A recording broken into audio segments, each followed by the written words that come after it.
shadows gripping fate in the dark. Broken glass symphony, crime scene art. Yellow tape dancing where the nightmares start. Heartbeats sink till the sirens cry. Truth buried deep where the lost souls lie. Sirens in the dark, screaming through the night. Paint the city red, drowning in the fire. Running from the past, nowhere left to go. Sirens in the dark, pulling me below. Heavy bass thump, got the devil in my chest. Hoodie pulled tight, I'm a ghost at best. Street lights flicker, shadows playing games. Every block a gamble, rolling loaded names. Knives flash quick like a camera's click. Life on the edge, no room to slip. Tales of the hunted, the hunters, the crime. Symphony of danger in the echo of time.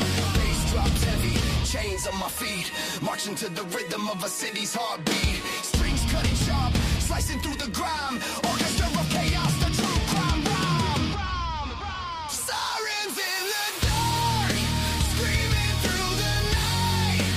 Paint the city red, drowning in the fire. Running from the past, nowhere left to go. Sirens in the dark, pulling me below.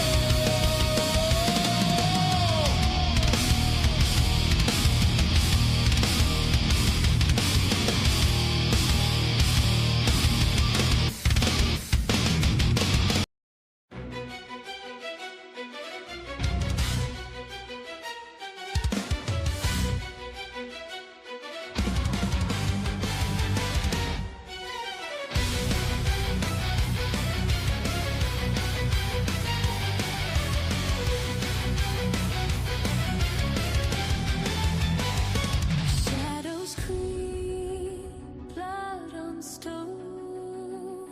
Secrets whisper, truth unknown. Cold steel whispers, justice blind. In the dark, who pays the crime? True crime symphony echoes in the night. Screams in silence, wrong and right. Crime symphony, the guilty run, but the hunt's not over till the deed is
motion to the rhythm of a city's heartbeat. Strings cutting sharp, slicing through the grime. Orchestra of chaos, the true crime rhyme. Sirens in the dark, screaming through the night. Paint the city red, drowning in the fire. Running from the past, nowhere left to go. Sirens in the dark, pulling me below.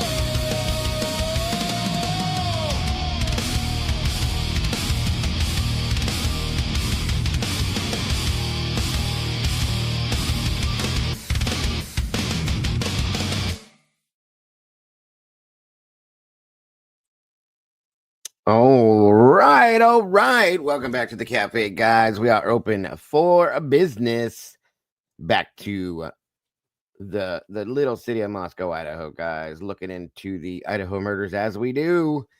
Today, guys, we're going to be reviewing and breaking down bit by bit the Dylan Mortensen interview with Vicki Gooch.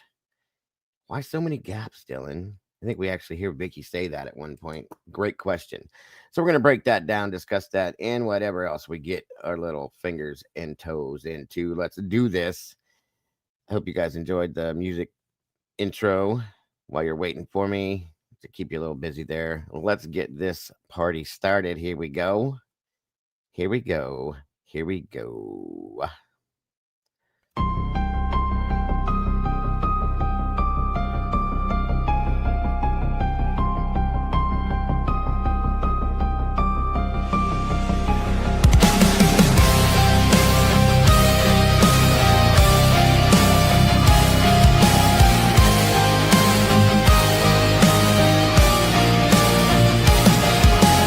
Neon lights flicker like broken halos. Whispers gather in the smoke-filled air. Tables carved with secrets and shadows. Every story's a wound laid bare.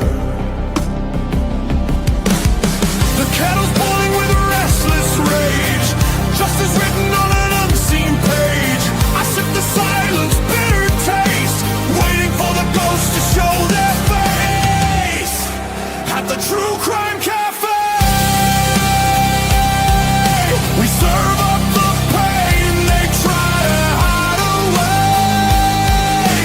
Pour another cup of the truth you crave. Raise your glass to the names they betrayed.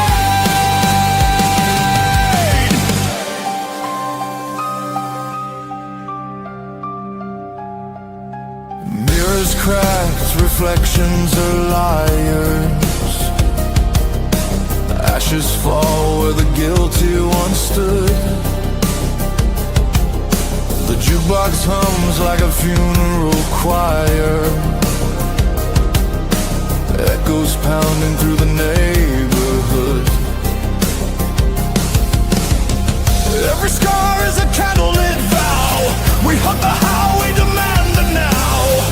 No more silence, no more disguise. We'll paint the night with sharpened cry. At the True Crime Cafe, we serve up the pain they try to hide away. Pour another cup of the truth you crave. Raise your glass to the names they betrayed. This is not a sermon, it's a battlefield hymn. A requiem dripping from the bottle's rim. The guilty write stories in invisible ink, but we'll drag it all up from the edge of the brave.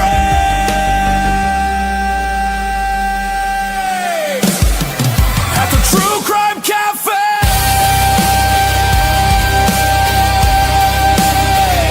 the reckoning burns like a black bouquet. Every shadow will pay.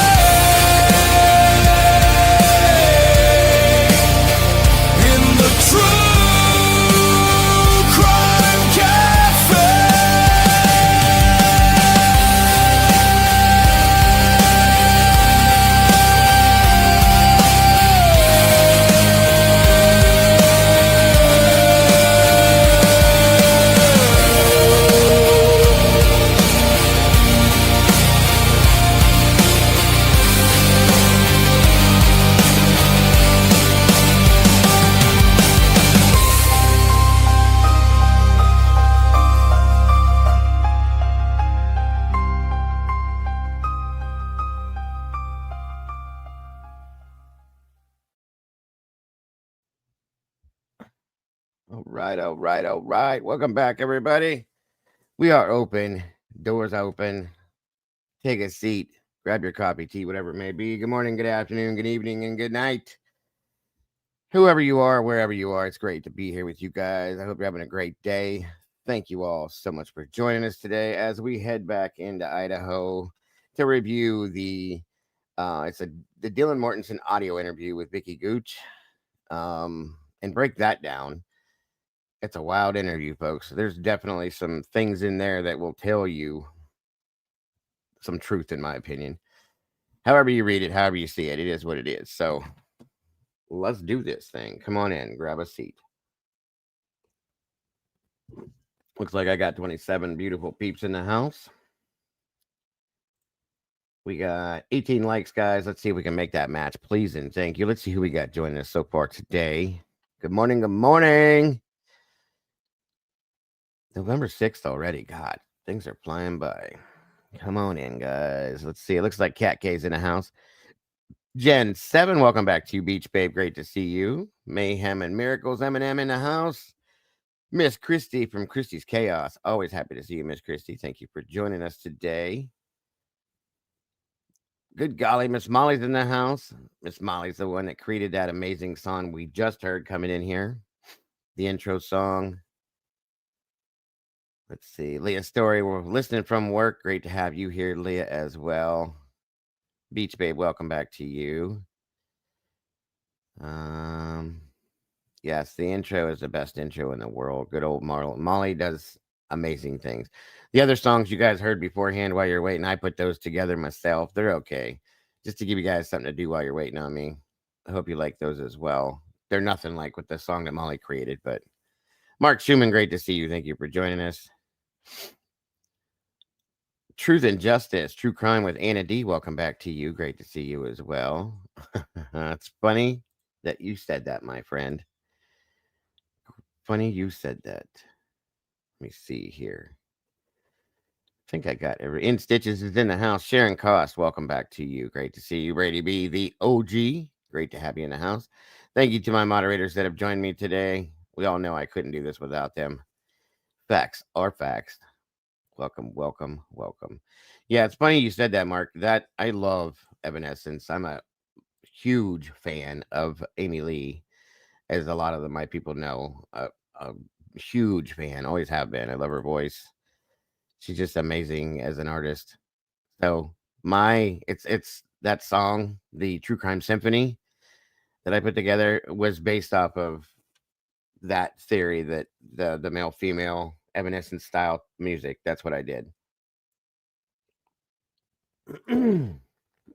So great to see you guys. Great to see you. Thank you, man. Eminem, appreciate that. Little ambience to help out.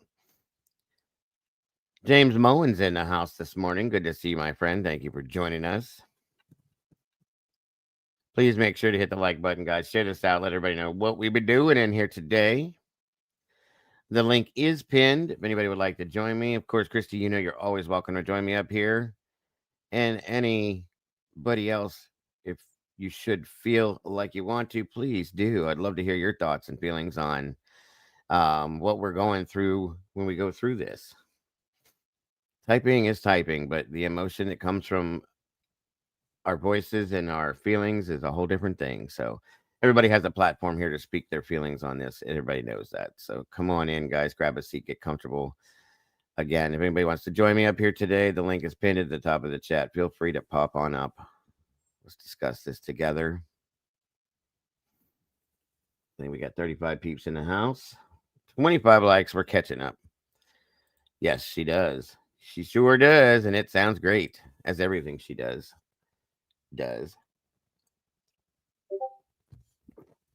Come on in, guys. Come on in.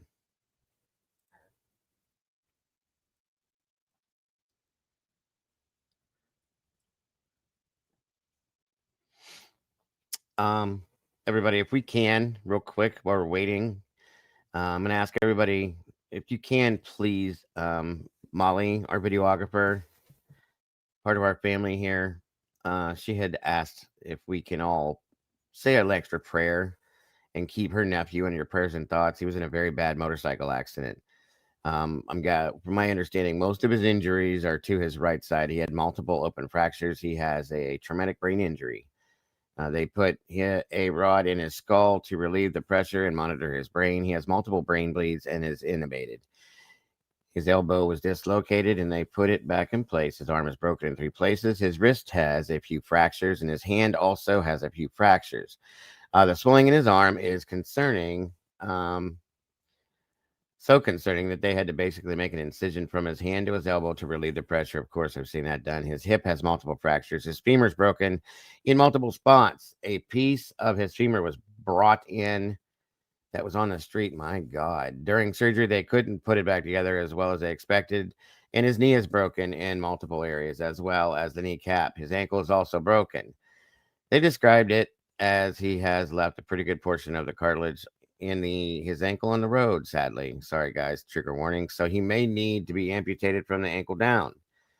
The injury to his femur, they called it limb threatening, and they said down the road they can try to put a cement spacer, but they may need amputated as well. He will need multiple surgeries over the next year, roughly, and a half, year and a half, roughly. But they can't do any further surgeries now until his brain is healthy enough. And swelling needs to go down, of course, to be able to withstand long hours of surgery. They tried to take him off sedation. He did not wake up, so they put him back on sedation, and he has not opened his eyes. Well, it's probably for the best. And his name is Zach, folks. So please keep Zach, Molly's nephew, in your thoughts and prayers. Such a young man to have to go through all this early in his life. So please pray and keep him in your thoughts, and Molly and her family as well, folks. Please and thank you. Very much appreciate it. God bless.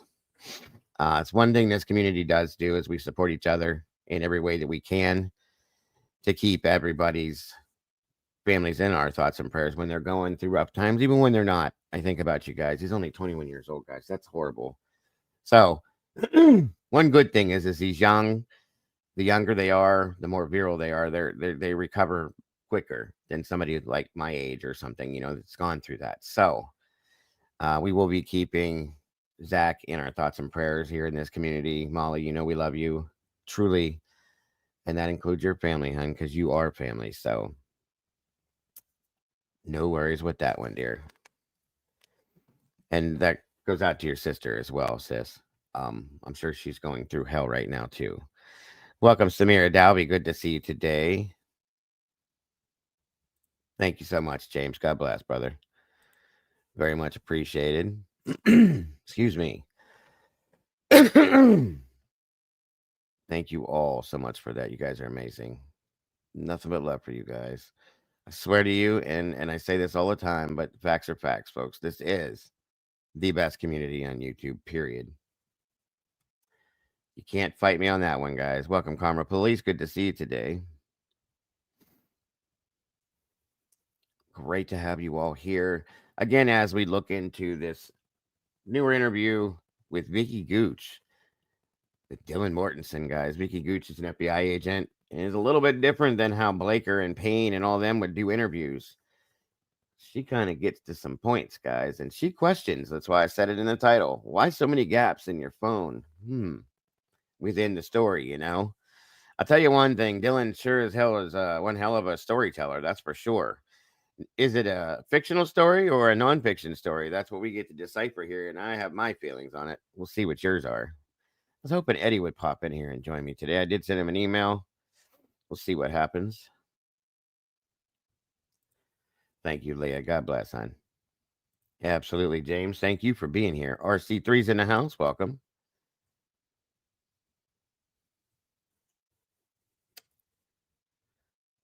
Come on in. 38 peeps in the house. 27 likes, guys. We're about to kick this off. Just waiting to see who all is joining us to make sure we don't have to go backwards.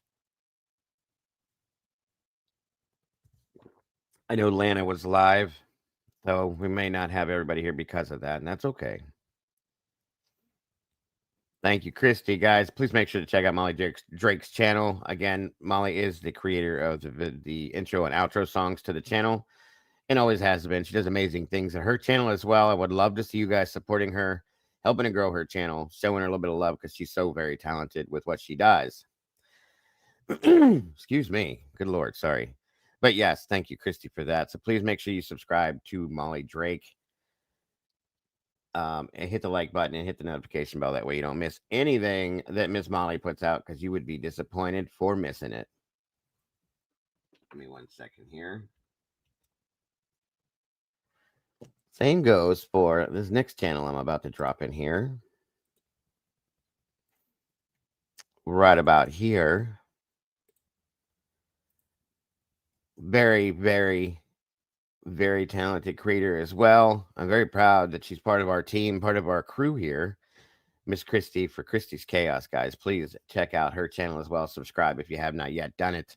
Hit that notification bell. Like it up, guys. You don't want to miss anything Miss Christy puts out. You will never, ever be surprised at what you see over there because she does some amazing things. She does a lot of digging. She's a great investigator for sure. So please subscribe to Christy's Chaos, if you will.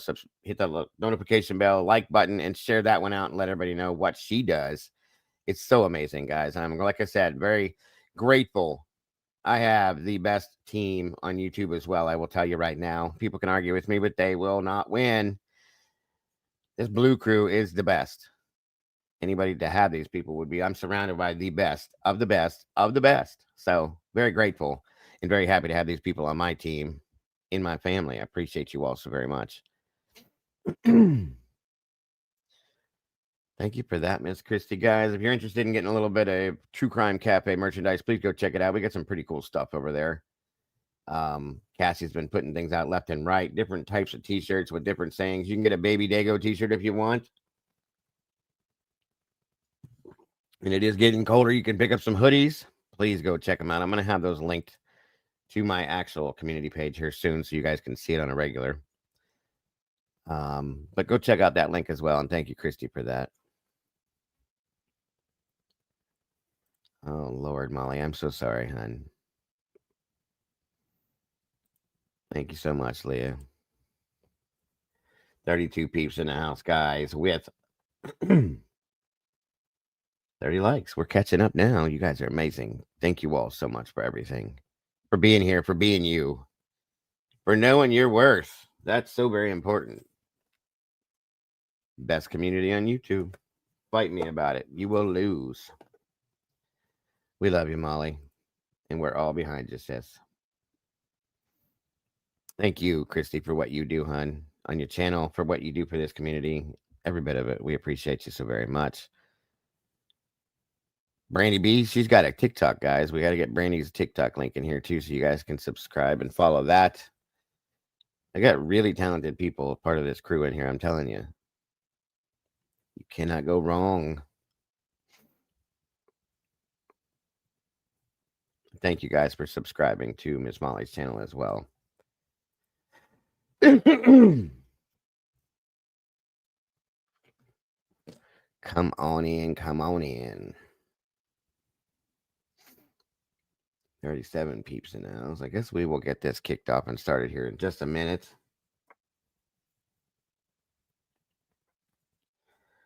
That's awesome. Anna D, thank you for that.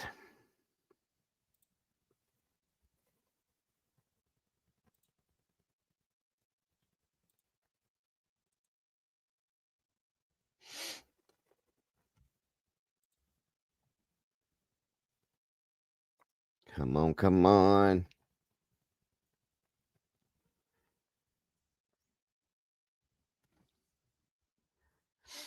I even got some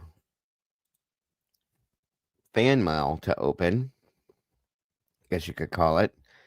Miss Denise sent me some stuff that I was hoping she was here so I could open it with her here. I didn't want to do it without her being here. I'm very grateful to have received that.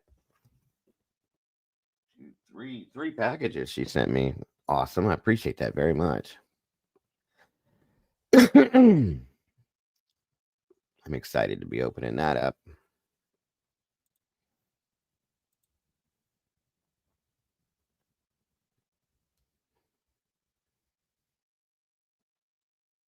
Hopefully we'll see her here throughout the show, and then I can do that maybe at the end of the show.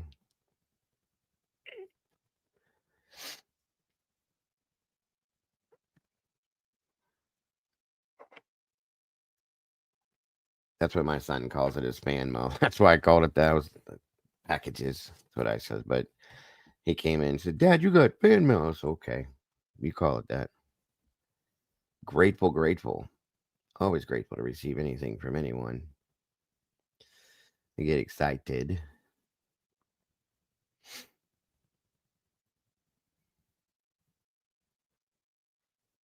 All right. Let's see here.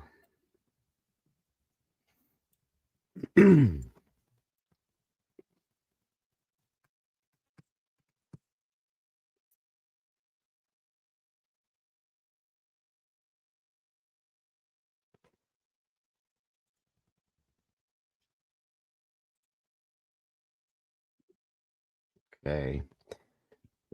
And I want to thank Outcast for providing the audio on this. He cleaned it up like he does, made it nice and clear. Hold on a minute here. Where did it go?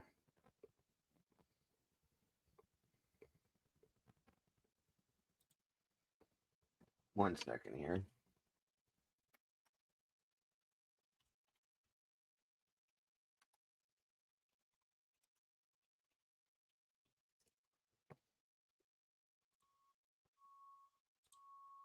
Okay. 1 second. We'll be getting moved.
There's Miss Brandy's link to TikTok. Guys, check her out if you will. And somebody, one of you guys, please drop Outcast link in here as well. I appreciate that very much. Please go over check out TikTok if you're a TikToker. Follow Miss Brandy B. Very much appreciated. All right.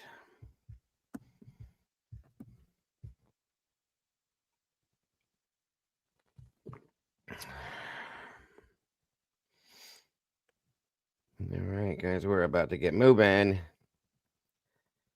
Just trying to make sure everybody was going to be here that's going to be here. Again, thank you guys. Samir Dowie, good to see you as well. Thank you all for your support for Molly and her family. You guys are so very amazing. And thank you to Outcast for providing this audio in the best way possible. We do have a TikTok here as well. She runs our TikTok here. If you guys have not yet followed our TikTok, please do. She does some really cool things over there with it. So please check our TikTok out as well. I do have a Facebook here too. And some other, and I also have a Twitter account or X, whatever you call it. I just don't keep up with those very often because I'm not that great at it. But I will be doing more with those soon. Now, there's Outcast link, guys. Make sure you subscribe to Outcast 420 if you have not yet done it. Please do. Outcast does some really cool things. I love to support him and everything he does. And thanks to him, we have this amazing audio as well. All right, guys, let's get this moving. 48 of you guys in here, please make sure to hit the like button, please, and thank you. Share this out. Let's see if we can get this into an algorithm. Miss Sarah D in the house. Good to see you, Miss Sarah D. Iris. Always happy to have you here. Another talented person been doing a lot of work with this case, guys. She's done some amazing things. I very much appreciate her. Very much appreciate her. Thank you for being here, Molly. Thank you for all you do as well, dear. And nothing but love and prayers to you and your family, hon. You know that. And you know I'm here if you need to talk. Always. All right, guys, let's get this moving. Again, this is the interview, and it's all audio only with Dylan Mortensen and Miss Vicki Gooch, FBI agent. I'm going to throw the subtitles on so that we can hear that, like, clearly see things that we may not understand. Hopefully it should be loud enough. If not, let me know. Other than that, let's do this. This will be an interview of November 2022 at 12:05 p.m. at her residence. And give me your address again. Welcome, C-Jack. Good to see you. You know the zip code? I think. I think so too. And then do you have a cell phone number? Yes, it's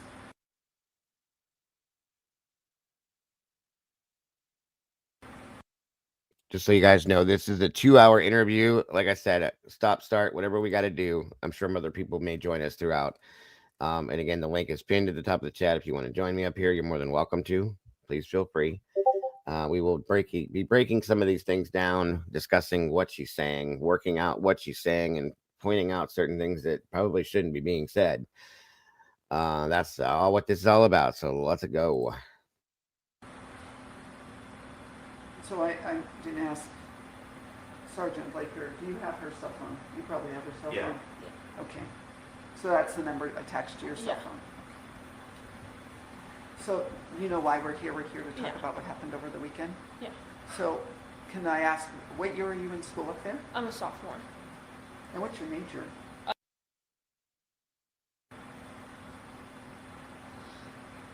And you've been there both years? Yeah. And how long have you been living in that house? Just since the beginning of August. So how did you end up in the house with the girls? My best friend in sorority have bigs and littles. Madison Logan is, and she reached out to some of us to live with her, and I knew her pretty well, and that's how I got to live there. Where did you live your freshman year? House. So you've always been in a sorority? Yeah. Okay. So is your friend? Yeah, she was in with me as well, and we moved in together into that house. And how did the other girls come to live with you? Xana is a year older than me, and she also knew Maddie, and Maddie reached out to her. Kaylee Goncalves is her lifelong best friend. They're like sisters. Maddie also reached out to her to live with her because they always needed to fill up rooms. And did you know them before this semester? Yes. Through the sorority? I knew Maddie and Xana through the sorority beforehand, and I'd gone over to the house with Maddie and her roommates, and she had Kaylee over a lot, and I saw her. I met her a few times. And was Kaylee part of the sorority in your freshman year? She is a senior, but she was an. So Kaylee just through connections with Maddie came Yeah. to live with you. Yeah. Otherwise you didn't know her before. Yeah. The introduction through Maddie and Xana. Yeah. Am I pronouncing it correctly? Yeah. So how well did you know the three other girls besides before you moved in? Pretty well. Me and Maddie and Xana hung out a lot. My was best friends with Xana, so I was at their house a lot, and I knew Xana pretty well. What's the last name? How do you spell that? And she doesn't live in the house at all? No, she lives across the street at the White's apartment with my friend as well, who is I think she's actually a year older, I believe. You moved in August, and then, because I haven't been in the house, Mm-hmm. where was your bedroom? So obviously, when you walk in, you have the door. Right in front of you is the downstairs bathroom. When you go to the bathroom and take a left, that is the room. Again, looking at the bathroom, take a right, that is just an open spare room. When you first walk in the door and take a left, there's stairs. Those stairs go right into the living room. When you're in the living room, you can go right, which when you go right to the hallway, there's like this hallway right here. There's a bathroom here and Xana's room right here. If you don't go in that hallway, you just go straight. You can see the stairs that go up to the 3rd floor. Right next to the stairs on the left is my room. To the right of the stairs is the kitchen and the sliding door. When you walk up the stairs to go to 3rd floor, right immediately to your left is Katie's room. You can look kind of diagonally to your right, and there's the bathroom, and then fully to the right is Maddie's room. So it's a tri-level? Yeah. And you're on the same floor as Maddie and Kylie? I'm on the same floor as Xana. As Anna? Yeah. So maybe I missed that. I'm sorry. So where is Kylie and Kaylee and Maddie's room? They're 3rd floor. Okay, and you're second. Yes. Okay, and who's in the basement? Just, Okay. I'm sorry, you okay? yeah, I'm okay. We're gonna have to walk you through some tough questions. Are you gonna be okay with that? Yeah. So tell us about Saturday. Let's talk about the 12th. The Okay. day of the game. What time did you get up on the 12th? I don't even know.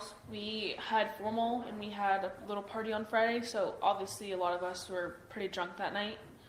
I don't remember exactly when I woke up. We started drinking champagne right off the bat. Tell me what formal is. So like a ball. Kind of like that. Me and my friend ended up not going to formal. We went to Well, the first thing I'll say is she sounds very put together, not upset, not bothered by no means. Very clean, clear headed. That's just my first impression with this, I'll say. house and then just came back home and like kept drinking and partying at my house. And then it was like more of a smaller party. It was people that we were closer to, just mostly not like everyone else. They came to your house. Yeah. Who was in your house that night? On the night of on the Friday night. You're saying the So Friday night. obviously all the roommates, Ethan and my friend and her, I guess her boyfriend wasn't there, and her boyfriend,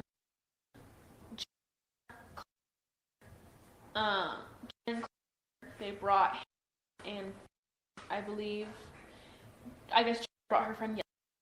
It was like all of our friends and their dates. You knew everyone that was there? Yes, they're mostly, all of them were except for the dates. There was a few freshmen there. I believe it was, and they had their dates. I don't remember who they were. They were of some sort. Meaning? A fraternity. Yes, that's what I was going to say. Yeah. Not from cultural. No. Okay, just got to clarify, Yeah. right? Uh-oh, Meg. The megastar's in the house. Miss Paula, the positive one. Tommy's favorite troll. Annie Ruler, welcome to you. Thank you for joining us. Hello, Jeff H. Let's see. Stuart Jones, welcome. Trying to catch up with you guys real quick. Those of you that I missed. Wonderful to have you here, guys. We have another interview. Miss Christy from Christie's Chaos put together that we will follow this up with right directly after Detective Joe Lake did her 5th interview, folks. See how much the story changed between this one to that one, just so you guys know. So be ready for that as well. Grateful to Miss Christie for getting this put together for us as well. I'm trying to think of who else. Oh, we had our friend. Welcome, Chick Bait. Good to see you.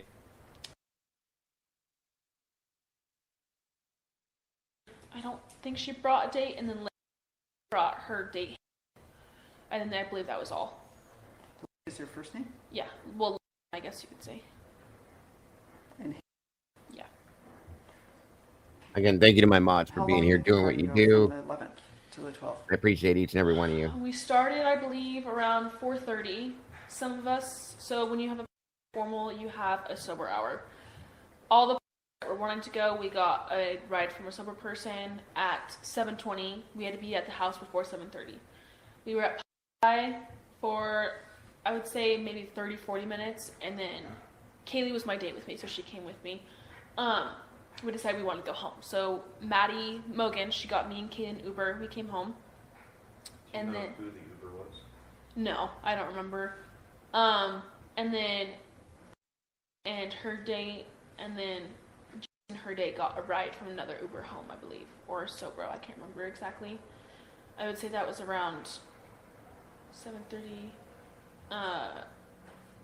around 8 to 8:10, 20ish on Friday. I want to clarify on something so you know. Uh-huh. If there's alcohol going Yeah. on, use, any type of drug use, that's not why we're here. Yeah, I want you to know. That's I what do. Robin told me. Yeah, but that's not our focus. We need to figure out who did this to your roommates Yeah. and forever changed your life. Yeah, I know. And obviously we were all very drunk. Wow. So, okay, am I the only one that just okay, listen to this part again.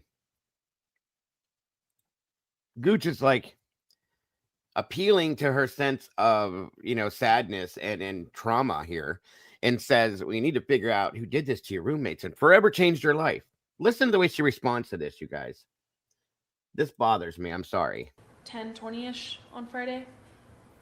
I want to clarify on something so you know. Uh-huh. If there's alcohol going Yeah. on, use, any type of drug use, that's not why we're here. Yeah, I want you to know. That's I what do. Robin told me. Yeah, but that's not our focus. We need to figure out who did this to your roommates Yeah. and forever changed your life. Yeah, I know. And obviously we were all very drunk. So you get the ride home from the Uber around 8:30?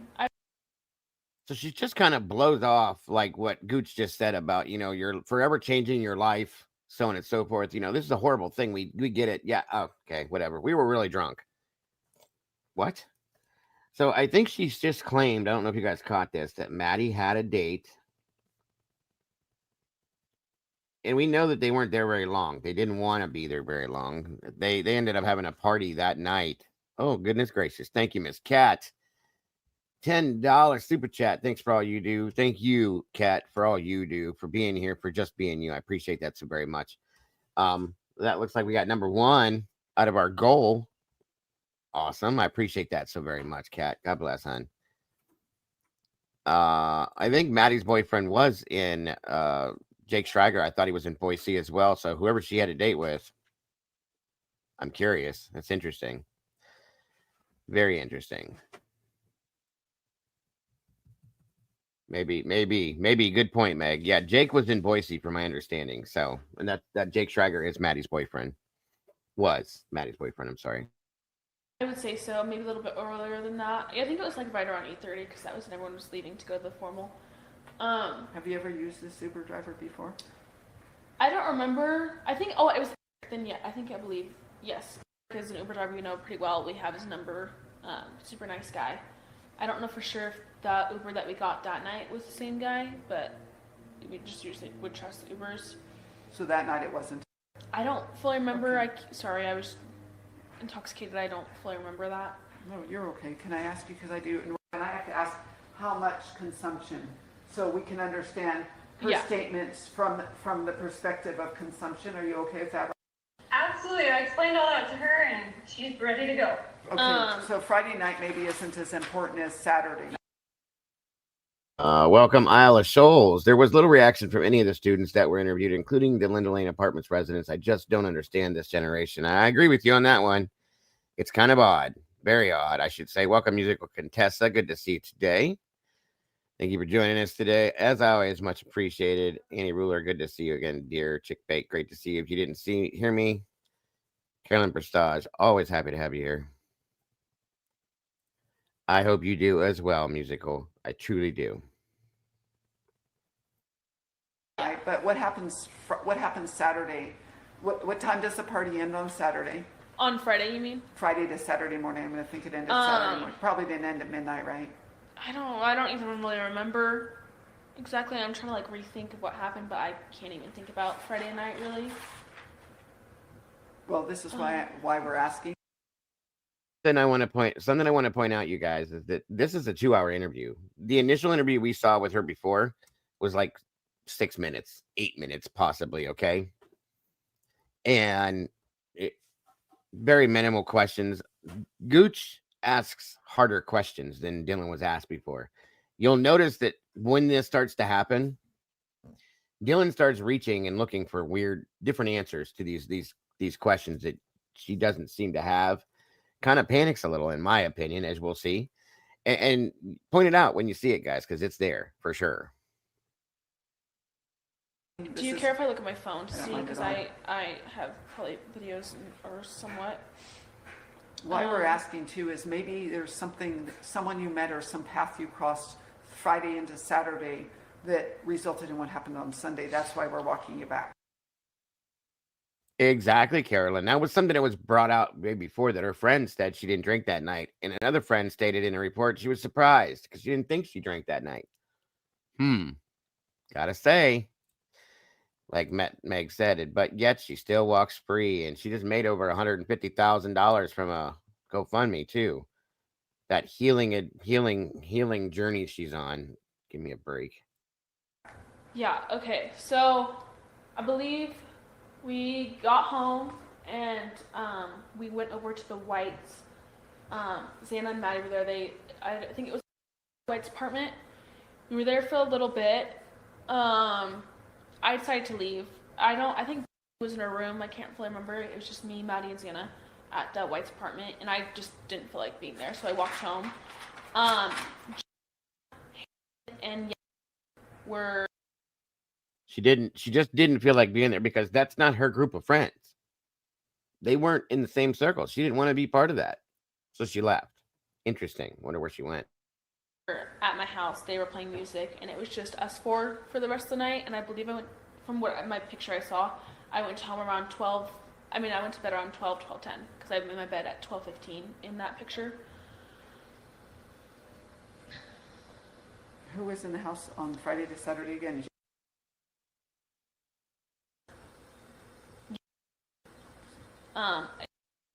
Sorry, his and me.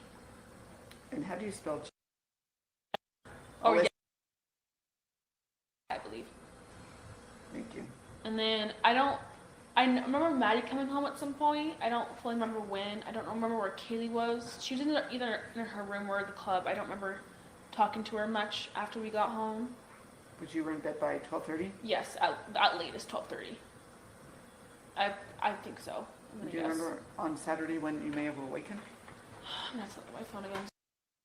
No, I'm sorry, Lady Speedwell. This is from November 17th of 22. My apologies.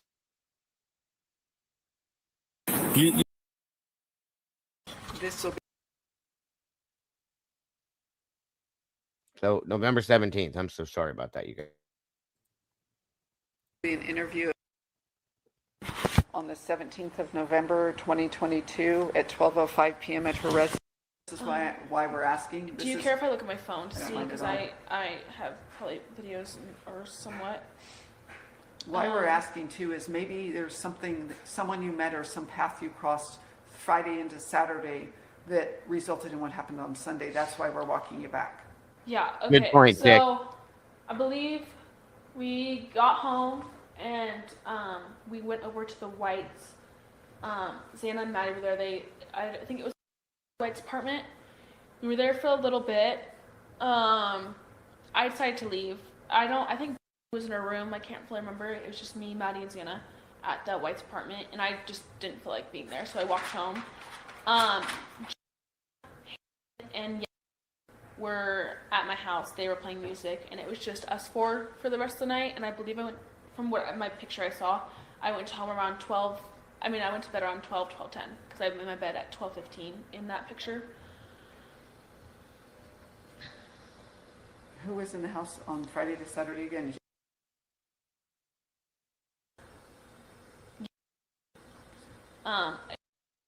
Sorry, his and me. And how do you spell? Oh yeah, I believe. Thank you. And then I remember Maddie coming home at some point. I don't fully remember when. I don't remember where Kaylee was. She was either in her room or the club. I don't remember talking to her much after we got home. But you were in bed by 12:30? Yes, at latest 12:30. I think so. Do you remember on Saturday when you may have awakened? I'm not looking at my phone again. Sorry. I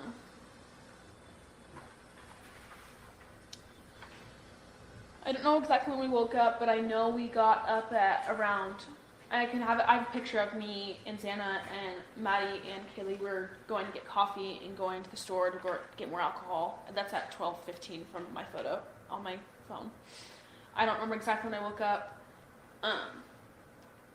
Is that on Saturday? Saturday afternoon, I guess you could say. Is the picture at your house? No, it's in the car. I have a video of Xana in the car. That's at 11:44, I guess. So it gets us earlier than that. And that's us in the car. She had just gotten Starbucks, and then we were on the store to get more alcohol.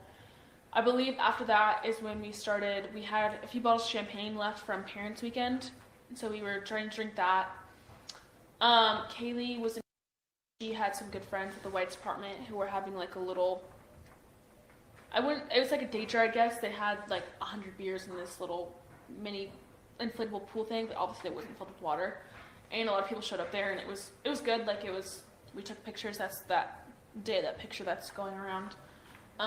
We were all really happy. Like it was a great day. Like nothing weird at all, nothing bad.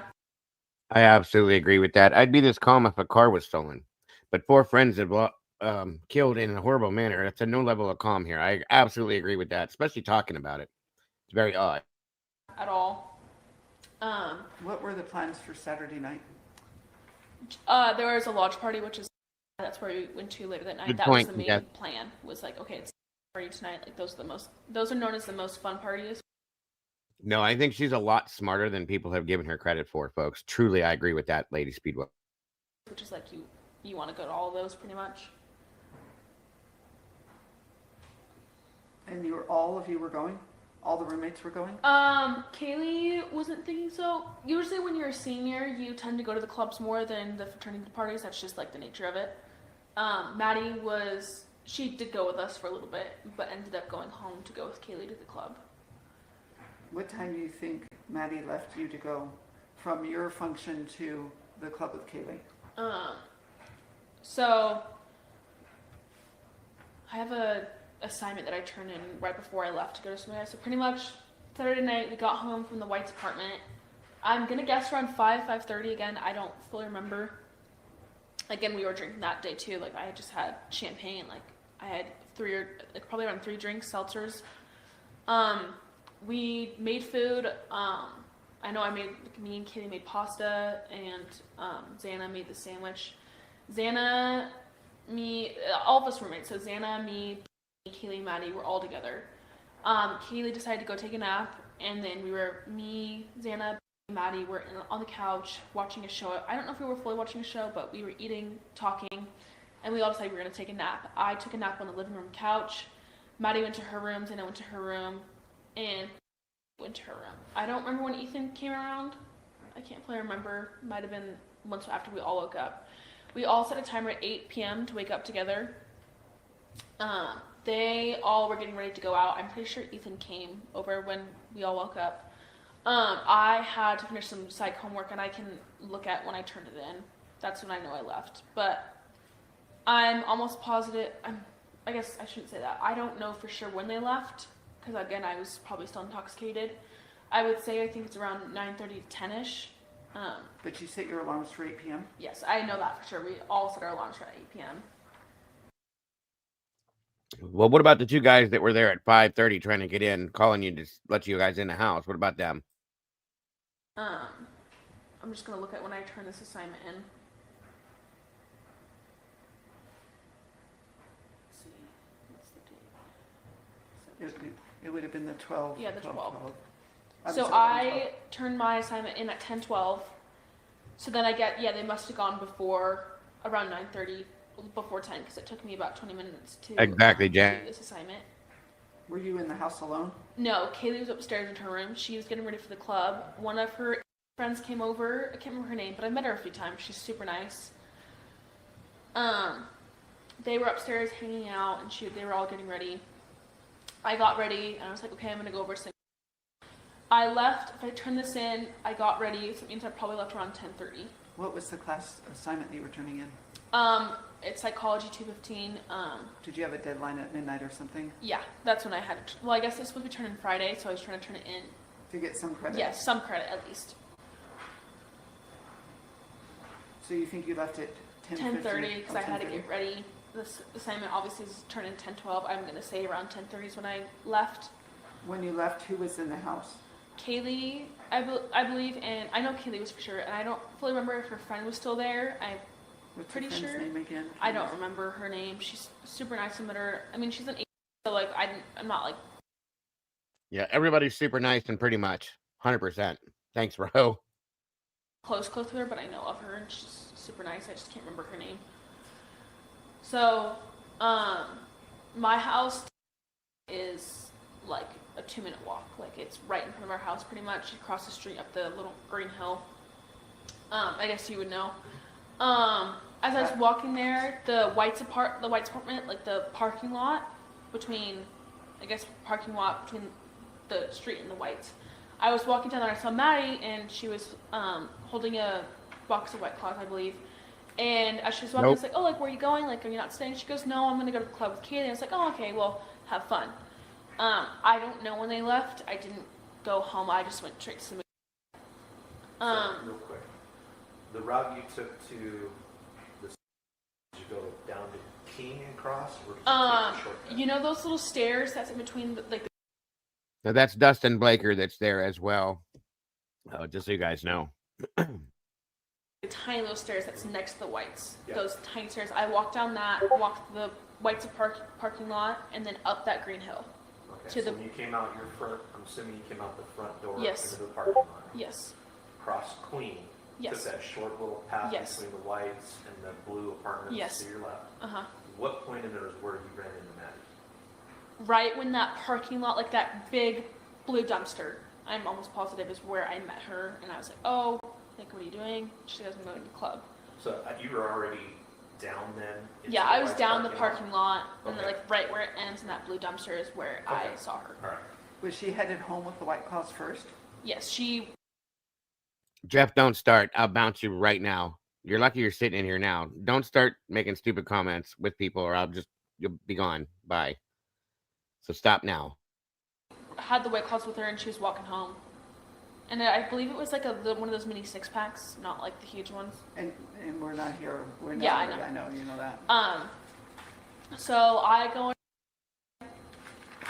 go through there because they close their gates at a certain time, so you have to go through the front door and get these wristbands. I go through the door. I called Xana, and I was like, oh, like what apartment you're at, because they were at apartments beforehand. And Welcome, Peaky. Good to see you. Thanks for joining us. they go apartment 4, so I go down there. Ethan's there. One of their freshmen is there. There's some girls in there I don't know, but like I've seen before. They're all sorority and fraternity people. I'm with Xana, and Ye is there with us as well. Which is, she has a guy, super nice guy, met him a lot, like great friend. He was with us too. I got it, Meg. I see it. Thank you so very much. Me and were kind of going in and out of the lodge, which is the main place, and back to the apartment just to see like how it was going, like if it was going or not, which it really wasn't that night. I mean, there wasn't a lot of people, which is kind of weird.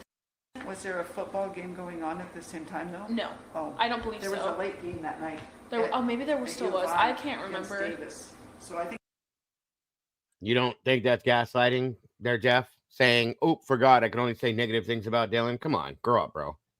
How old are you?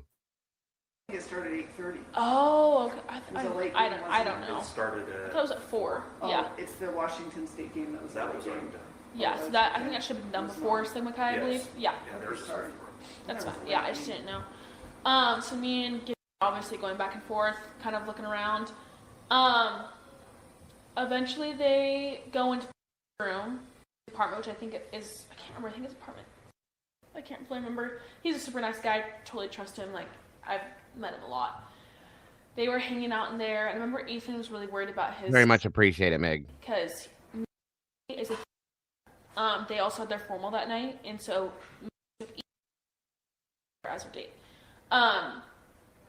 He was texting her a lot because she wasn't answering her, and apparently she'd been calling. Crying. This is Ethan Chapman. Yes, no, I know who you're talking about, but you were talking about Ethan calling us. Chapman. I can't remember how to say it. Apparently she'd been crying, and she wasn't answering her phone. And he was just like texting her a lot, really worried. I ended up talking to me after everything happened, and she's like, no, like I just fell asleep and I forgot to text, and the last thing he said was like, I love you. That's like way later. But so I remember that, and then I remember Did he say why she was upset? no, he didn't know why, and he was really worried about her. He's very protective, like he was like an older brother, like a big brother to me too. Like he was super protective of all of us. And then. But you don't even know his name. Okay. I believe it was me that went to the lodge. And I remember saying like, "Hey, do you want to go to?" Is one of Xana's best friends. We met through Xana, and she was I guess she was at the house. She has 2 roommates. One of them I know. Was there, and they were just having. I think there's like 5 or 6 people total at the house, and it's like a 5-minute walk from my house. So I remember telling me, and like, "Do you want to go later?" We just called it. They ended up staying, so me and ended up walking there. It's like a 5-minute walk. I was with him. We go in there. It's obviously me and Claire, best friend, and then twin, and then there's also I believe. I'm almost positive that's who was there. Again, I kept drinking more by playing Rage Cage drinking game, so I don't know fully how much I had to drink. I obviously was probably drunk at this point. Prior to that point, how much you had to drink?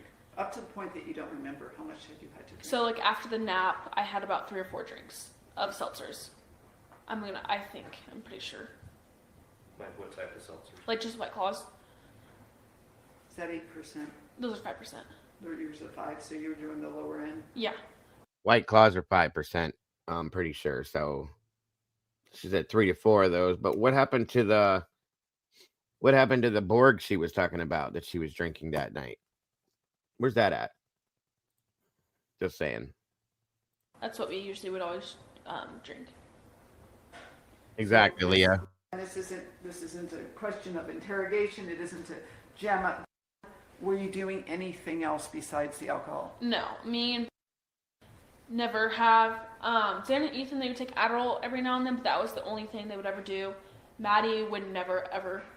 Kaylee, I remember her talking about it once when she did Adderall, but that was it. I mean, Zan and Ethan were very smart. They were not like stupid with drugs at all. I remember. Okay, and we all know that that's not true. You don't have to be stupid to do drugs. You're in college. It's expected, okay? It doesn't make you a bad person. So denying it makes it worse. We heard Katie's interview where she talks about there was cocaine that was used by Kaylee and other people. It is what it is. You're in college. It's expected. So, like, all these kids that have lied about the drugs that were there, stop. Gooch even said, we don't care. Just tell the truth. And they can't even do it at that point. It's ridiculous. All I heard of them doing was Adderall. That's the only thing I've heard of. Me and were never, we just never touched that stuff. You just did alcohol? Just drank. That was the only thing we used. So we're at your place. I'm starting to think that's what it means too, Leah, because it is kind of, it does have the same effect. You know what I mean? So it makes me wonder. Obviously having a good time. My friend, do you know what a Borg is? People do Borgs. It's like those huge water jugs. Here it is. Alcohol, put vodka and me or whatever. It's supposed to get you really drunk or whatever. Obviously had drinking the whole Borg, and she was very drunk, and I didn't want her to walk home. So she had been talking to this guy named Hayden. He's a super sweet guy. I really like him. I was like, okay, well, I can take with me to go home, and we can watch Vampire Diaries and just cook popcorn, you know? So every fraternity, they have Sobros, which are freshmen that are supposed to be sober for that night so they can drive people home. I tell him, I was like, hey, can you get a Sobro so we don't have to walk? I mean, the walk's not terrible, but she can not walk very well. We get the Sobro. Was gonna come with us, my friend, but she ended up staying at, I believe. I don't know where she went exactly because of me got in the car. I don't know who the guys were that drove us, but I trust them because I knew them. I trusted them. They were all part of it. They're known as being super nice, trustworthy guys. We get home. No one is home. So we go upstairs. The house is kind of a mess, obviously, because we just had that party Friday. Saturday, we were drinking, whatever. What time is this that you go home? Oh, let me check again. I don't know if I fully have a photo. What do you call the freshmen that stay sober? Sobros. Sobros. Yeah. So it was definitely after 1, because I have a video of dancing at 1. So I guess at first I thought it was 1, but it could have been 1:30. I don't know. I was intoxicated. I don't fully remember. I'm gonna say around 1:15 to 1:30ish. That could be wrong. That's on Sunday morning. Yeah, I guess, yeah. Do you know who the silver brother was who gave you the red? No, but like if needed, I can text him. He would know. So we get home. There's popcorn. I always make just a bowl of popcorn for me and I put Vampire Diaries on. I don't know for sure, but I think around 20 minutes later, Beth came home and we just laid down and watched Vampire Diaries. When I first did this interview, I thought it was around 2 when I went to bed, but it could have been later. I don't fully remember. Again, I was kind of out of it. I was drunk. At some point, I did go into my bed. Ended up sobering up, and she walked home. I told her she could get a ride, but she wanted to walk home. I was like, okay. Do you know what time that would have been? I don't know when she left. I mean, that was like a normal thing. Like, you were never worried in Moscow. It was normal just to walk home.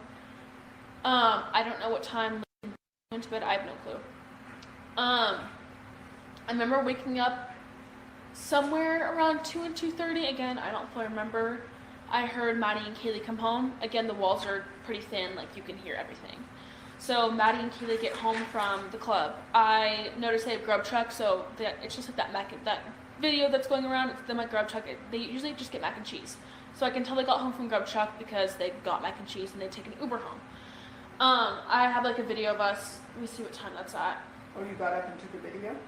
I went up to, so pretty much, I don't know where Beth was, but she was upstairs with Maddie and Kaylee in Kaylee's room. I went up there to say hi and hang out with them for a little bit. The video I have is at 3:10, so I guess it was a lot later than I thought. Sorry, I don't know. This video I have is at 3:10. Do we have those videos? Yeah. It was on your phone, right? Yes, it was on my phone, so you should be able to have all this.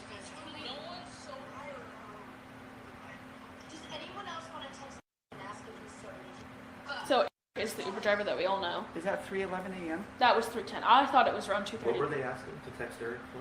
To take us back to Grub Truck so we could get more food. Oh, okay. Yeah. Grub Truck was like the best place to go when you were drunk. So who's in the house at 3:10 a.m.? I don't know where Zen and Ethan are. Okay. I don't know if they came home or not, but I know for sure. I know who's in the video. We can hear her laughing. So it's me, Kaylee, and Maddie. That is who's in that video. And I have a picture of Maddie. Just to make sure that we have that, could you text that to myself? Yes, I have a picture of Maddie too, and I'll save both of these and send them to you. Thank you. And I can screenshot the timestamp too. I can send it to you after this whole Yeah, thing. that's fine. And that's on the 13th of November. That's on Sunday. I guess it's really early Sunday. Welcome, so I guess that Sunflower. was 13. I thought it was earlier. I didn't know that. Before we go farther, you said when you got home with, Mhm. you said no one was home. No one was And home. you even went upstairs. No, I never went upstairs. Oh. But because Kaylee and Maddie came home later, that's how I knew they were not there that time. So what about Ethan and Zena? Their door was open. I could see that. I could tell So that they were not home. Their door was open at that point. When Yes, you came home. Sorry, I can't fully remember. I don't know It's for okay. sure if their door was open or not, but I believe they were not there. I mean, maybe they were, but at that moment, I believe they were not. Okay. So Well, obviously, let me step back because that's a fair question. So when you were talking about Ethan trying to get hold of his sister, did he leave your group to go check on his sister? I don't think so. I don't know. I think he thought that she might be either at her house or like at the formal, wherever it was. I don't really know. I don't remember talking to a lot. Me, yes, left that little group to go into the lodge. So I don't know where him and Xana You went never after. saw him again. No, I did not see him again. So after the video of me, Maddie, Kaylee, and in that room, I did text, and I'm gonna guess you have those texts. I can screenshot all of it to you. Okay. I texted. I was like, "Hey, are you driving tonight?" He goes, "Yes, I am." And then me and Kaylee were like, "We're not gonna go anymore." Like, we just didn't feel like going, so we never did. I went into bed. I have a big habit of locking my door because I watch Criminal Minds a lot, and it kind of messes up my mind, so I get freaked out about everything pretty much. I don't remember if I locked my door or not that night, but pretty much there was music playing in the living room, which is very normal. People come home, like our roommates come home drunk with some people. You play. I watch Criminal Minds and it messes with my head, so I lock my door. Okay. Is that the reason why only your windows and Bethany's windows were locked as well? In the whole house? That's interesting. I'm just saying. Music. That's normal on the weekends. Not weird at all. I could tell it was Kaylee by her voice I don't know how I knew it was her, but I'm pretty sure it was from her voice, and I also knew that Murphy was with her. So that's how I knew it was for sure Kaylee. Her dog. Yes, her dog. And What there, time did you go to bed? What time do you think you went to bed? I have no. Okay. That bothers me. Hang on. I could tell it was Kaylee because of her voice. I don't know how I knew it was Kaylee for sure, but I think it was because of her voice. Make up your mind. Come on. I went into bed. I have a big habit of locking my door because I watch Criminal Minds a lot, and it kind of messes up my mind, so I get freaked out about everything pretty much.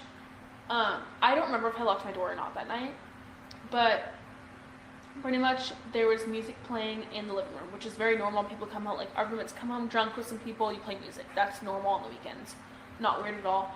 I could tell it was Kaylee by her voice. I don't know how I knew it was her, but I'm pretty sure it was from her voice, and I also knew that Murphy was with her. So that's how I knew it was for sure Kaylee. Her dog. Yes, her dog. What time did you go to bed? So Murphy couldn't have been with Maddie or Xana or anybody else that lives in the house. It had to be Kaylee. This is what I'm saying. Some of the statements that are being made are just off-putting, in my opinion. That's all I'm saying, you guys. What time do you think you went to bed? I have no clue. Somewhere after that video of 3:10. Yeah, I don't. She has been proven. It's been proven that she's lied in multiple interviews and other statements that she's made. She's lied in clearly. You know, there's nothing to argue about with that. It's just a proven fact at this point. I think she did as well, Carolyn. Yeah. I remember. When did you text our? That would help us. Yes, I'll look at that. Because you went to bed after you texted him? Yes, I went to bed. I was walking downstairs when I texted him, so it would have been like right after. And were you using your normal phone texting to talk to these people, or were you using an app or something like that? What do you mean texting? Like? So there's multiple ways to text people. You can either text by using your phone through the actual message system, or you use Facebook or Snapchat. Yeah. So the main two ways we text is Snapchat and text. Okay. I switch between both. Like it's never like, oh, I only text this. Like I don't. Like it's both, kind of. Okay. Do you have a preference on which one you normally use? No, it just is like if or does it depend on who you're talking to? I guess it depends on who I'm talking to and like how important it is. Usually if it's more important, I go through text. But then also like I'll text like my high school friends through more text than Snapchat. Okay. Like it just is random, I would say. Nothing really. It's not difficult to transition between the two. No, it's not. Like my friends, I'll text through Snapchat and then I'll also texting her through messages. It just is random. Okay. So could there be chances that we could see gaps when they look at your phone and everything like that? They could see text messages through your normal phone here, no text messages in them maybe for a day or two because you're using something else. I thought, are you guys able to go like download my Snapchat stuff in there, or is that not possible? So I've been traveling these last couple of days, so I don't know everything that's been done up there in Moscow and what they've been able to find. Okay. But if I have information that it's normal for people to do certain things, then it helps them. Because there is a gap on your cell phone. There's a gap of communications on your cell phone from Saturday, but it resumes normally on Sunday. Yeah, that's probably why. If there is any way that you guys could download that stuff, I would really like you to have that just so you can get a better timeline and figure anything out, if that's possible. Well, I don't want to interject too much, but I just got an email from Bill Thompson about specifically Snapchat accounts, all the accounts that you would have on your email, because I was talking to the Detective Blaker about maybe you guys just deleting those accounts so that you're not getting hounded by, the trolls out there. Yeah. And he had a meeting this morning with a forensic detective, and he says, we prefer that the accounts not be deleted. If it would help, we could get your client's login information to Detective Mowry, and he could then change the passwords so your clients wouldn't have to worry about the accounts. Okay. So that's just something for you guys to discuss and throw out, that's what they're wanting to know, what you want to do with that. If that's easier to just give them your passwords and they can just log in. But I'll let you guys think about that. Okay. The one thing with Snapchat is when you do send a text, it can go away. So I'm going to guess you guys can still download that stuff maybe. If not, that they can also request through Snapchat for preservation. Okay, and see if it would still be there when they get that's the main thing, because I believe I called Ethan through Snapchat, not because some people only have their Snapchat, I don't have their phone number, which is kind of weird. That's how it is. What's your login information on Snapchat? Like my user, user and then your. So it would be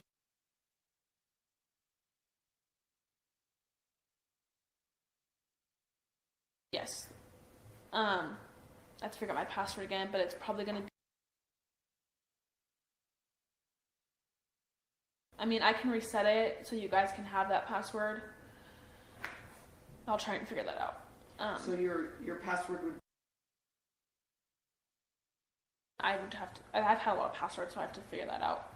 Can I ask you before I forget, because I will, because I'm open. Do you happen to know your roommates' passwords onto their cell phones? No, I don't at all.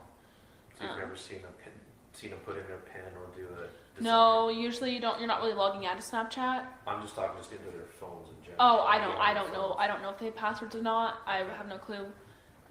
May or may not know Maddie's, because I mean, like, we're all super close, but Maddie was. So they had like that a little bit stronger connection, but I doubt she knows that. So at 3:10 is when I asked, "Are you driving by chance?" At 3:13 he said, "I am," but I never responded. I just went to bed. So I guess it would have been like 3:15 I went to bedish.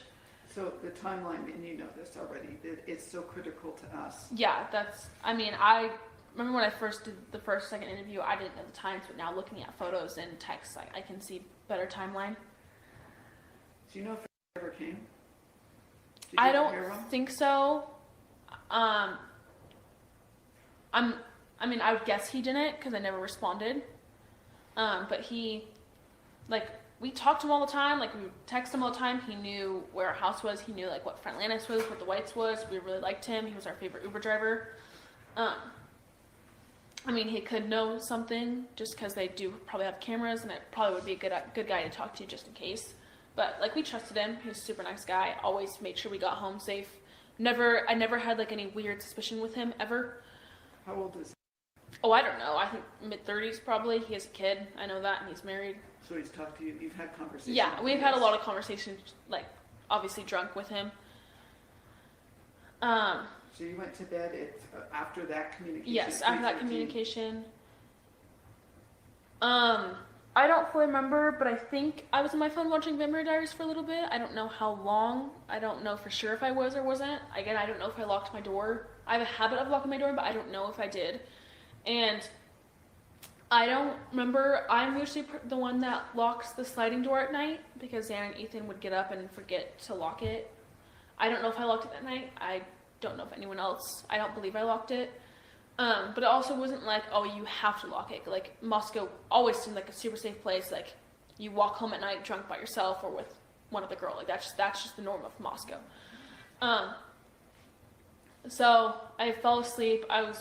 Usually when I am drunk, I fall asleep a lot better. And during the weekdays, I get a lot more scared about things. But on the weekends, because I have been intoxicated and I am obviously drunk, I sleep a lot better. Like, a lot deeper sleep, I would say.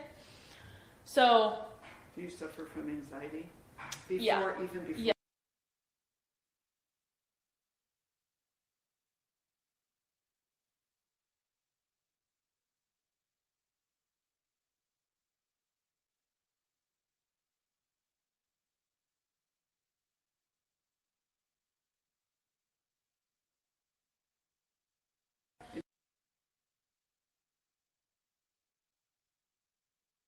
Started.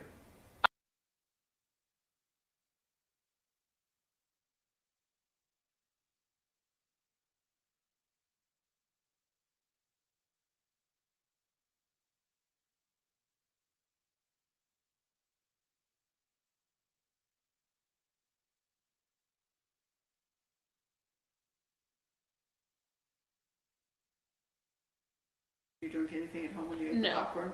No. All right, that was all redacted. So the drinking had stopped? Once I got to... yes. Hang on. I'm going to get right to the point where it stops being redacted. To me and Kaylee at 4... I mean, just text from me to her at 4:20. Let me make sure. Well, I have to step back. No, that whole point was redacted to for whatever reason, that whole section. But hold on. I forgot to ask you. After the initial White Claws, what There we else go. did you consume? You had the 3 White Claws you told us. So, yes. So, 3 White Claws. Going to the house, I had some of Ford. Obviously, Rage Cage. I don't know what they put in it. I don't believe it was hard alcohol. I think it was just seltzers. I think, yeah. I'm pretty sure it was just seltzers that store. I don't remember it being any hard alcohol. It's Obviously, called Rage Cage. yes, it's like just drinking game. I had a little bit of, I don't know how much I would say, of Borg, which obviously has like vodka brunettes. I don't know how much. I don't know how much I drank, but obviously some of that. And then I would say I probably had like 2 or 3 more drinks, maybe a few more. And what were they? Also White Claws. Oh, okay. Yeah. And where were they at home? What do you mean? Did you drink them at home? This was at our house. Okay. Did you drink anything at home when you ate No. the popcorn? No. So the drinking had stopped. Once we left our house, it stopped. So at around 2 o'clock, basically, based off of what you I told me. think so. I don't fully know. I'm like trying to think again. Because I know the last video I have is house was dancing at. Let me look at that again. That was at 12:57. So I would say, I don't know, 1:15, 1:30 I left, just basing off these videos that I have. So we got that sober home, obviously. What we watched Vampire Diaries, had popcorn. Maddie, No more alcohol. no more alcohol. So then I guess I told you that rest of the part. Make sure as you're coming in to hit that like button, folks, please, and thank you. Share this out, let everybody know what we're doing. And please, again, hit the like button so we can get this in that algorithm. I appreciate you all so very much for joining us today. Let's keep going. So you're in your bed, you said, so we interrupted you. So you awakened at somewhere between 4 and 4:20 a.m. Oh, yeah, I have texts that I texted Kaylee. So on my phone it says 5:22 because the time changed, but Moscow's an hour behind. So at 4:22 in Moscow, I guess, would that change also my Snapchat video times? Yes. So then all of this would be an hour behind. That's kind of... No, see, this doesn't make sense to me. Hang on. We interrupted you. So you awakened at somewhere between 4 and 4:20 a.m. Oh, yeah, I have texts that I texted Kaylee. So on my phone it says 5:22 because the time changed, but Moscow's an hour behind. So at 4:22 in Moscow, I guess, would that... No. See, time change, it automatically updates a phone, period. The phones automatically update. We just had time change here. My phone updates, my computer updates, everything electronic automatically does it. There's something wrong with that statement. I'm sorry. Anyway, thank you, IME. Great to see you today. Thanks for joining us. So I'm challenging that statement, truly. That changed also my Snapchat video times. Yes. So then all of this would be an hour behind. That kind of messed everything up. Sorry, then I guess everything would be an hour behind. But on your phone now, you're saying at 4:22 you texted Kaylee the first time. But now since we're in Boise, it changed to 5:22. I don't really know why. Because we're an hour ahead. Yeah, an hour ahead, and I made sure because I sent a screenshot to my mom that had my time, and it showed. No, how would it change previously sent messages times? That's what I don't understand. Right, Sunflower. It doesn't change the time on your previously sent messages, though. That's what I mean. That's I don't know. Something's not right. That's all I'm saying. Well, a car is not, depending on how old it is, Ro. The newer ones, they do update, but your car, you have to manually do that. That's a different story. But an electronic, like a phone or a computer, things like that, your laptop, any of that stuff, it will automatically universally update. So I'm a little off put by that statement. I'm just going to put that and I'm going to challenge it. That's all. My mom's time, and obviously switched over because of Boise time. Sorry, that really confused me. What did you text her? I said, Kaylee, what's going on? Please answer. So. Why did you ask that? So I'll start from there. 4 a.m., around 4 to 4:20. I don't know if I was still drunk. Probably was. I don't know for sure. I was really asleep. I woke up out of nowhere. I heard her playing music. How do you know it was her? I guess I should ask that. I don't really know for sure why I knew it was her, but I think it's because I heard her voice and she's probably singing. I knew for sure it was her when she walked upstairs and she said someone's here. That's how I knew for sure that it was Kaylee. So pretty much she like walked up the stairs, normal, wasn't weird or anything, and I was like, okay, like, and I can go back to bed. Like, So she like shouted out to you, somebody's here? Not to me. I don't know if she knew I was awake, but so she walked up the stairs with Murphy. I think she got to almost about the top of the stairs just by how many like stomps there was. And she said someone was here frantically, but it wasn't a yell because I know for a fact it wasn't like yell or shout because not here. And from what I heard, it's like between talking and yelling. Like, it wasn't yelling, but it's in between there. I believe I was also very drunk. I don't know how much of this is real. Like, I don't know if my mind was like doing whatever. I don't know any of it. Like, half of the stuff, I don't know if it's a dream or if it's real. I just have no clue. But in that moment of what I think I heard, was her saying someone's here. Again, I think it was more like between talking and yelling. I don't know for sure. From what I remember, I think she like ran down the stairs pretty fast and then it just stopped. That's when I texted her, I believe, is like, I was kind of like, what in the world, like, what is this? Like, doesn't make sense, and I didn't think anything was wrong because nothing ever bad happens in Moscow, ever. So then... Did Kaylee sound stressed? Yes, kind of, I think. I don't know for sure. What was Murphy doing? Was he barking? I think he was barking again. I don't remember fully. I think he was barking. Is Murphy a barker? Does Murphy bark at strangers? We don't get a lot of strangers, so I don't know. I think so. What would make Murphy bark? What normally, under normal circumstances, would make Murphy bark? He just wasn't really much of a barker. But you heard him barking, you think? Or yeah, I think so, from what I think I heard.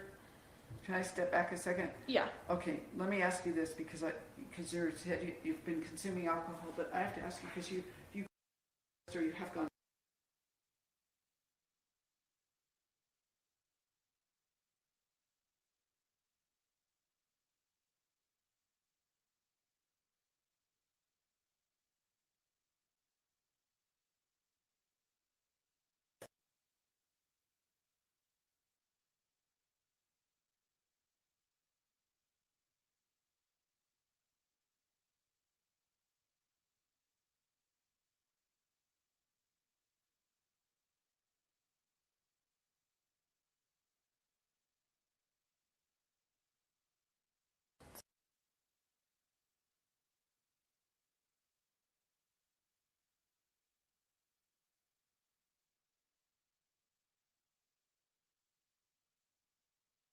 So.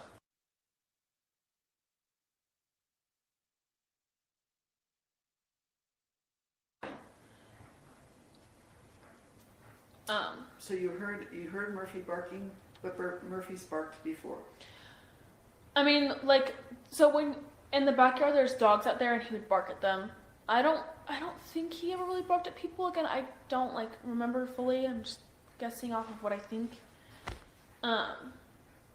But I do think I think I remember hearing barking when Kaylee said that, and I just like something about her like running down the stairs really fast because of how like fast she was stomping. I couldn't hear that. Yeah, from what I don't know if it's like real or if my mind's just like drunk and awake. I don't know really.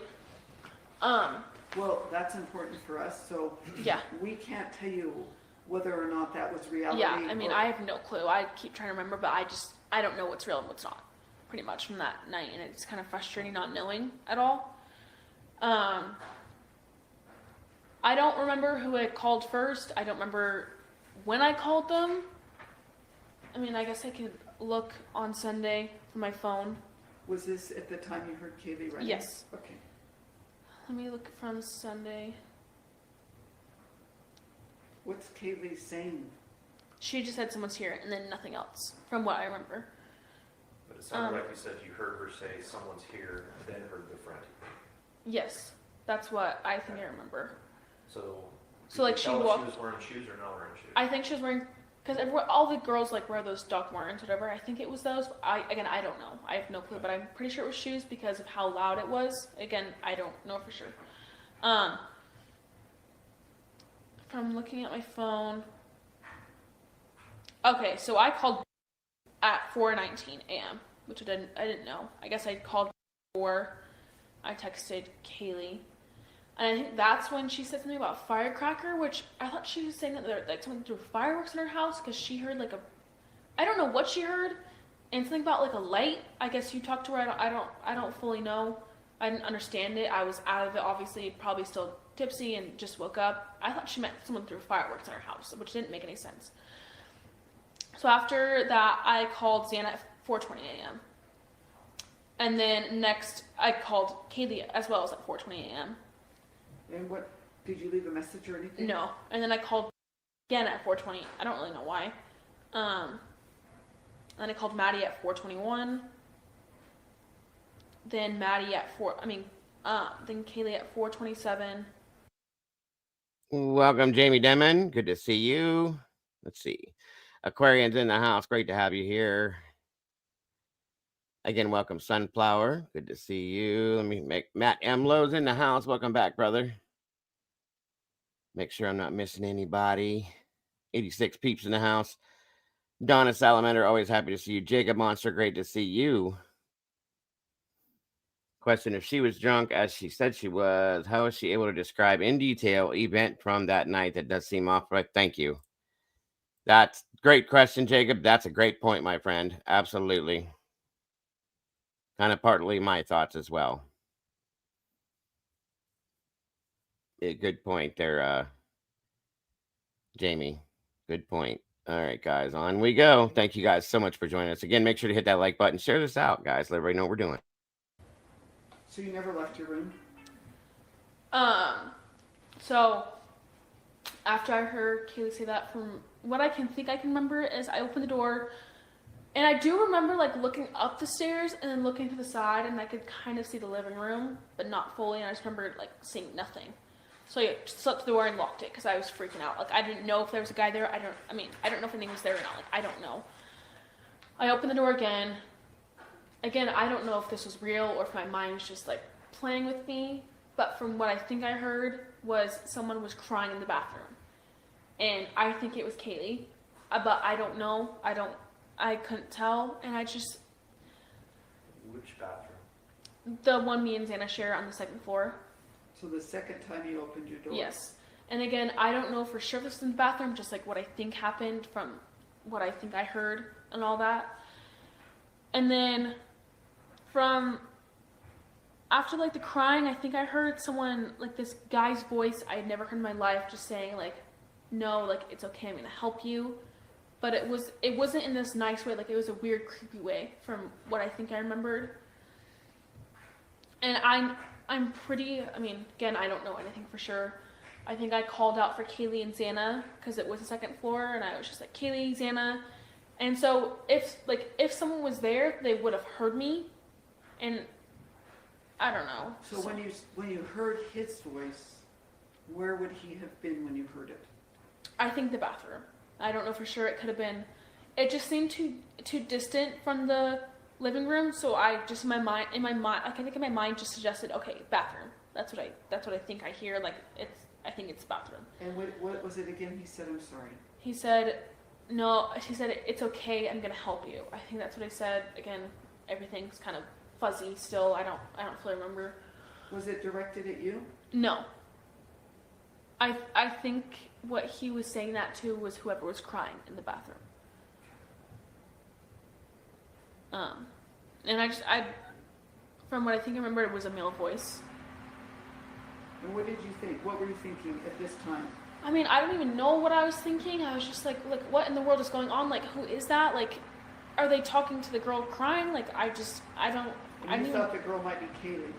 Yeah, that's what I think I thought. But you're only thinking that because of the position of the bathroom in their bedrooms, but you don't know that it's Kaylee. Yeah, I have no idea if it's Kaylee. I have no clue at all. That's just what I'm thinking at that moment is like, I just thought it was Kaylee, but now I'm like, as that moment, what I thought was it was Kaylee.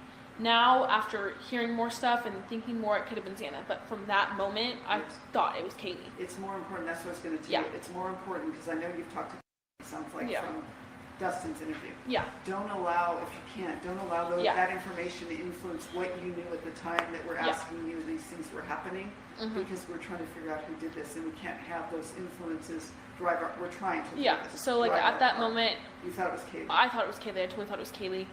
Had you ever heard that male voice before? No, I've never heard that in my entire life. It was not Ethan's voice whatsoever. I know Ethan's voice, and it was not Ethan's voice at all. And the tone of the voice, what did it sound like? It was like almost like a sorry but like creepy tone. I don't really know how to explain a voice. I guess it's kind of hard to explain.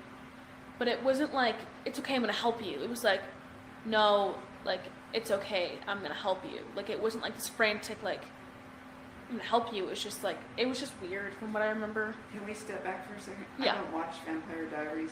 It's not my genre. But I'm not saying, I like scary movies, and I will tell you, I watch Halloween every year. Yeah. The same original. What was on the Vampire Diaries going on before you went to bed? So Vampire Diaries is just about this girl and these two guys that are vampires that like fight between her. It's not supposed to be scary. It's just like those kind of like rom-com, like fictional, like dystopian kind of movies. I don't remember what episode we were on. To be honest, I don't remember I just remember watching Vampires. I don't remember what episode it was, what we saw. Like, Did the vampires rescue girls? kind of. I guess you're gonna have to like. I guess I would look it up to understand it more. No, the only reason I'm asking is could that seed have been planted in your mind from a movie you had just been watching?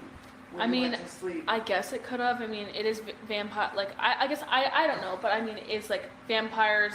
One of the vampires is always dressed in like a black suit, black pants. So like that could have been. I don't know. When you were jolted awake, or when you became aware, is that normal for you? Do you wake up under those circumstances, or do you wake up naturally? Well, I have like a lot of times like my mom will come in, I like gasp because I get freaked out a lot, like really easily. But the fact that I jumped up so fast and locked my door like as fast as I did, not normal at all. I don't know, like something just came over me. It was like, get up, lock your door. So something in your mind was processing. But Yeah. You don't know what it was. I don't know what it was at all. I have no idea. When that first happened, was Murphy barking? I think so. I don't know for sure. I think I heard barking, but again, I don't know for sure. It could have been my mind, just like, I don't know. When you opened the door the first time to look up and down the hallway and up the stairs, was Murphy barking? No.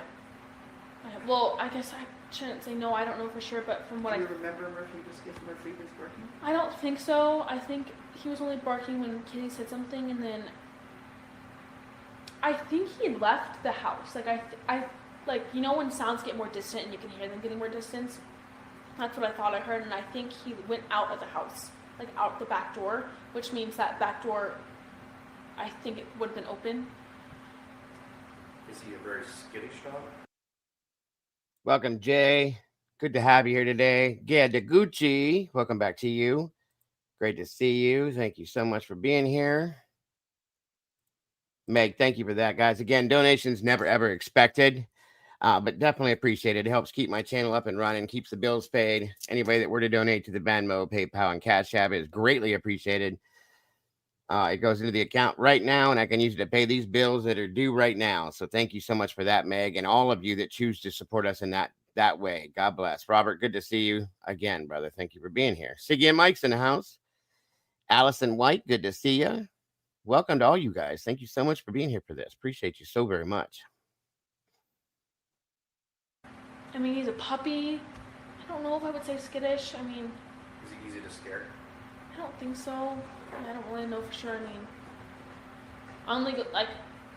I met him in August, so I wouldn't know Yeah, she's one hell of a storyteller, ain't she? I'm just being honest. a ton. I guess you could say. I mean, he's still like a So puppy I in have a way. to go back because we recorded this. Yeah. When you say he left the house, you're talking about the dog. not The dog, not Murphy. the subject that was in From the house. what I thought and from how I could hear him barking, I thought he had left the house. And was that the second time or first time?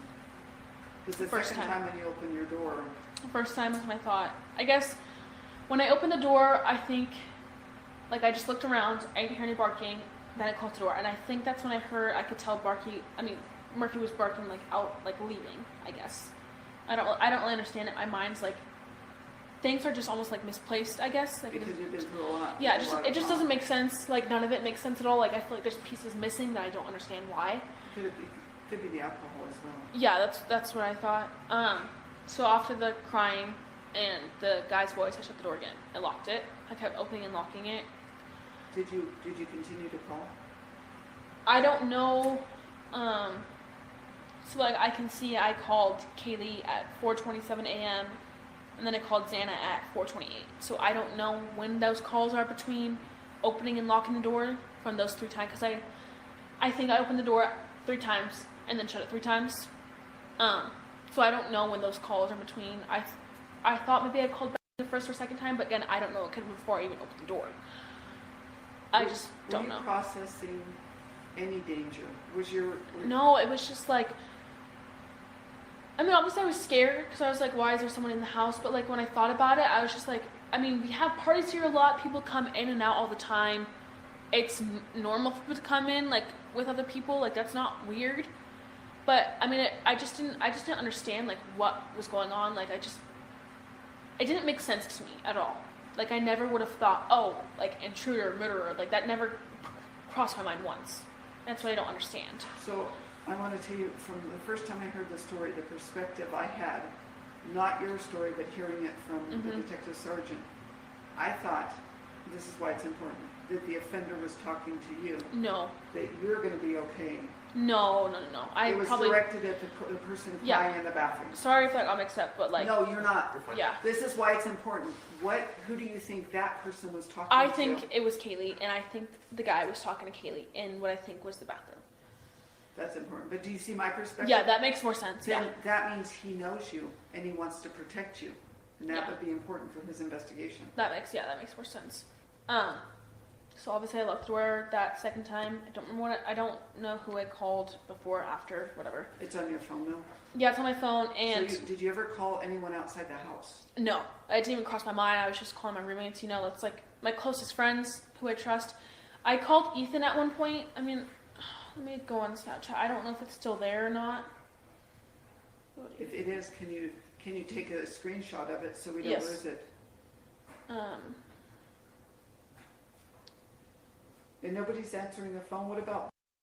She answered the phone. And what did you say? I don't remember what I called her. I don't know at all. And I have the text, but I just remember her saying something about fireworks. Fireworks. That's all I remember. I don't remember what I said to her. It just says Sunday. Ethan couldn't talk. I mean, do you want me to screenshot it still? Yeah. Timeline. There's no time. There's no time on it. I don't really know why. Was that through Snapchat? Yeah, that was through Snapchat because I have his number. But the reason I called Ethan is because like Ethan's the one that we trusted. It was like if Ethan said that we're safe, because me and are always freaked out at that house. Like someone's gonna. I don't know. Me and are always kind of freaked out by that stuff, and we would hear Ethan and be like, okay, Ethan's here. Like we're safe. It doesn't matter. He's 6'3", big guy. Like we're safe. That's why I called him. But he obviously didn't answer, and I thought maybe he was still at school or he was at home. Welcome, Tomboy. Typically, welcome to you. The link is pinned in the top of the chat. False Star, welcome. Good to see you. The link is pinned at the top of the chat. If anybody wants to join me, you feel free. Please, you're always welcome. Thank you for joining us. I don't know. Do you think that was somewhere between 4:20 and 4:27? I have no clue. Okay. I don't have any memory, really. So obviously after I heard, what I think I heard was crying in the bathroom and that guy talking to Kaylee, I opened the door again, and Is that the third time? Yes, this is the third time. And I don't know how I knew it was someone, because from my mind, it's like I was once wearing these like blurry glasses. Like it's so fuzzy and cloudy, but it was like a figure of someone wearing all black, and it was like they had the ski mask that was covering their forehead and their chin and mouth. But I could see that all I remember was seeing their eyebrows. And I don't remember what their eyes looked like, but I remember their eyebrows. I don't remember the color of the eyebrows were. I just remember like bushy eyebrows. That's all I could think about. And he was holding this eye. What are you saying, please, for Meg? You need me to back up or something?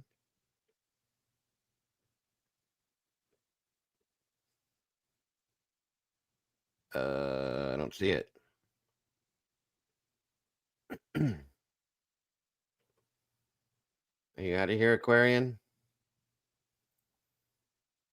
Thank you for being here. Appreciate you. I am me. Great to see you.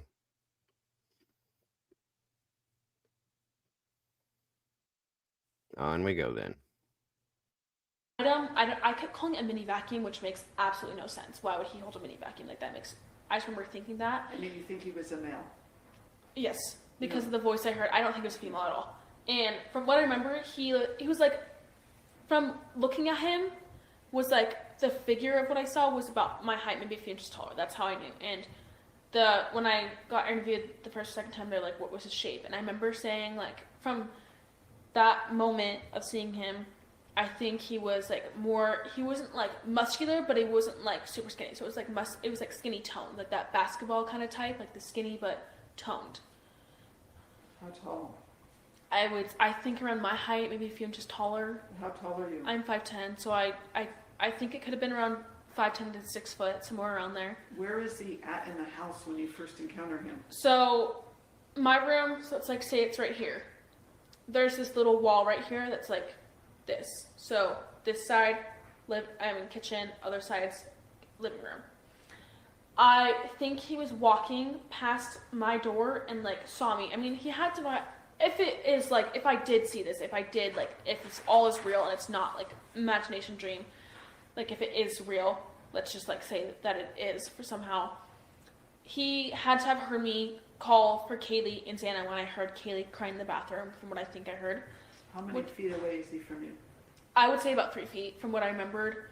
Again, that could be off because I was obviously probably still a little bit drunk. I just woke up. I don't remember fully. But I remember like what I think I remember was like this item, and it was like what I explained was like it looked like this like cylinder little thing that was skinny like this, like about this long, and then it went like a triangle almost at the end.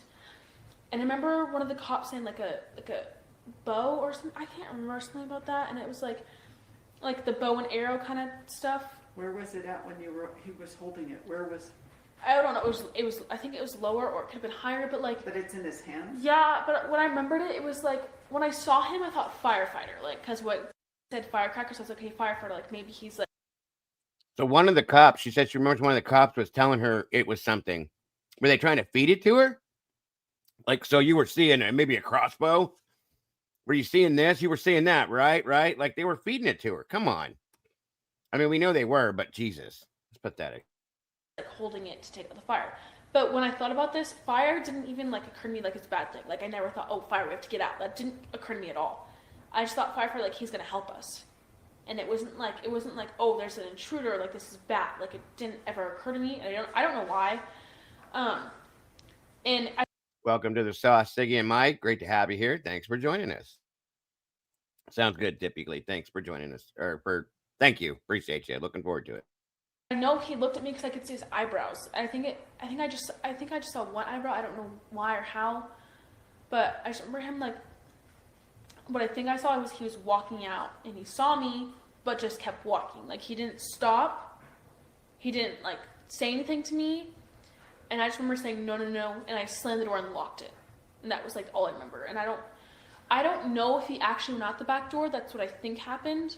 So is that the sliding door? That's that sliding door. I don't know for sure. That's just what I think I saw in my mind. Welcome, Witchy. Thank you for that. Dylan would have been discredited on cross-examined for sure. They'd have destroyed her. And thank you for joining us, Chick Bait. How are you today, dear? Good. How are you?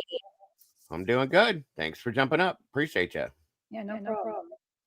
Yeah, I got you, Robert. Thanks for joining us, buddy. And again, Witchy, very generous to you. Thank you so much for that. Welcome back, Becky. Good to see you. On we go. I'll text. What did you do? So maybe there's something on your phone that you did immediately afterwards in relation to what you saw. I'm looking at text between me and Becky real quick. Did he not say anything to you? From what I remember, nothing at all. Do you know how far you opened the door? I don't even remember the third time. I don't know if you could see my whole body. I don't know if you could just see my head. I don't remember at all.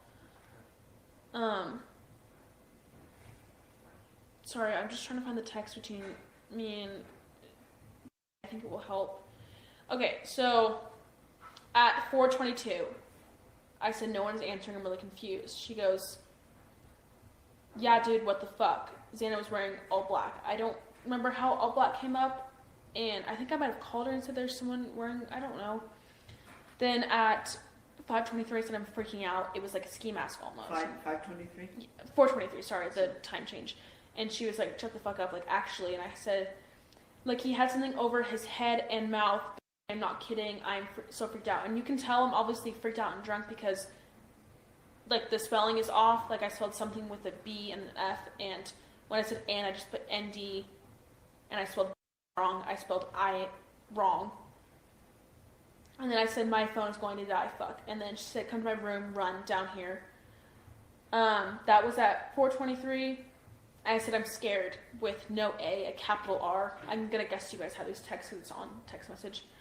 And she says, feel safe to leave your room? I don't know, but I did. I don't know why I did. Like, it just didn't occur to me that anything was wrong. But obviously, yeah, I was Bethany's downstairs? downstairs, so one floor down. She goes, at 4:25, she goes, yeah, I know, but it's better than being alone. So I opened the door for I think they should have done blood tests on them to see if they were truly drunk. That's my opinion, but it didn't happen, so it doesn't matter. a second, and I Hold on. What'd you say, chick? Is Dilton's dad an attorney? Say again? Wasn't Dilton's dad an attorney? Her stepmother is an attorney. Okay. I believe her attorney, too. So, yeah. Yeah. Okay. She knows what to say and do. Mm-hmm. That is amazing from Miss Leah Story. Very first super chat ever, $9.99. The echo is only just for a second. I'm going to start it back up again. I'm so sorry, you guys. But yeah, I think we got 2 out of our goals so far. Thank you guys so very much. I appreciate that. Thank you, Leah. God bless. Very generous. On we go. I just sprinted. And I don't know why. I feel like it was stupid of me to open the door. Like, I don't know why I did that, but I didn't see anyone. I mean, I was scared, but I wasn't like, it wasn't like anything was wrong. I was just like freaked out that someone was in the house, but it wasn't like, oh, this is bad. Like, you know, like I just didn't think about that.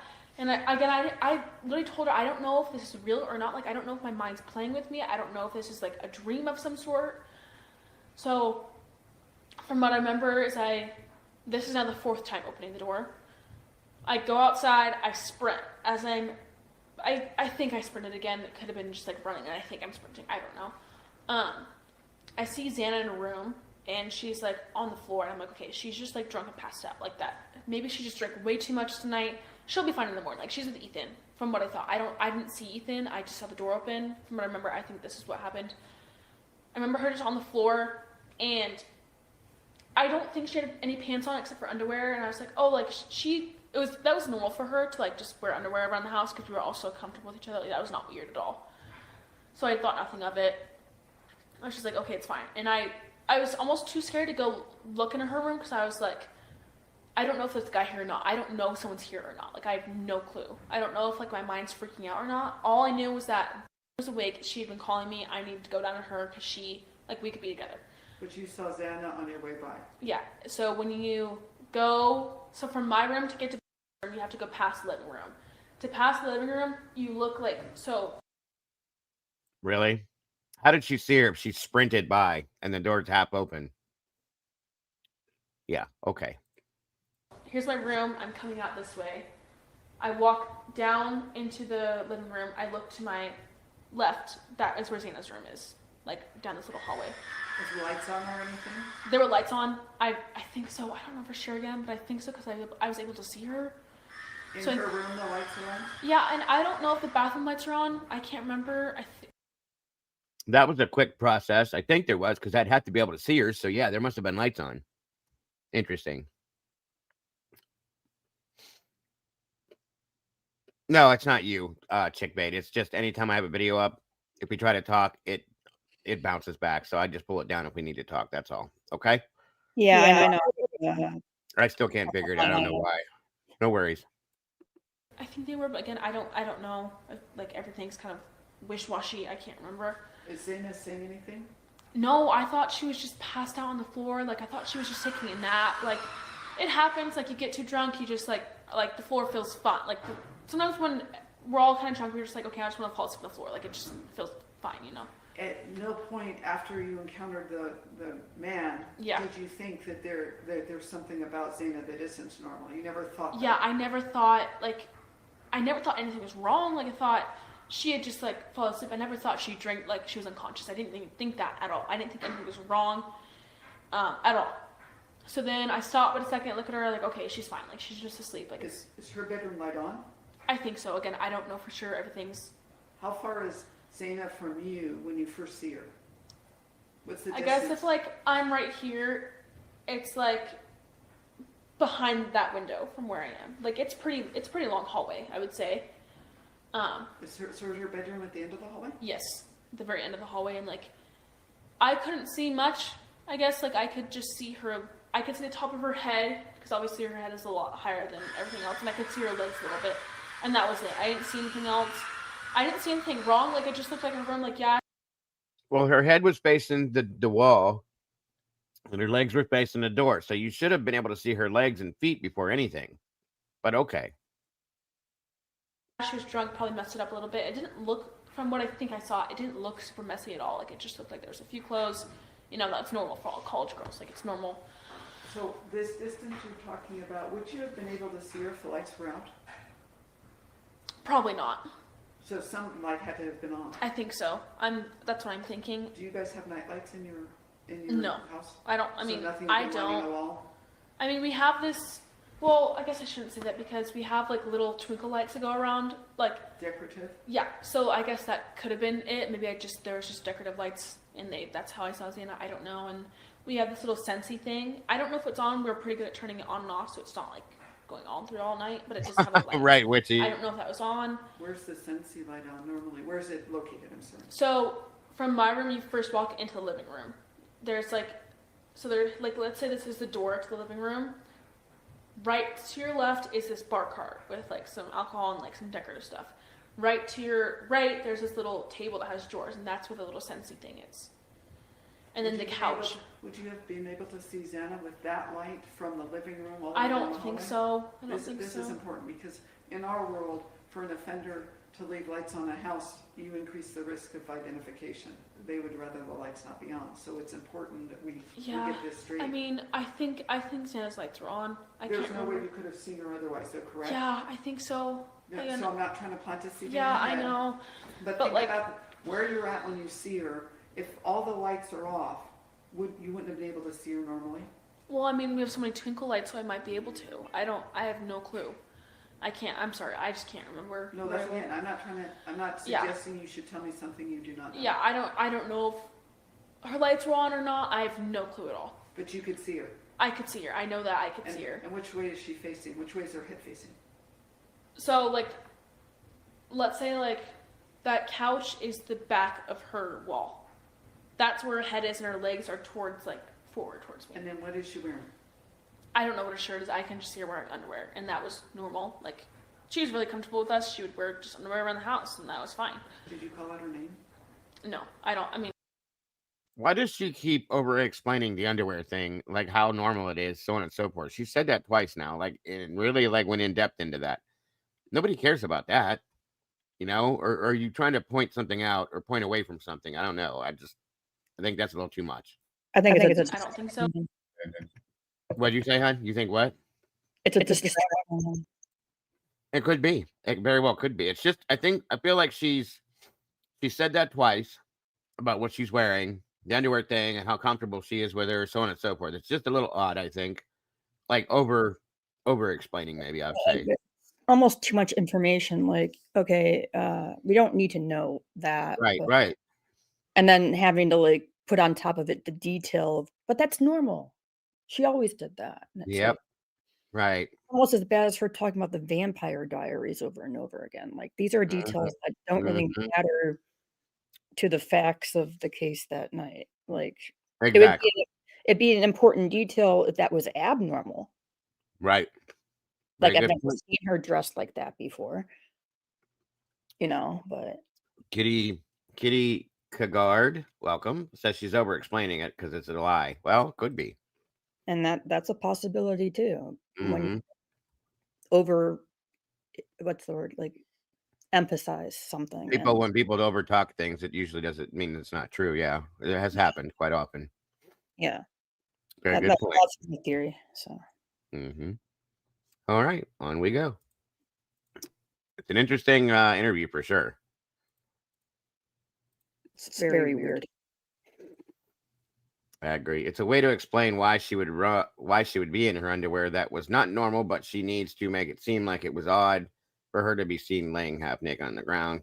Right, and we know that Ethan was completely naked in the bed. So, hey, Jesse, what's up, brother? Good to see you. Just saying, guys, some of these things are off.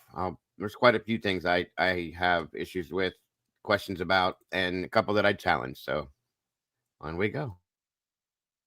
Oh, I don't think I did. I thought she was maybe just asleep, so I don't want to wake her up. And then I ran down the back. She could hear me walking down, so she opened up the door, so I didn't have to wait for her to unlock it. And I just locked the door. And I was like, I don't remember what we talked about at all. I don't know if she does. I have no clue what we talked about. I just remember us being scared a little bit, but we didn't think anything was wrong at all. We thought, okay, maybe someone's just passing through. Maybe we just the house will make a lot of noises too, because I think it is an older house. And it's I'd be at night hearing just the cracking noises when houses make when they're older. Settling. Yeah, that would happen quite often. And so we were kind of used to that, and we just didn't know. And she just said something about a light in her room, like a firecracker or a firework. I don't fully remember, and it just was kind of weird. I was like, what? I don't remember if I talked to her about the guy. I don't remember if I talked to her about what I saw or what I heard. I have no clue. I just remember we fell asleep pretty fast in our bed. We didn't think anything was wrong at all. And what I have to ask you, you were running at first, and at what point did you stop running and she heard you walk to her room? You said at first you were running, and you must have felt comfortable at some point. Well, I guess I was running. So when I got out, I stopped and looked at Zena for a second. This is what I think happened. Then I ran down the stairs. I kept running. I don't think I was walking at all. I think I kept running until I got to her door. So it's important that it's not what you think, it's what you know. I don't know any of this. Okay. I don't know at all. This is all from what I think happened, because I don't know what is real and I'm just my mind's waking up. So I don't know at all. So of the things we've been writing, are most of it what you believe and you remember happened, or you're thinking what happened? This is all what I remember, but I don't know if anything of it is real. I don't know. I can't differentiate if anything is real or if anything is a dream. Or if it's just imagination. I have no clue, and I've been trying to figure that out the past 2 days. What is real? I don't know at all.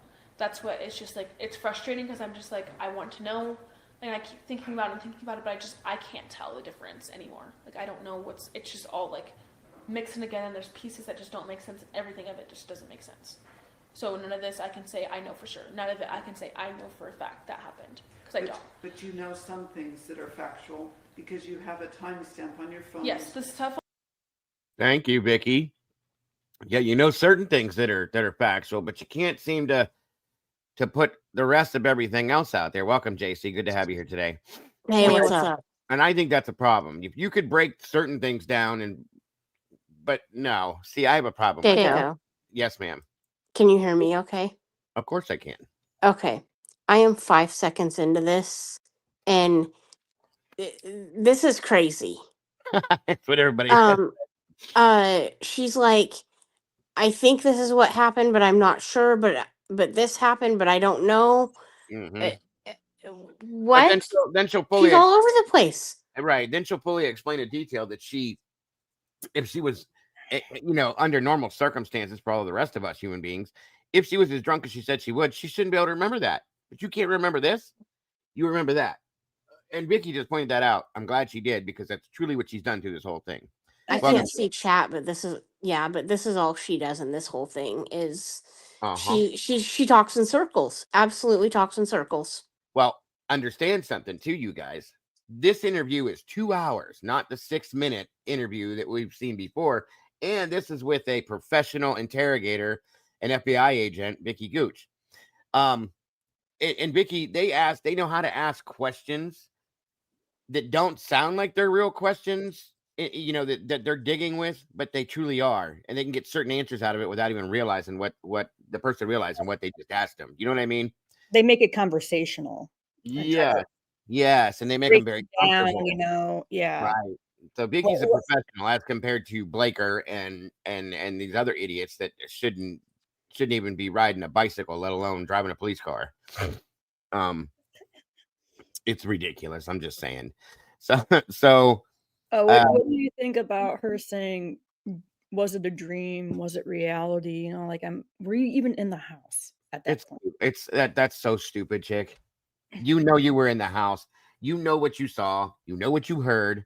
Like I said, conveniently, you can remember this, which is something you shouldn't remember, but you can't remember that. It's very simple. Come on. Yeah, JC, did you hear the part where Dylan said, it's usually her job, I guess, to lock the patio door, but she Oh my guessed gosh. that night she didn't?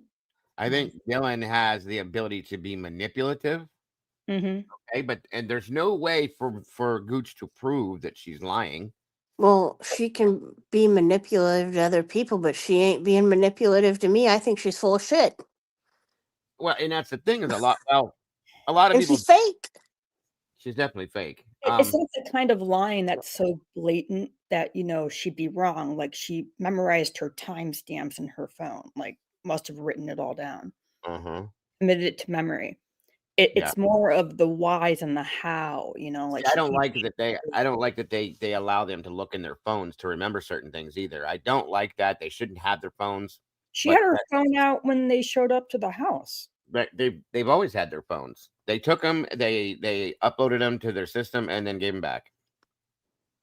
Yeah, they should have went off their raw memory, period, and compare it to what's in the phone. I'm not saying that they're not, Jeff. Of course, there's some real memories. I agree with that. There has to be. But if that's what I mean, if you can remember some of those real memories, and you keep going back to this bullshit excuse about being so drunk. I don't think she was.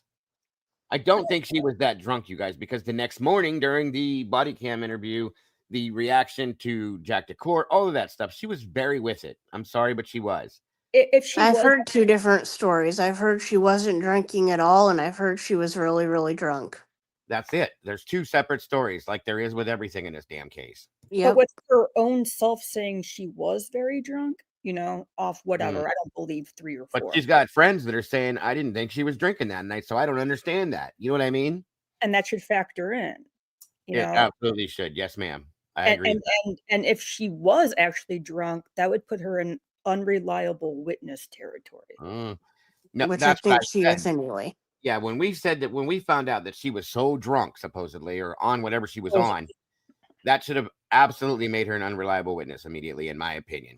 And if she lied about it, that would be obstructing justice. Sure, absolutely. It's quite interesting how this is. Now, wait till you see the number 5 interview with Detective Lake. Oh, so mind you, we're at number 4 here, I think. The number 5, so she's out, a ways out by number 5. So let's see what has come out in that one next. It's right after this, okay? Okie dokie. And it's interesting. It is quite interesting. We're about a little over halfway through this one. If you guys want me to speed it up, I will, but I'm trying to make sure we get everything through this so that there's nothing missed. There's one point in this where Vicki says, talks about the gaps, Dylan, like and that's why I titled it. There's a lot of gaps in here. Yeah, there sure is. Did you hear that part, Diego, where she said she wasn't sure how much of her face or her body was shown through the door? I'm like, you have somebody outside the door telling you how much of you was appearing through the door? Uh-huh.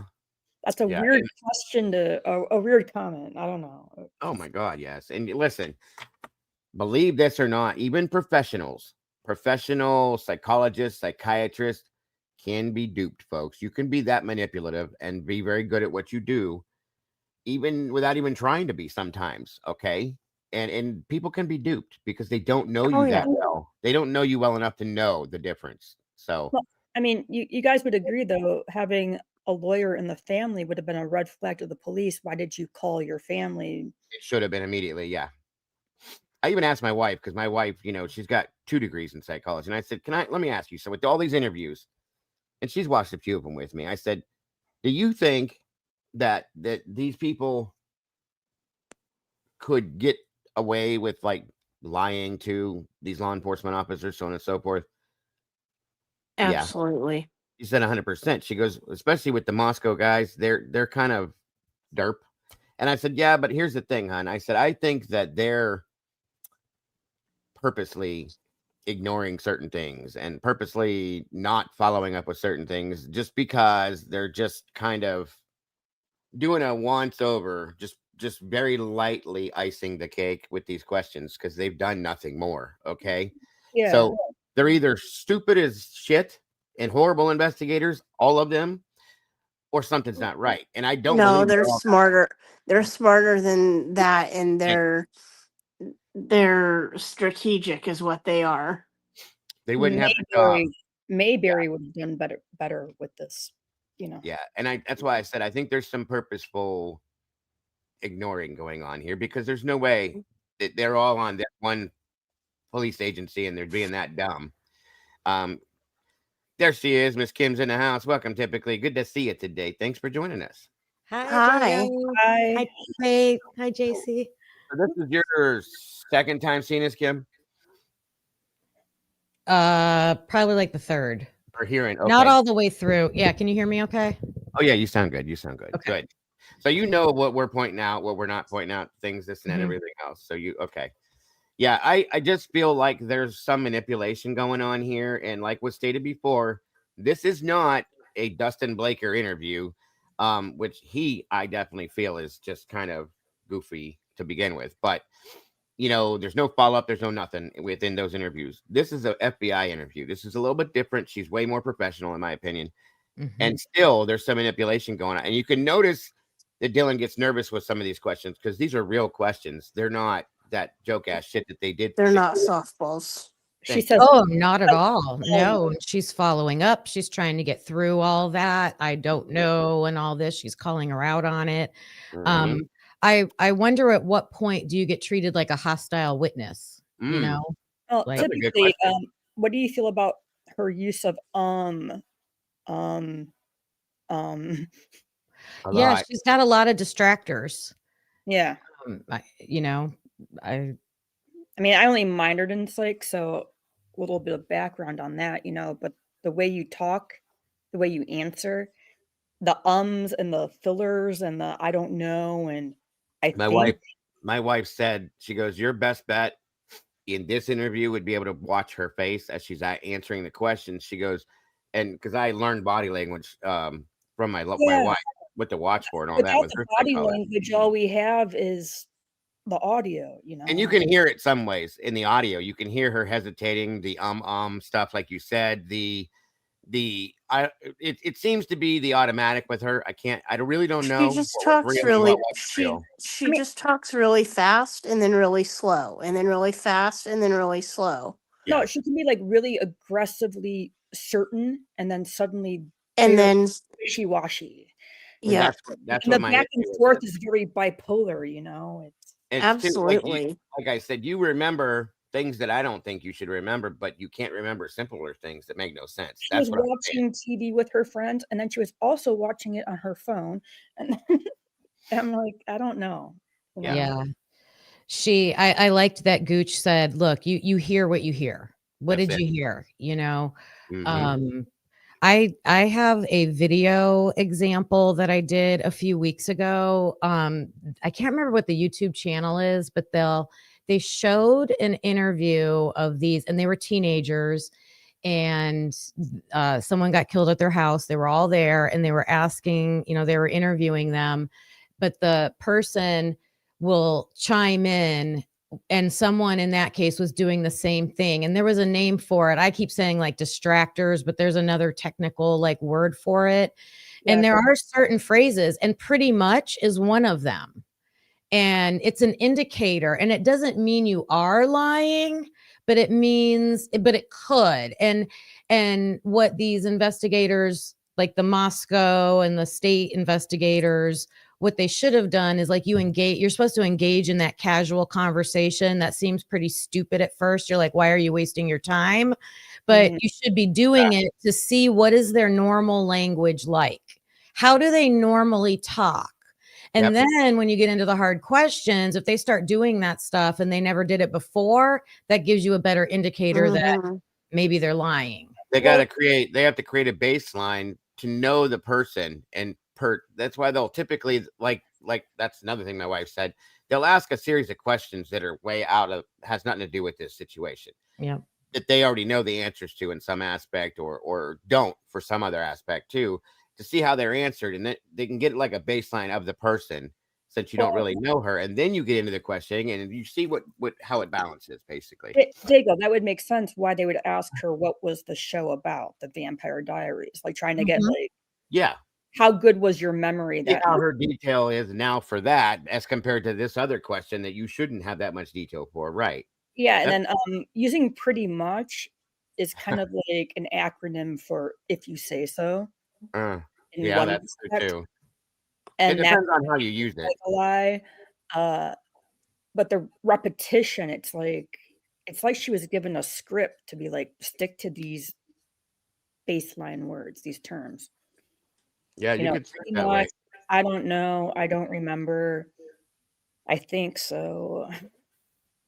Yep. When you say like pretty much or that's it or think it's like I'm telling you maybe a little tiny bit of truth, but I'm staying away from the whole truth. And someone got it in the chat. It's deflecting. Yeah, deflecting that. Yeah. Exactly. Yeah. Oh yeah. Hey Candy, good to see you, dear. All right, guys, on we go. Appreciate you joining us typically. Yeah, thanks for having me. Every time, anytime. On we go. On my phone. And like I said, you guys, I'm sorry. Right after this, we're going to jump right into the number 5 interview with Detective Lake. That's like I said, that's number 5. So she's into her 5th interview at that point, and you got to notice how things change. Then it's kind of interesting. That is factual. Everything else, no. But you remember watching the movies? I remember before everything, like from when me, Kaylee, Maddie, and Ben were in Kaylee's room. All of that beforehand, I remember that because I remember exactly that, like all of that. I remember. Again, like I don't remember what episode of the Vampire Diaries we were watching, but I know it was Vampire Diaries because I remember putting it on. You don't remember got home. You don't remember what time. I don't remember. I think I went to bed before. I think I went to my room before she left. That I have no clue about. I don't know when she left. I don't know where she went. I don't know. I think someone told me that she walked home. I don't know exactly who. I don't know when went to her room. I don't know if she sat on the couch. I have no clue at all. That stuff I don't know about because I think I was in my room before that. Do you think that you opening the door three times is part of what you're trying to piece together, or it actually happened? I think it's what I'm trying to piece together. I don't know for sure if it fully happened. Good point, Jay. Like I don't know if my mind's like making up stuff like at that moment when everything was happening. I don't know if my mind was trying to make stuff up so that I can remember it. Like I just don't know. It just doesn't make sense to me, and I don't know. I don't know if my mind was trying to make things up so I can remember it. What? Like, come on. Anyway.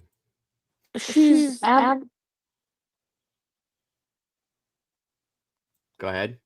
She's absolutely like trying to like make herself, I feel like she's absolutely trying to make herself like be in the clear of this situation and you know what I mean? Like I just feel like she's absolutely trying to distance herself. Oh, 100%. Yeah, I can go 1,000%. JC, I feel like she comes across as somebody who has like a guilt complex. Like I'm not being interviewed because I'm guilty, but I feel like I need to defend myself. Well, now I will say this, whether she's complicit in anything or not, there is a real thing called survivor's guilt, and it does happen. Yeah. That's something my wife brought to my attention, and she goes, you got to understand that sometimes people, they do detach because they feel bad about situations. I'm not saying that's what she's got going on, but yeah, it's a real thing. You know, it's a whole psychological aspect to this, and it's possible, but some of this stuff, I get that too. You're right, Dago, because like, even if she's not like guilty of anything, It's that survivor's guilt that makes you feel defensive. Exactly. There's the word defensive. That's the word that my wife used. And I was like, really? She goes, yeah. And she goes, remember when, because I helped her through her schooling when she did it, a lot of her testing and all that we studied for together and all that, and blah, blah, blah. And I remember some of this stuff. And I was like, oh shit, that's right. Now, not saying that's the answer, folks. All I'm saying is you got to take that into account to some aspect as well with this, because it could possibly be what the issue is, or it's completely the opposite. You know what I mean? You just don't know with her. You just don't know with her if it's the antics, if it's the truth, or if it's a lie. And that's the point. And I see a lot of people said Dylan's a ding dong. She's dumb. She's this. I don't think she is. I don't think she's as dumb as everybody made her out to be. I'll be honest with you. I don't think so. Not at all. Like either she's being defensive for one of two main reasons. One, she might have seen more, known more, of course. That would be the real guilt aspect. The other part is, how many times in your life do you have the FBI talking to you? That's a good point. That is a good point too. Don't forget that she's been raised by a certain type of parent. On one side, her stepmother's an attorney and has probably spoken to her and said, don't answer this, that, this, or that. Make sure you answer this, and that certain way, blah, blah, blah, so on and so forth. I guarantee you. And then it becomes more like a performance you're going to be judged on for the rest of your life, which, I mean, we have opinions on it. I'm surprised she's doing this without an attorney, but they did say this was at her home, I believe. And I think that's what I heard. And if that's the case, then there could be somebody around her that is kind of like directing her, like coaching her up. I mean, at any rate, none of this matches the PCA, No, that's gone. That's been gone for so long now. I don't even know why that document existed to begin with. Well, she I do. Really said that she called out for their names and then was surprised that nobody came. Right. Yeah, when I when I listened to this by myself, I tried really hard to listen with empathy for her and give her the benefit of the doubt and try to separate that part from just the facts she's saying. Just what are the facts that she's saying, so that I don't have to criticize her and all that. But she does it to herself. This is what I think I know is too much for me. And then making that thing. I think my mind might be making things up just so that I can remember it. What are you talking about? I think that's her therapist. I think her therapist has said that to her. So now she's using that as a reason. Yeah. That's a good point. Typically, it's kind of like you said, the therapist, she's using talking points from therapy. Yes. Yep. Comes across as young, naive, and also from that angle, that's why she's like, oh, I only had 3 or 4 drinks. I mean, that's kind of like the old story when a cop pulls you over. I only had a couple. Well, that's like she said, well, I just had a little bit of the Borg. I didn't have a whole lot. But okay, did you or didn't you? Because in the one report, she was trash because she drank a whole thing of that, supposedly. So and friends were saying she was sober by choice. Yeah. And there was also this thing that was put out, and everybody forgets this. I read this in the report where they were supposed to be, the campus was doing a alcohol-free weekend that weekend where you don't drink, supposedly. Now, I'm sure not everybody took advantage of that. You didn't have to, but. Oh, I didn't know that. Yeah. I remember reading through that one report. I think it was an ISP. It was like a homecoming kind of weekend. Something like that. Yeah. They were, one of the things they were doing, hey, Gail, good to see you.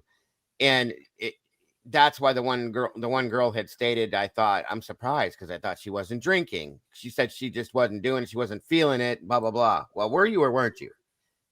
From what I saw on the body cam video, the very first time that she spoke to anybody as a police officer or anything, she seemed very with it. And she was remembering things that she can't remember here. And was saying a lot more there than she was saying here. So it's. Well, I mean, the first things that come out of your mouth after any incident are the most reliable.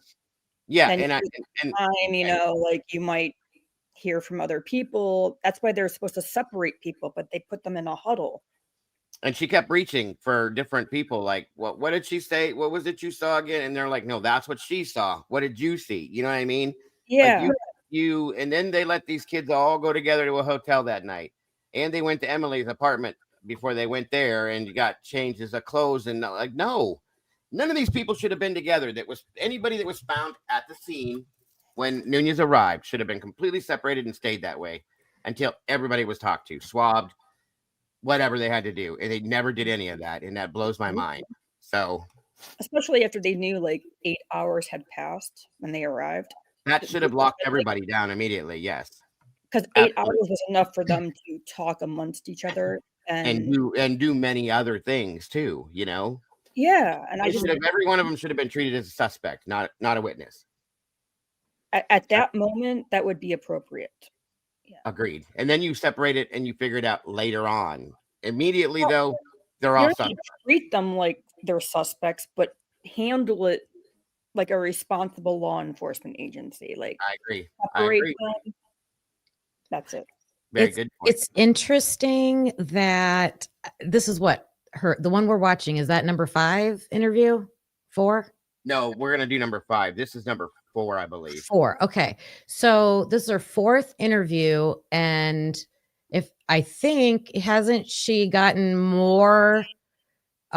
She's using those deflectors more and more as she gets to each interview, isn't she? Yes, agreed. That's interesting. Very much so. Mm-hmm. Because I think she's being coached between the interviews. You know what I mean? She's talking to her stepmother or whatever, and like, okay, so how should I handle this, and that? Well, you need to be doing this, and this, and this, so on and so forth. So that's just my opinion, of course. But so there was no attorney present during these interviews? Not the other ones that I don't believe so. It would have been more concise. I would have imagined they would have forced that, but they didn't. So part of me wants to say that the interviewer should have said, well, just tell us what you do know, but then they might not have gotten as much or any information. So I think they're just letting her talk. Like, just let her talk. Let's see what we can pull out of here. Right. Which makes me lean towards her innocence in a lot of ways, because you wouldn't go into this blindly. I just think that she's a nervous wreck to some extent, but also coached at the same time. And both those things can be possible. Like, I just also think it's evident she was clearly up and awake, both of them, Bethany and her, when this event was going on. I don't think there's any way to get around that at this point. No. You were up when this happened. They were awake the whole night. There's no doubt. I mean, Ann even claimed that they were not asleep. I don't know why that keeps being talked about, because nobody slept.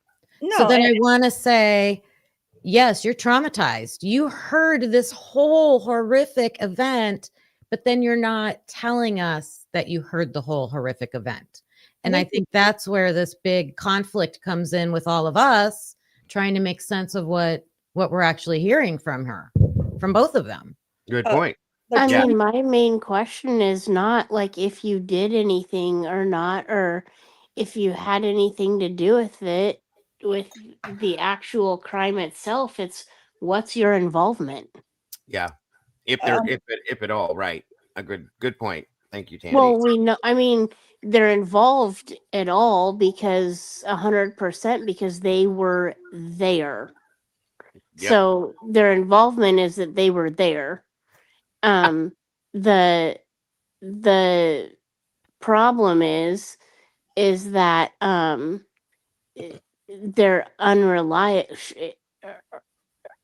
The way she's talking is unreliable. Oh, of course, yeah. I'm sorry, I'm laughing. I just looked down at Typically's tagline underneath her name, and it says it wasn't a dream. It wasn't a dream.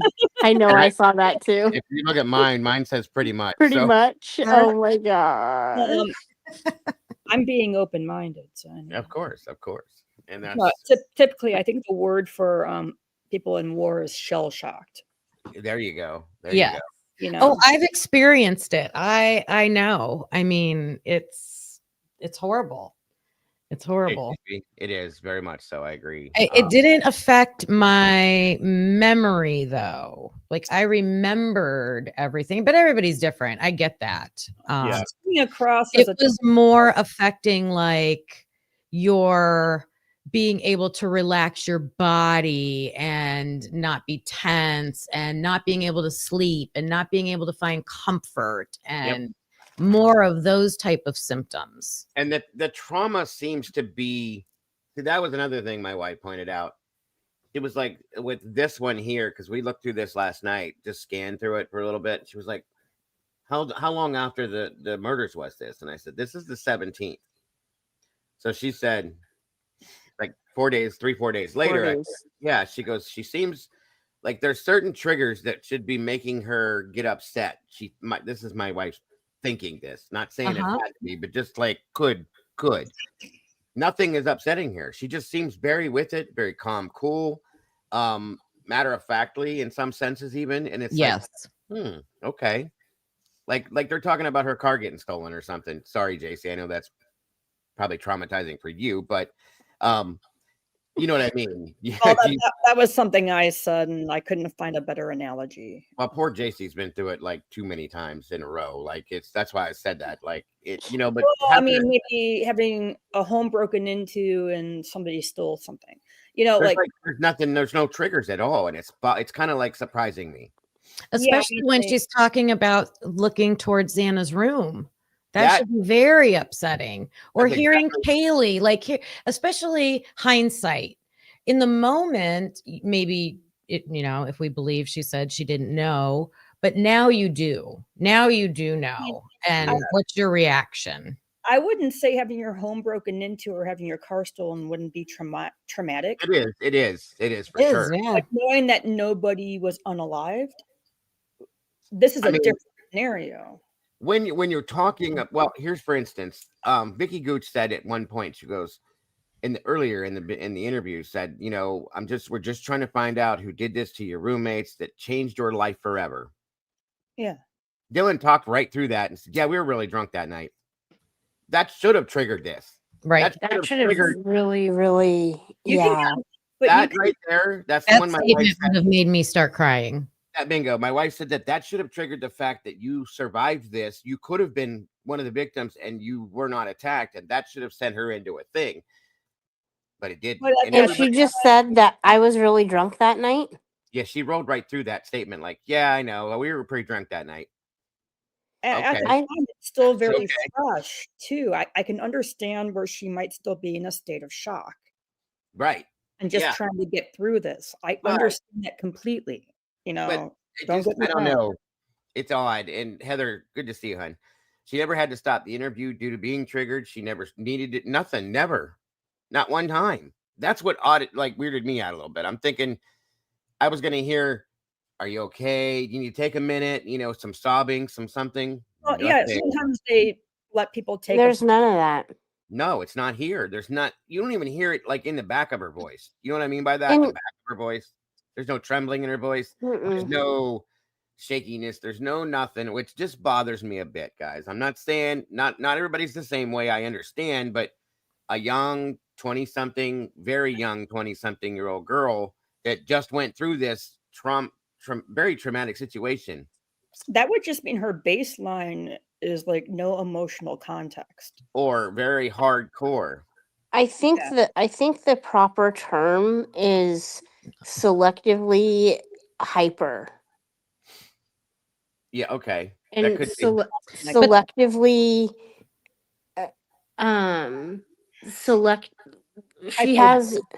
she has selective memory.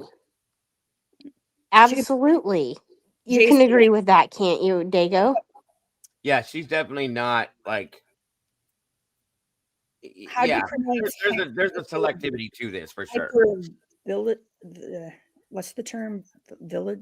I have a speech impediment. Hypervigilance. Hypervigilance, yeah. Thank you. Because that's when you're like super overly checking everything. Like, I'm trying to play it off like I watch Criminal Minds. Like she has that. And I usually lock every door. Yeah. But not that night. And I had that for like months. It was and it makes you sick. It wears you out. You are drained. I have PTSD, so I get that. But the way she said it, but not that night. Listen, I have PTSD from seeing dead bodies and dead children and stuff like that in that form. Okay, this girl doesn't seem even remotely traumatized at all to me. That's what bothers me. Dago, that's why I need to rule out every possible thing, every ounce of innocence I can drag out of her story. And I've seen people in shock. There's a difference, in my opinion, between this and shock. Okay, and this is the 17th. This 2-hour interview. Yeah. This is for 3 days, 4 days later, whatever you want to call it. I But she's can't crying imagine. her eyes out at the BK sentencing. See, that's what bothers me. That whole thing. Oh, the Years later, antics. The Academy now you're Award going to break goes down. I don't to get it. That's what bugs me. I've seen people go through this kind of real shock, and like what typically was talking about, people close to me. It's real. They're folks. not. Well, There's yeah, and no signs of that here, in my opinion. I'm just saying. No, I was looking for shell shock. I'm not seeing it. I'm just Right. bringing up concepts that I would be looking for. the Yeah. people that I've seen that really have like victim impact statements, they're not like continuously hyperventilating. They are hyperventilating and then going on and then hyperventilating. There's stops and goes. You know what I mean? And she's very It's a upbeat very too. personal thing, JC, right? You Yeah. know? Yeah. It is. I would think hers would be fear based, right? It was a scary. It should have been. It should have been. She even said we were freaked out. We were freaked out. We were freaked out. And That's what I experienced. It wasn't a real threat. It was the fear of a threat. And let me tell you, I would not. I had to have someone by my side. I couldn't be alone. I was right next to somebody for days, and we don't see anything like that from her. No. And here's the thing. If this is only days later, so there's no suspect in custody, you should still have a massive fear. They didn't, especially somebody like her, because hold on. She survived. How do you know they're not coming back for you? You don't know who this is yet. You know, that kind of a thought is what goes through these people's minds. Yeah. So there's none of that. None of that. There's no trauma here, in my opinion, at all. My wife said the same thing. She's like, this sounds just like any other girl, just on it every day, living her life, you know? Dago, I truly feel that way. Dago, the Chapin siblings went back to school, the same school. Yeah, right. Return. I think it's because of what they had invested and some other issues, I think, too. I can't understand it, but to each their own. Their whole situation is beyond. Their whole situation is very odd to me. I'll put that. It's a whole nother story. Yeah, a completely different story. Yeah. That's a good way to welcome Big Red and Morgan. Good to see you. And that's I want to like the Chapins a lot. I really do. I want to think they're good people and like whatever, but there's just something a little strange. Very much so. What I mean. I bring it up because the Chapins apparently didn't perceive an ongoing threat. Bethany and Dylan Not at all. Not at all. You have two other children. You have two other children that are on that same campus that were around that situation that would possibly know who could have done it before they did, and you sent them right back like it was nothing. Nothing. And that makes people wanted. That makes people like leery, because unless you know something that we don't know, why are you sending your kids back? Yeah, and then what did Bethany and Dylan? There's other people that didn't send their children back. A lot of people didn't, yeah. You know what I mean? Like, and it's not like they were children; they were adults, and they didn't go back because their parents didn't let them. Absolutely, I'm so sorry, Big Red. That's horrible. And also, what about the 6th roommate? You know, who had to babysit the dog? The mom's like, "Don't go over there that night." Mm-hmm. Yeah. Yeah, Ashlyn was supposed to spend the night. Yeah, but her mom said, "Stay home, watch the dog." It's the audio interview with Dylan. We're about to kick it back on again. No, wasn't. Didn't Ashlyn just say that she just didn't want to suddenly just didn't want to go or something? No, her parents had taken a trip and they were supposed to be back, but they got delayed. Stayed another day, and so she had to go over to her house. Could you please stay? Because she was staying at the house. Ashlyn was staying at her mom's house. Okay. And could you stay another night? I didn't know if she was staying at her parents' house or her house or where, but I know she some reason decided not to go over there. Mm-hmm. The mom said to stay home and watch the dogs. Watch the dogs, yeah. Yeah, typically is absolutely 100 on that one. That's right. And because I remember when I first heard that she just so happened to not go there, and I'm like, what the hell? That's odd. In that situation, I'd be crying in relief. Yes. Like, oh my goodness. Yeah. Like, no, but she to avoid that whole thing. Right. And there's another girl that stated in her interview that we just saw how she pretty much lived there. Okay. She had been pretty much staying there on a regular basis, but she wasn't there that night either. And I'm like, is that the Kayla girl or? Yeah, Kayla, I think it was. Kayla. I don't know if I watched that one yet. Yeah, I believe I heard her say that she was pretty much at that point, she was pretty much staying there. She was always there. And you just weren't there that night. There's so many people. See, that's what is so weird to me. There's so many people that stayed away from that house that night that are always around it. Hunter, it was a revolving door. That's what and all of a sudden that night, that's what I mean. It wasn't. Hunter and Emily and Josie, and they all hang out there on a regular basis. But for some reason that night, nobody was there. And Kaylee graduated early, and her mom said in an early interview, "Don't go over there and show off your Range Rover." You know. Well, yeah.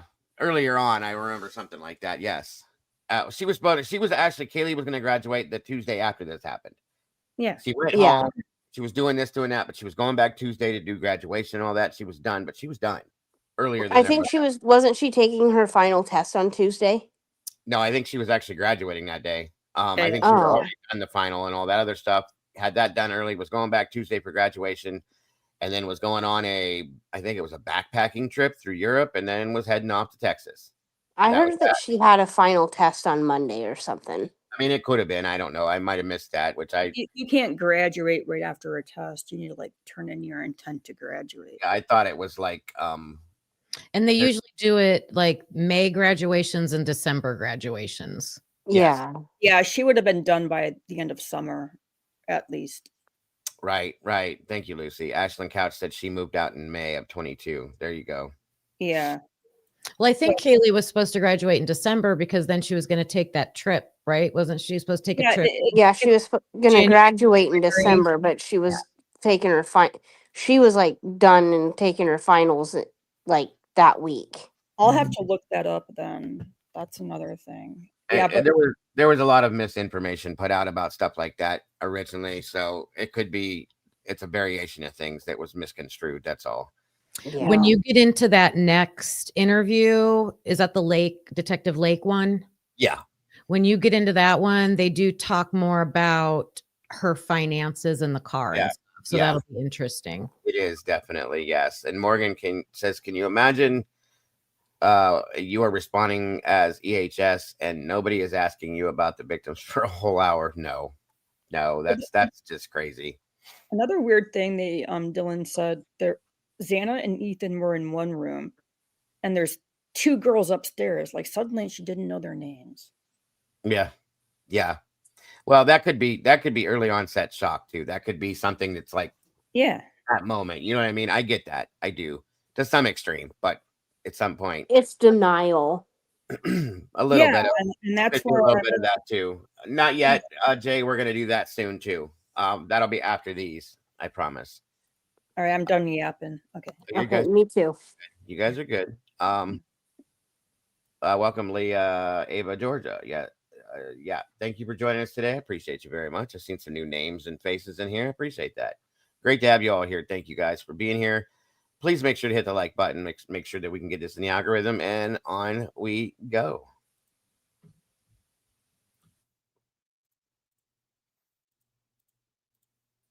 How to fully explain it, I guess.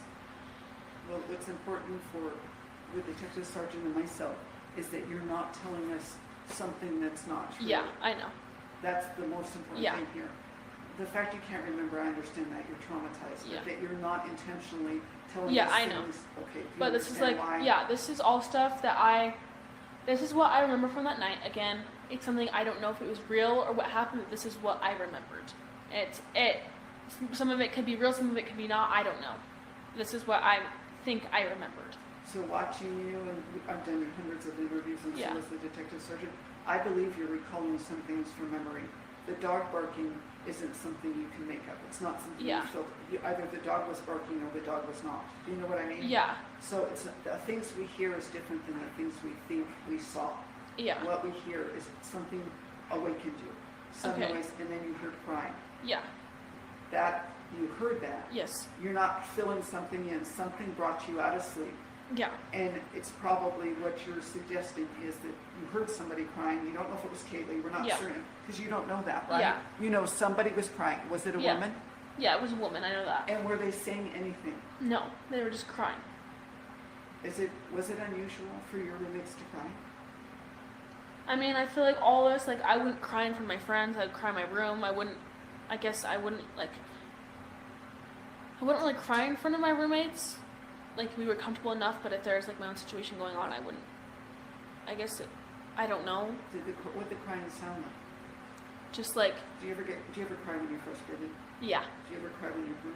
yes, Do you ever cry when you're scared? yeah, and I don't know which one it was. I don't know at all. You just heard crying. I just heard crying.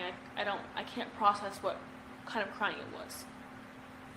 So I have learned through interviews, and the detective sergeant knows this, and so there's what you hear is not necessarily distorted, but what we see can be from trauma, right? But what we hear is distinct, right? Yeah. What I heard, what I smell, that's unique. So what you heard is as important as what you saw to me. Yeah, We always ask this, did you smell anything No. unusual? didn't smell anything. Cologne, anything like Nothing. that? Perfume? Nothing. What you thought you saw when you saw the figure in the hallway, Yeah. 3 feet from you, you thought it was a male. Yes. And you thought he was holding something, but at the time, your view of it was it could have been a vacuum cleaner. A mini vacuum. Yeah. And what was around the person's waist? I don't know. I don't think I looked at that. I just remember all black clothes. Oh, I thought you said you saw a triangle. What was in the No, that was from what he was holding. Okay. So can you describe that again for me? It was like cylinder like this, I guess like about that long, and then it went out and in like a triangle. And at how the was end. it? How was the person holding it? I don't know. I have no clue. I can't remember that. I just remember seeing it, and I don't remember if he had one hand on it, 2 hands. I have no clue. I don't know. I don't remember how he was holding it exactly. Were there lights on in the hallway? I don't know. I can't remember at all. Okay, let's go back a second. Would there normally be lights on in the hallway? Do you leave the lights on for your roommates if they decide to stay out late out of consideration since they are your roommates? Do you leave any hallway lights on or anything? I mean, for me, I like to leave a hallway light out there because it just makes me feel better. But I don't know if I did. I don't know if anyone else did. That's something I don't know. Because you went to bed ahead of the other people. Yeah, in the house. I don't know. Would it be unusual for you guys to leave your lights on? No, At that would night, not be especially after unusual at all. I mean, Xana and Ethan like to turn them off, but like sometimes I would leave them on. We would go down and get food, and in the middle of the night leave the lights on. Like that was normal. When I didn't ask this before. When was the last time you saw Xana? So that was when Ethan was trying to call his sister, wasn't answering. Xana was with I guess I have oh, that was not the same video. That like. Welcome, Brooke. Good to see you today, dear. Thanks for joining us. And May Flowers, SLE, Miss Jean, Romaine, Morgan, Jules, Proby, and Proud. All you guys, thank you so much for joining us. I appreciate you guys. If I didn't get to, I will catch up to you soon. Thank you so much for being here. Xana was with him. And I just said, like, I don't know if I told him where I was going. I don't know if I told him when I was leaving. I just knew I was told yesterday if they wanted to go. And that, I think you left there at 2 in the morning? No, that was before then.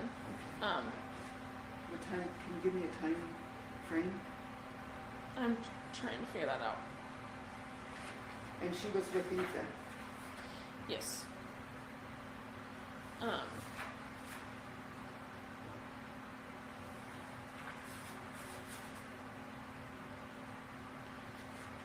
So I know for sure from this video I was at 12:49.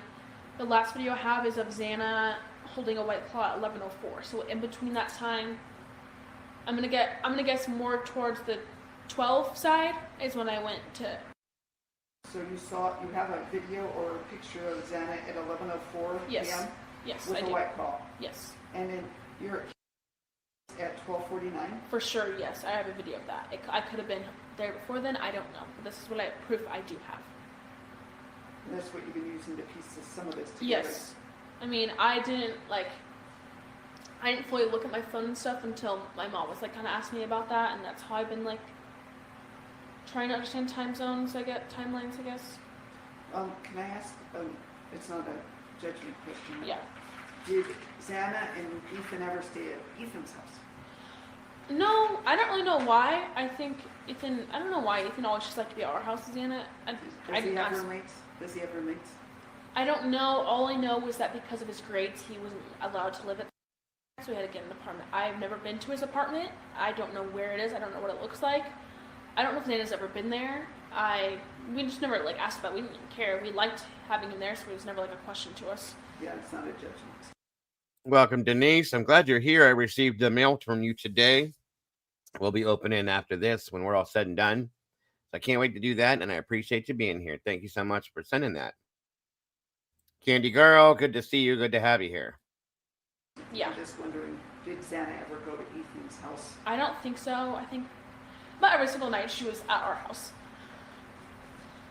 So this is an odd question. You just brought up something. He couldn't stay with his fraternity because of his grades, but we're not even through this semester yet.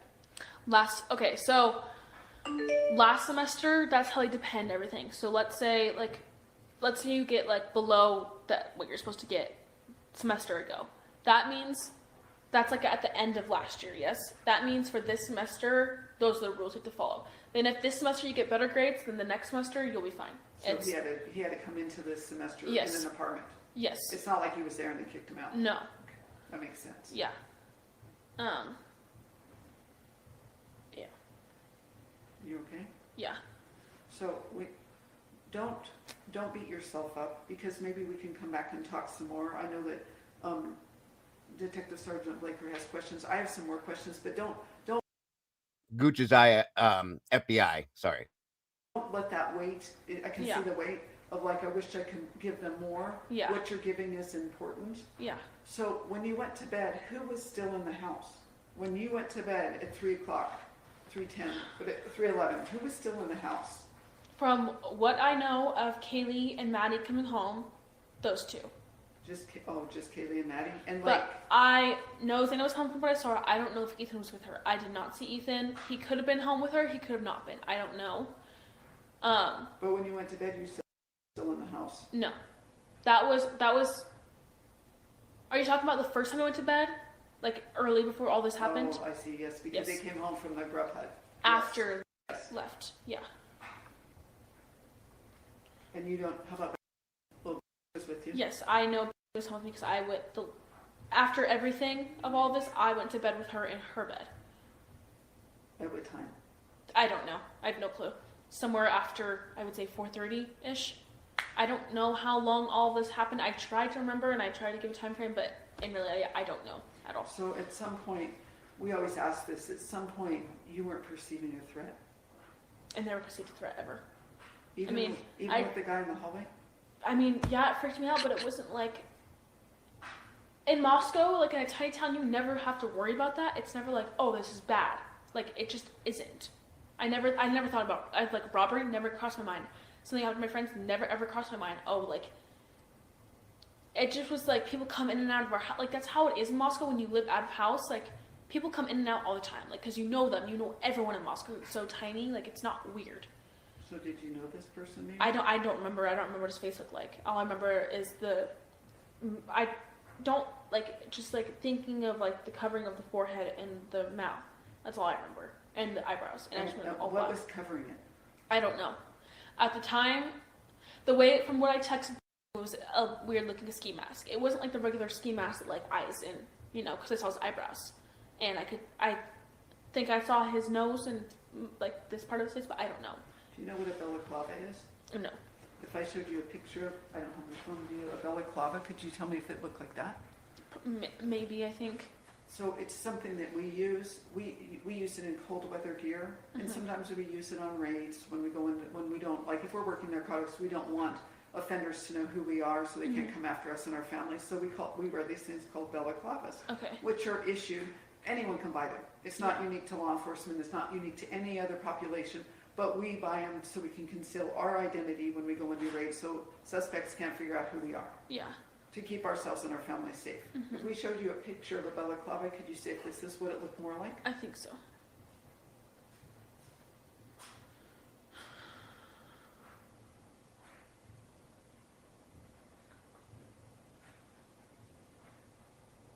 He never said anything directed at you, the person that you saw in the hallway. Never. Was there movement going on? Thank you.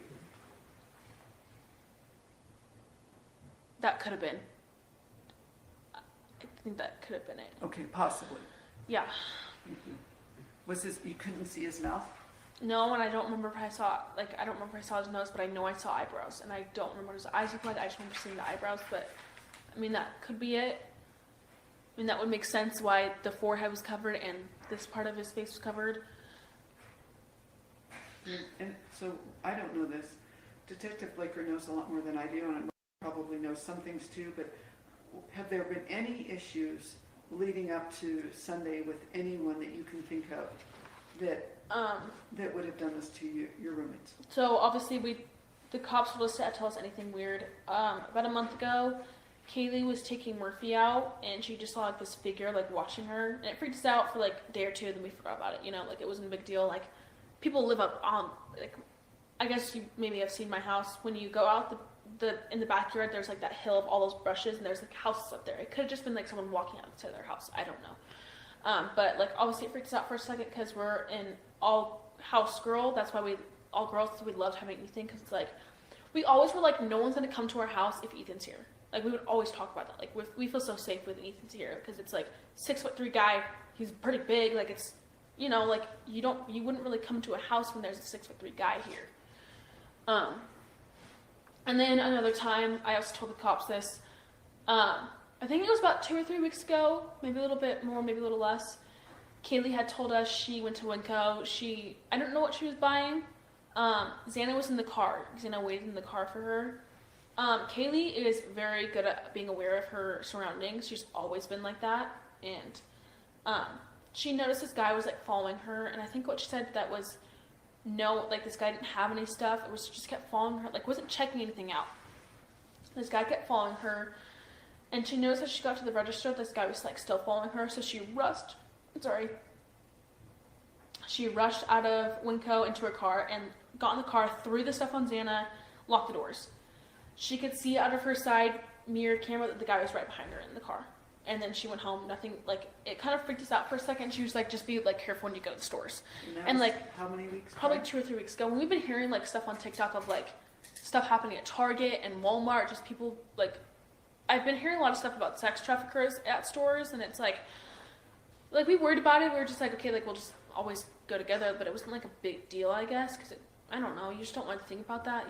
Whenever anything happens, you never think it's going to be you, pretty much. Like, you just don't think about that. And then let's step back a second, though. The guy at the store, is he in his car when he's close to their car, or he's actually physically following her? Physically following, yes. Does he say anything to her? Did she say? I don't think so. I don't remember. I don't remember her saying anything about that. And that was at Winco, not Walmart. Winco, and she never like. I mean, she was a little freaked out about it, but she wasn't like let's call the cops right now. Like all this, you know, like it wasn't like a big deal, really.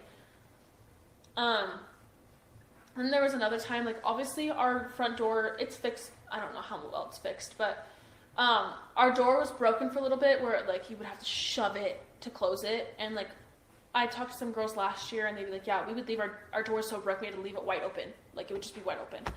But I couldn't handle that, so I would, like, just shove it in there. But pretty much me, Maddie, and Beth, we left the house to go to Starbucks, and we came back. When was this?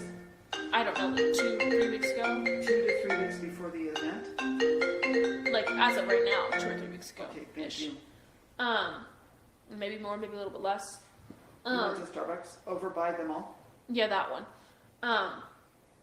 And we come back home and the door's wide open. So we call Ethan. We're like, Ethan, are you home? He goes, no. And we tell him what's going on. He just laughs like, it's not a big of a deal. Like, you guys are fine.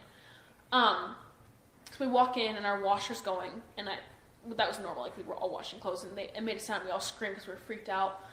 And we go into the spare bedroom on the right, and we just grabbed Ethan's golf clubs. And like, we were kind of joking around, but we were also kind of scared. Like, it was like, oh, like, no one's gonna actually be here. Like, nothing ever happens, but we were also like, kind of like, it's kind of creepy, you know? So the door was closed when you left, though? We don't know. We don't know if we closed it. We have no clue. Okay, I'm sorry. Yeah, and the door was broken, so we don't know if it was like that was when it snowed, so maybe like the wind busted open, or like we just didn't know. So we got like Ethan's golf clubs. We went through the whole entire house. No one's home. So we're like, okay, like we were just being stupid. Like, stop. Like, we need to stop freaking out. You know, like just calm down. And those are the only like 3 weird things I would say. Did you guys ever call the police? No, because it was on just the wind cone? no, like it was just like you don't want to be that person that calls and it's like nothing, you know, like it wasn't that big of a deal. Nor was the door thing like. Then why did you bring it up? If it's not that big of a deal, why did you bring it up? That's all I'm saying. No one was in the house. We're like, okay, like it doesn't matter, it's fine.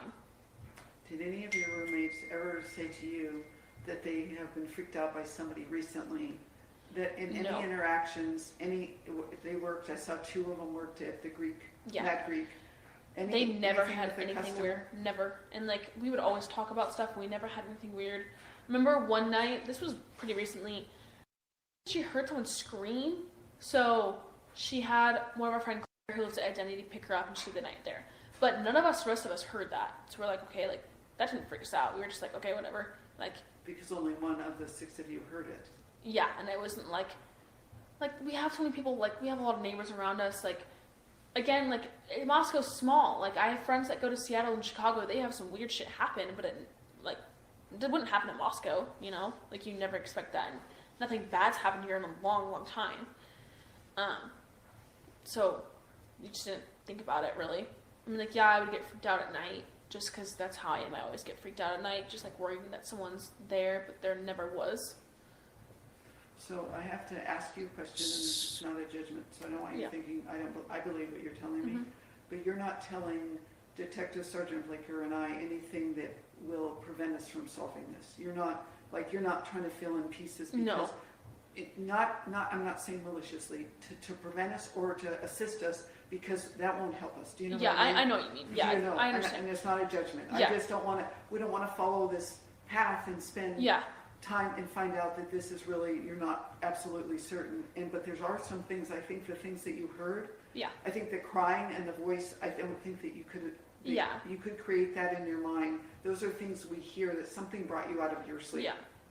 You didn't sleep through this whole thing, and at 11 o'clock No, I mean, I can tell I was awake because I was calling and texting people, and I remember texting. That's your evidence that you were up and you were moving around. Yeah.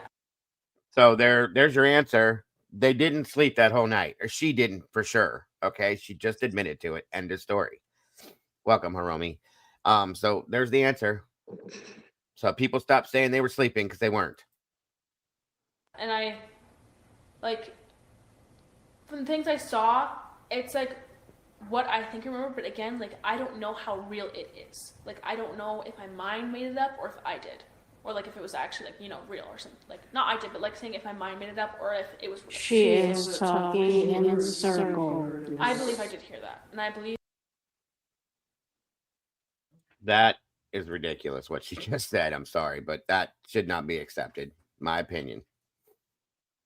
If I did hear someone crying, Kaylee, I guess I should have... What I believed at that moment, I heard Kaylee crying. And you believed you heard a male voice saying... I believed I heard a male voice saying... It's okay, I'm going to help you. And it wasn't directed at you? Not directed. I knew it was not directed at me because I was more distant. I could tell it was not, like, it was not towards me at all. So this is a question I have to ask. Yeah. If he saw you, why do you believe you were spared? I don't know. I've been asking that, like, nonstop. It kind of freaks me out because I'm just like, I don't really understand why I was spared. Like, I'm a girl, I am 5'10", I'm not that insanely strong. A guy is a lot stronger than I am. If he wanted to hurt me, he would have. That's what I don't understand, and I've just been like wondering, like, did he know me? Did he not know me? Like, was it because he didn't know me and didn't want, like, and felt bad, or was it because he didn't know me and knew I wouldn't recognize him? Like, what was it? That's why, it's just like, that's why I want to, it's like, if we do find this guy, that's like one of the first things I want to know is like, why did you not, you didn't open, he never ever tried to open my door. That's what I know. I know nothing, like, no one tried to open my door. Like, he could have stabbed, like, from what we know now was a knife. He could have stabbed the knife through my door, tried to open my door, anything. You probably could have kicked down that door if you wanted to, but he never did. So I do know this, and so does the detective sergeant. He passed by occupied rooms that posed a risk that he would be apprehended if you hurt him. So the question is, he passed by occupied rooms to go to other occupied rooms. Yeah. So he had to go by your room to get to the other 2 rooms. Unless he got, I mean, I remember Katie was kind of worried about someone climbing that balcony up there. I don't know if someone could climb it, but I feel like if someone really, really wanted to, they could. I mean, I don't know how. Was there snow there, though? There was snow, correct? I think so. I don't remember if it was snowing that night. I think they would have found shoe impressions, but I'm not planting a seed to make you scared that you'll never sleep again. That is not my goal. Yeah, I know. But we're trying to figure out, is it somebody you knew that knew that was your room and bypassed the room because they weren't intent on harming you? I mean, that's what doesn't make sense is like, they had to have known our layout to want to go past my room, to not go to Katie. Occupied room. Yeah, that's the thing is like, I don't, from what I remember, I don't think I locked my door that night. I don't think I did. And that's what weirds me out is like, if I didn't, how did he go past my room, not even care that I was in my room? Like, he probably knew all of us were home at that night. And it's just like, I feel like it is someone that we know, and I feel like it's someone that had probably been in our house either last year when girls used to live there, or this year somehow. I don't know. It just is weird to me that when me and Ben were talking about it, like, he had to have known the layout of the house. He never went to the room. What if Kaylee was living down there? He wouldn't have known unless he knew us and knew the house. That doesn't make sense. Well, in our world, to pass an occupied room, it's to really go weird. to unoccupied rooms becomes concerning if the direction comes from the door he enters. Has to make him walk by your room. Like, my door is almost right in front of the view when you walk in that sliding door. That's the first room you see. He didn't go to my room. That's why we wondered if you know him. That's what, I mean, that's what it has to be. Like, he had to have known who lived in what room, like, where everyone Can you think was. of who that could be? No, there's But no yet one. we have no connection to Kaylee, Brian knew Tober. Kaylee, Xana, Ethan, and Maddie loved them. They never had any grudges. Like, everyone loved them. It was never like, I never heard anyone say, oh, I hate them, I hate this, they did that. They never had any bad things said to them ever. That they told you? Yeah, that they told me, or like what I heard. I mean, like, in Moscow, once a rumor starts, doesn't go away. Everyone hears about it. Like, it's just such a small town that, for a college town, I guess I would say, everyone knows everything. So, like, if someone hated this person, you would know. And I never knew. Did they ever say they had an issue with a patron at the Mad Greek? Never. What about an ex-boyfriend or anything like that? No, I know Kaylee and broke up, but I talked to Kaylee about that, and she was like, yeah, we mutually decided to do this. We're still friends. We still talk. We're still on good terms. We share Murphy. Like, we're good. And like they co-parent Murphy? Yes, like that. And I trusted him. And I mean, I didn't know him as well as I guess I didn't know him as well as I knew Ethan, but I trusted him. He was a super nice guy. Never, ever, ever had I heard him be rude to Kaylee once in my life. Never heard anything. And from talking to, because we all will talk about relationships and stuff, like, I never heard Kaylee say, yeah, he did this to me, he did that. Like, nothing ever concerning ever came up. I think it was just like, they had been dating for such a long time, it was time to, like, roll its course. That's what she said. It was like, it's time to roll its course. Like, we mutually decided it's time. How long did she date him for? I don't know. I think it was, I don't know. I mean, you could probably figure it out from social media. I mean, or talking to her mom. I don't know. Or Jack as well. Yeah, Jack as well. So she told you that Jack handled it well. Did you see that Jack handled it well? Yeah. He came up, like, he would come over and talk with Kaylee and play with Murphy. And it was never weird, ever. Was she dating anyone else? Or seeing anyone else? She started talking to me, and I believe Jack knew, and it wasn't, like, a big deal at all. I mean, the whole on the video on Twitch of the Grub Chuck and Jack, is that's kind of what made us interested in that, because I guess you know that Jack had anger issues. He was a hunter. He had multiple hunting weapons. I mean, I'm not saying it's him, because I can't say that. Like, that could ruin his life and he could not be it, you know? But from what I know, he I don't know if you know this yet, but my friend who was best friend with Xana, we went to like a balloon ceremony for all of them, and I was talking about.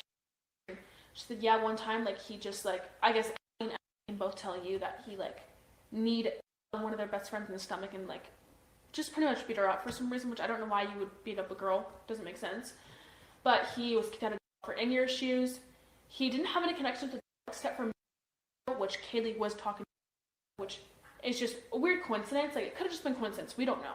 I mean, it's just like that's the only thing we can think of, and I don't know. It's just weird. Who did he punch in the stomach? I don't know her last name, but I know her really well. Did she call the police on that or make a report? No, I mean, I don't think she did. What was the issue of her? Oh, I don't know. I have no clue. I mean, you could probably try and talk to her about that. She would probably know. She knows more than I do. I mean, all like this part of is all hearsay. Like it's not what I know. It's what other people know that have told That's me. important. Yeah. What is her name? Diego. Last name. Absolutely. What did she say about? She said something. Jack Showalter had a weird something with Kaylee. Did you guys hear that? It was he used his knee on a girl, beat her up. Yeah, the talking about some Is that girl. who she was talking about? Was Jack Showalter? Let me back it up. I'll back it up. Hold on. Yeah, listen for what it was hard to see, and I couldn't even read it on the screen, but it's something he had a weird blank with Kaylee. Okay, let me back it up. Let me see how far back that is. Hold on. Just a little bit.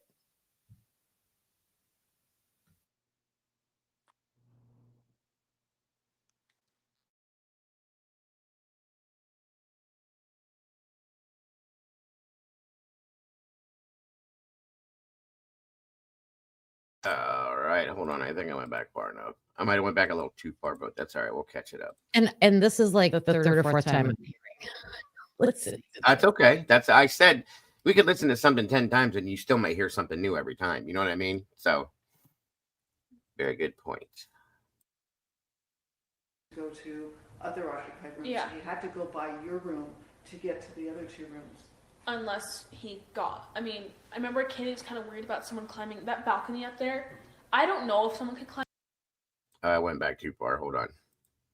them. They never had any grudges. Like everyone loved them. It was never like I never heard anyone say, "Oh, I hate them. I hate them." Be rude to Kaylee once in my life. Never heard anything.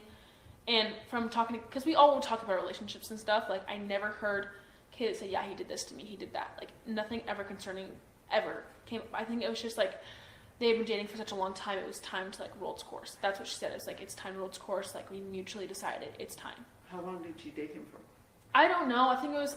I don't know. I mean, you could probably figure it out from social media. I mean, or talking to her mom. I don't know. Or Jack as well. Yeah, Jack as well. So she told you that Jack handled it well. Did you see that Jack handled it well? Yeah. He came like he would come over and talk with Kaylee and play with Murphy, and it was never weird ever. Was she dating anyone else or seeing anyone? She started talking to me, and I believe Jack knew, and it wasn't like a big deal at all.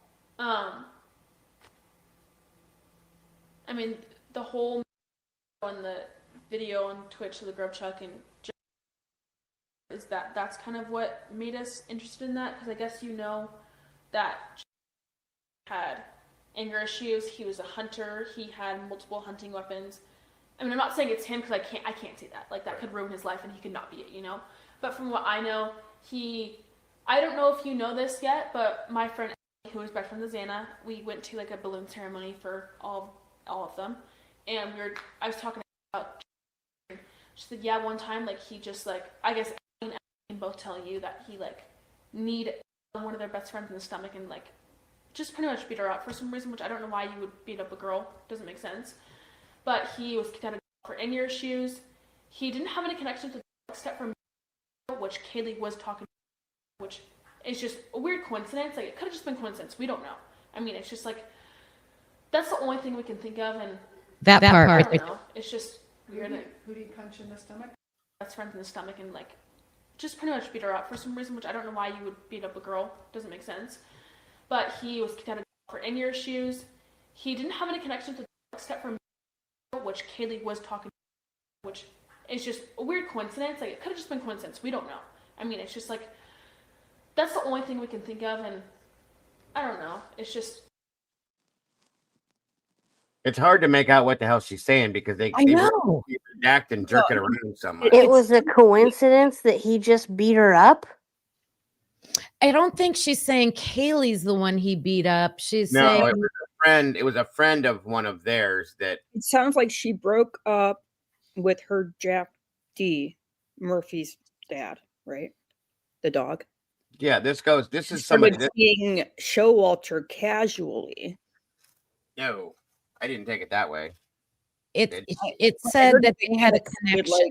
Her and Jack S have a connection with, and then it like cuts out. So Jack S claims up and down, left and right, he does not know who Kaylee is. There was some interview somewhere.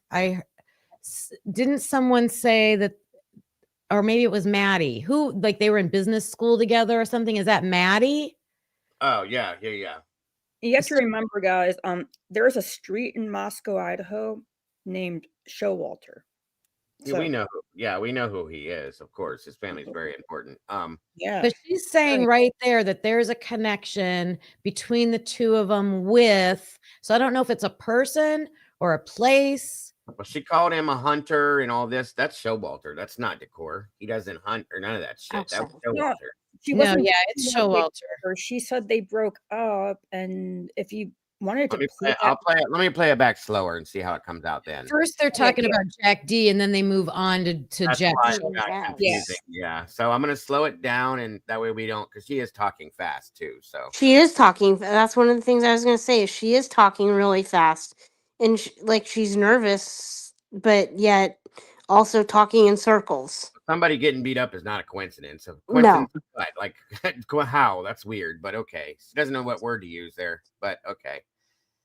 Yeah, that's all right. Here we go. I slowed this down too, so if I need to make it slower, let me know.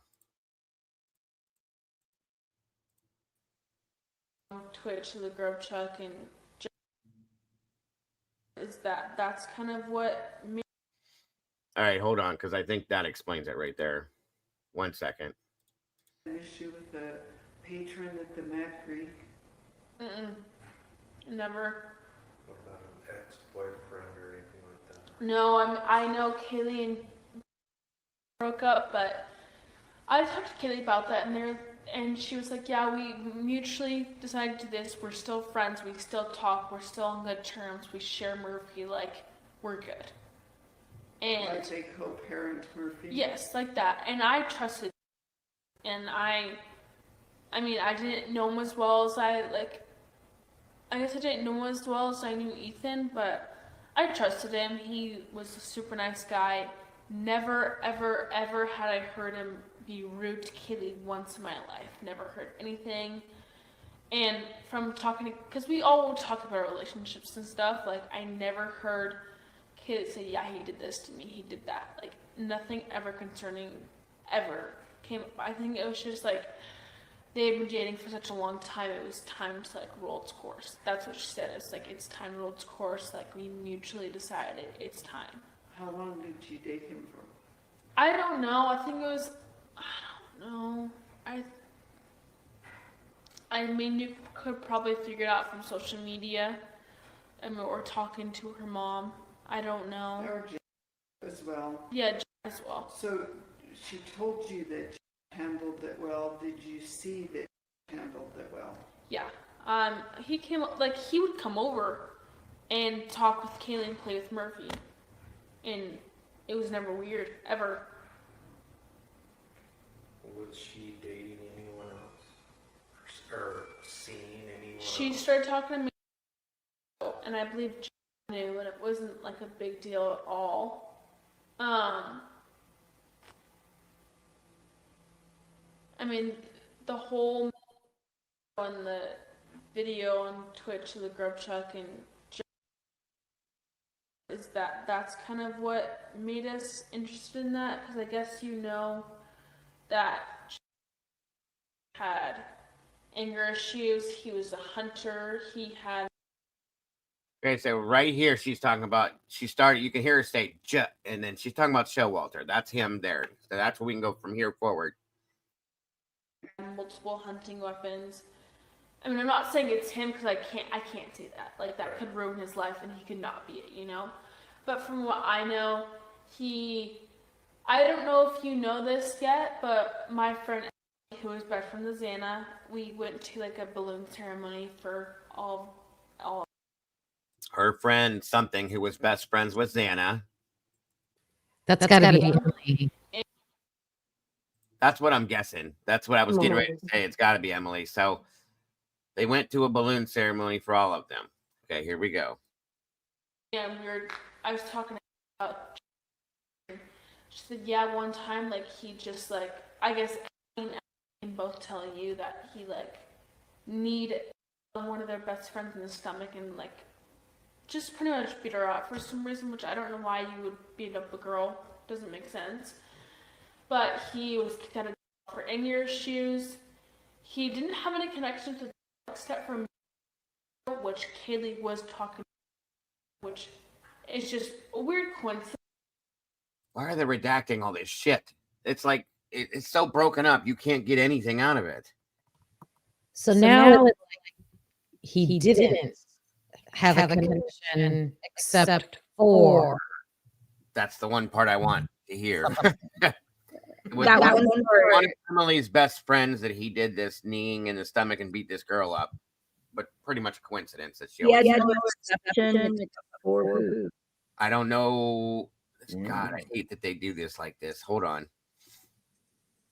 To like a balloon ceremony for all of them, and I was talking.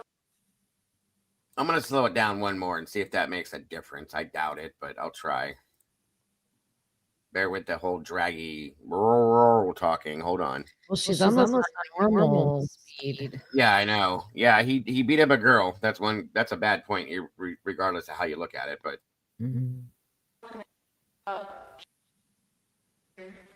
She said, yeah, one time, like, he just, like, I guess can both tell you that he, like, need one of their best friends in the stomach and, like, just pretty much beat her up for some reason, which I don't know why you would beat up a girl.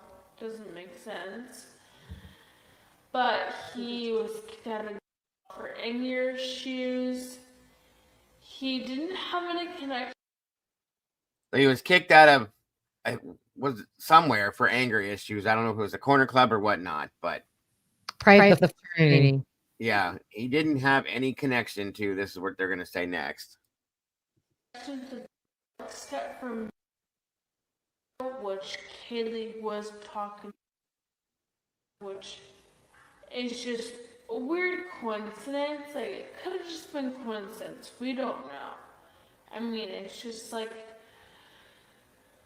that's the only thing we can think of, and it sounds like maybe it's just weird. It sounds like maybe Jack S has a connection to someone Kaylee was dating or talking to. Is that what you're getting out of that? Yeah, I feel like whatever name they redacted before what we've inferred. Was it ever stated in a document that she was talking to Cole Barenberg? I didn't hear that, but Tomboy was telling me earlier that read up more. That's it. I think that's what they just said, because if you watch the text on the screen, instead of read, it said me. Okay, so read up more. There we go. So he's not in Sigma Chi, right? Is it a different frat? Maybe that's Jack S's frat. Yeah, I don't think he was in Sigma Chi, no. So maybe that's the connection. And read, guessing. I think, and I remember, if you guys remember when we went through ISP documents a while back, they were so redacted it was garbage. But Jack had a friend that was kicked out of places for being violent and grabbing women the wrong way and things like that. Read up more. That's got to be who that is. That makes more sense now, because that's who the connection is right there. Oh, and I always thought it was that Cole guy. That's who I thought too. But it didn't come Maybe it back. is. Is Reed the one that told her to shut up, B, and make me a sandwich or whatever? Yep. Oh. So now let's back up, because here's a problem. Jack Showalter doesn't know Kaylee, but one of your best friends dated her. Come on, bro. Nope. Nope. Sorry. Yeah, Reed was thank you, Yvonne. Alpha So if Row. that's his best friend, is that why he was following them that night? Is Jack following them for Reed? He made a statement where he said he was asked to keep an eye on them. Yeah. By who, bro? Not by Jack Decor? Nope. Okay. I always assumed Jake. I always thought the talking point was that Maddie's boyfriend asked him. Yeah, that would make sense. But do they even know each other? I don't even know.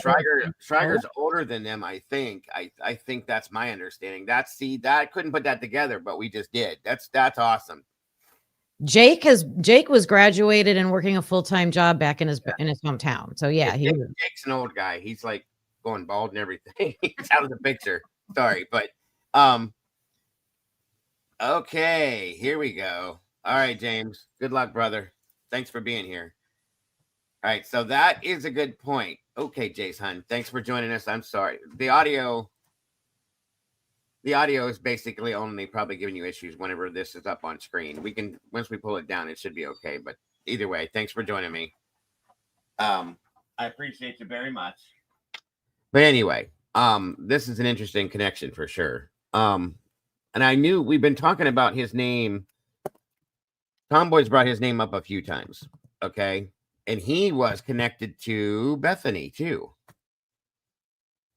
There's a connection between Upmore and Bethany that Tomboy was explaining to me before through some kind of marriage thing or something. It's weird. I'm not going to get into all that right now, but there it is. Oh, and someone in the chat said that Jack S. and Bethany went to high school together. And I remember seeing that. But I think in both their interview, definitely in Dylan's interview, she acted like she didn't know Jack Showalter. Right, exactly. And Showalter said he didn't know Kaylee. So and I think we'll have to listen. I'll go back and listen to Bethany's again, but I also thought she acted like she didn't know him. We're going to cover Bethany's too, and we're going to put all this together, because this is where I think the Legos are going to stick together. Do you know what I mean? Yeah. So, take care, Chickbait. And everybody that was up here, thank you for joining us. Now it's just you and I. Appreciate you being here. That's it. Reed's grandmother married Bethany's grandfather. That's what it was. Thank you, Chandy. That's interesting. I wonder if the exculpatory evidence that Bethany had it never came out. Oh, interesting. 6 degrees of separation for sure. And that's another thing. Thank you, Aggie. Reed was also known around the fraternity as, hey, Charlie. Remember when that Charlie thing came out? Right. Yeah. So, So then they're like some kind of cousins, Bethany and Reed. Basically, yeah. Your grandfather's married to his grandmother somewhere along the line. Yeah, yes, kind of first cousin type scenario, once removed. I see you, Charlie. That's what it was. Yes. That's it. Thank you, SRB. But then didn't get turned into, well, if you think it's Farley. But this makes more sense. You know what I mean? This would make sense, because if this guy's got an attitude and a vendetta because them two ain't together no more. But who's Charlie? Charlie is Reed Upmore. That's what he's known around the frat as, Charlie. Oh, that's his nickname. They call him at the fraternity, and somebody yelling out, "I see you, Charlie." Oh, I didn't know that. I didn't know he had oh, wow. Yeah, these are these tiny little pieces that are all spread out all over the place that we're getting to drag in now and put together. I didn't think it was Charlie either. I thought it was clearly Charlie, but I don't know. That's what we were told, that was his nickname at the fraternity. And if that's true, it is what it is. But it's interesting. I'll say that much. But I do know that Reed Upmore did date her, and that he was close friends, because I read that in the IS reports with Jack Showalter. They just redacted his name, but if you put 2 and 2 together, it makes it work. It makes it go together. So, what are you saying here, Lucy? That is 1 year after. Wait a minute. Hold on a minute. Wait, that is not true. Something's misinformation. What's misinformation? That's what I'm trying to separate right now. Oh, the marriage part. Bethany's grandfather came to the USA in 1966. That is 1 year after Upmore and Funk married. Okay. So Okay, she's then. saying a different family? She said it's literally misinformation. Okay. I don't know who put that out. I was just told that. That's not that important to me. The other thing that the thing that's most important to me is he himself, Reed himself. That other stuff is not that important. But if it's not true information, we do want to know that. So thank you for that, Lucy. Yeah, but the last clip, she said that she's talking about Jack Showalter having anger issues. Yeah. And we also read in the reports that Upmore has anger issues too. And Showalter was one of the main suspects originally, folks. Remember that, okay? So I gotta wonder if one of these other 11 subjects, not suspects, if Upmore was one of them. Yes. Very interesting. So now I have that in my notes. Thank the Lord. Thank you, guys. And on we go. We're almost done with this one, and we get to get into the other one, which is interesting. More interesting than this, but all right. I will speed it back up now since we got through that part. I think we fingered. Well, should I play that the rest of the way out, see if there's anything else we grab, and then once we get through that, then I'll speed it up. I'll just play it out real quick. Booty punch in the stomach. I don't know her last name, but I know her really well. And did she call the police on that or make her report? No, I mean, I don't think she did. What was the issue with her? Oh, I don't know. I have no clue. I mean, you could probably try and talk to her about that. She would probably know.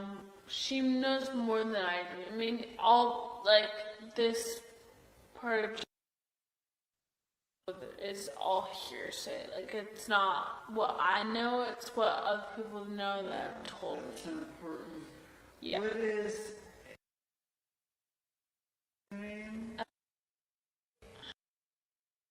All right, so Aggie just said that Reed also stated that he is sure that BK did this to the 4. Where did you get that at, Aggie? Because that's an interesting statement. Of course, you'd say that if you did something and you want to put it on somebody else. Here's Bethany's grandfather, blah, blah, blah. Okay, I can't pull it up here, Lucy, but I'll look at it later on. Thank you, dear. As always, I appreciate your input. But that's an interesting statement to know too, Aggie. I'd like to see that source, by the way. All right, on we go. I sped it back up because I can't handle listening to that. There's a lot of hearsay and rumors in here that we have to sort through, of course. So, all right. I have to look up her last name. please? I believe. What? Let me look at her Instagram real quick. Please. Sorry. Well, hold on. I don't. Thank you, Aggie. I currently don't have my Instagram, so I had to deactivate it. No, that's okay. We can figure it out. We Okay. have access to the school records as well. Yeah, She's that would doing probably there be- as well. Well, she used to be, but now she's at. Maybe, I think, yeah. Was that a recent event? Yeah, she decided to switch from. Last year, she finished out UVI and then switched to CWI, as of this semester, I believe. So who told you the story about punching in the stomach? It was. Okay.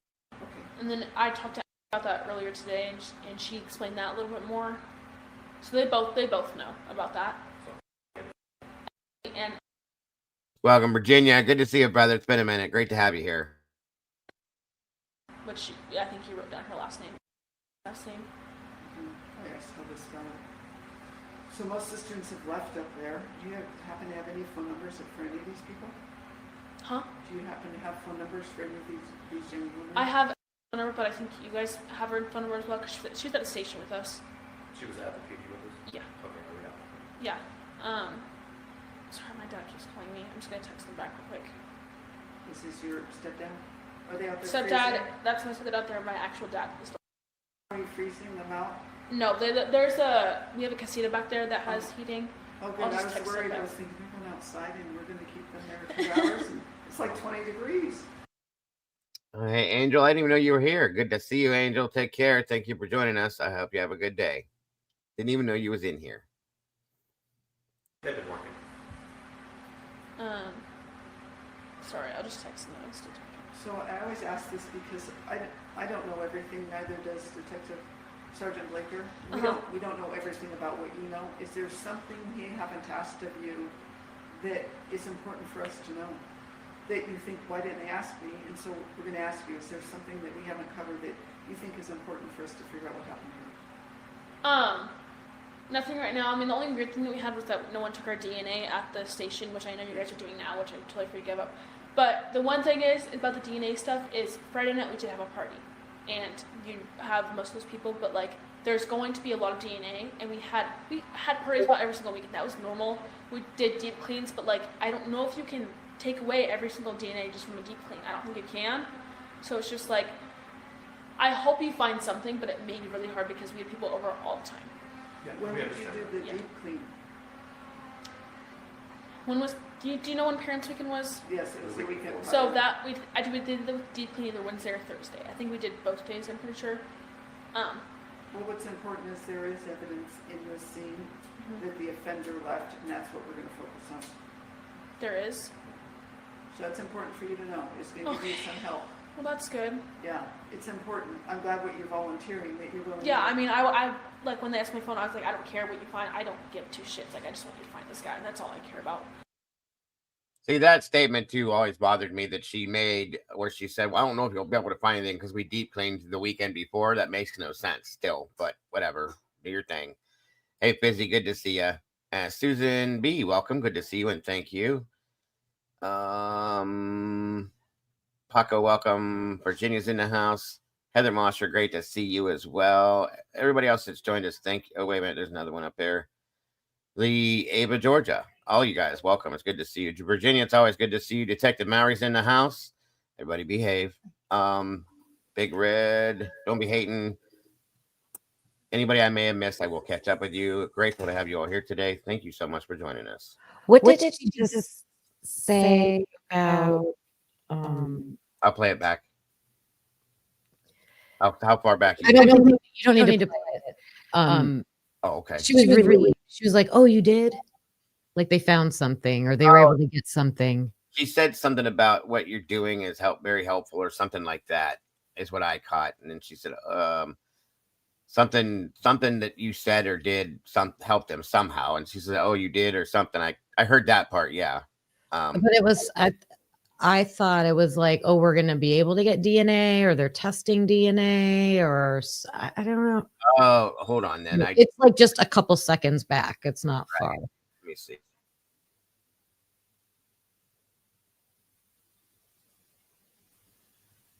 Ask this because I don't know everything. Neither does Detective Sergeant Blaker. We don't know everything about what you know. Is there something he haven't asked of you that is important for us to know? That you think, why didn't they ask me? And so we're going to ask you, is there something that we haven't covered that you think is important for us to figure out what happened here? Nothing right now. I mean, the only weird thing that we had was that no one took our DNA at the station, which I know you guys are doing now, which I totally forgive up. But the one thing is about the DNA stuff is Friday night we did have a party, and you have most of those people, but like there's going to be a lot of DNA, and we had parties about every single week, and that was normal. We did deep cleans, but like I don't know if you can take away every single DNA just from a deep clean. I don't think you can. So it's just like I hope you find something, but it may be really hard because we have people over all the time. Okay, it bothers me that she even is talking about that at all. I'm sorry, but that's just a little offhanded to me. I always thought that the way she stated it in the report that we read sounded off, but I get what she's saying, but that's just weird to me. And it's right after, it's like Dylan's response to this, because she's like, oh, you did? And it's almost like I'm watching people in the chat. Is she relieved or is she like worried? Or which is it? Yeah, there you go. That's a good way to put that. That may have made her a little concerned. There you go. Oh, you did. Right, Virginia. And Heather's right. See? Fizzy says, I think she was fishing. There you go. See? You guys are all very good at this. That should have never been a statement. I would have just said, oh, we're good. Moving on. You know what I mean? Yeah, that seems like she might be slightly concerned. So who knows? Who knows? Yeah. Yep. We'll see. On we go. Take care, Candy. We'll see you soon, hon. All right. We're almost done with this one, and we're going to jump into Detective Lake's interview, which is not as long as this, I promise you.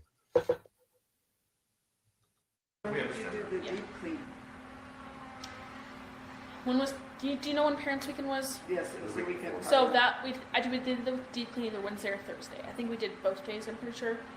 Well, what's important is there is evidence in this scene that the offender left, and that's what we're going to focus on. There is.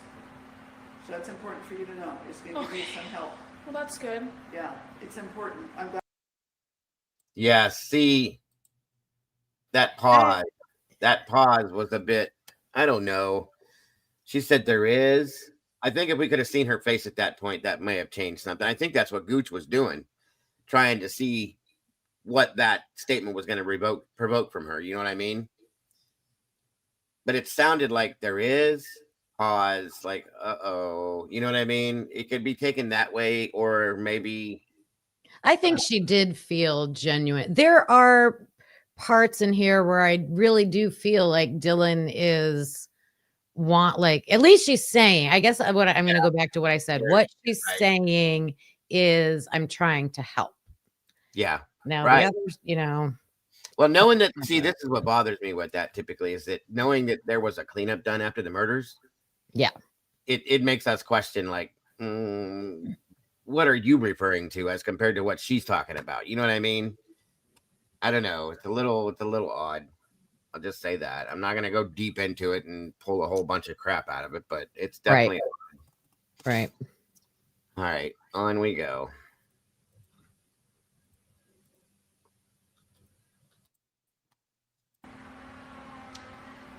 When was? Do you know when Parents Weekend was? Yes, it was the weekend. So we did the deep clean either Wednesday or Thursday. I think we did both days. I'm pretty sure.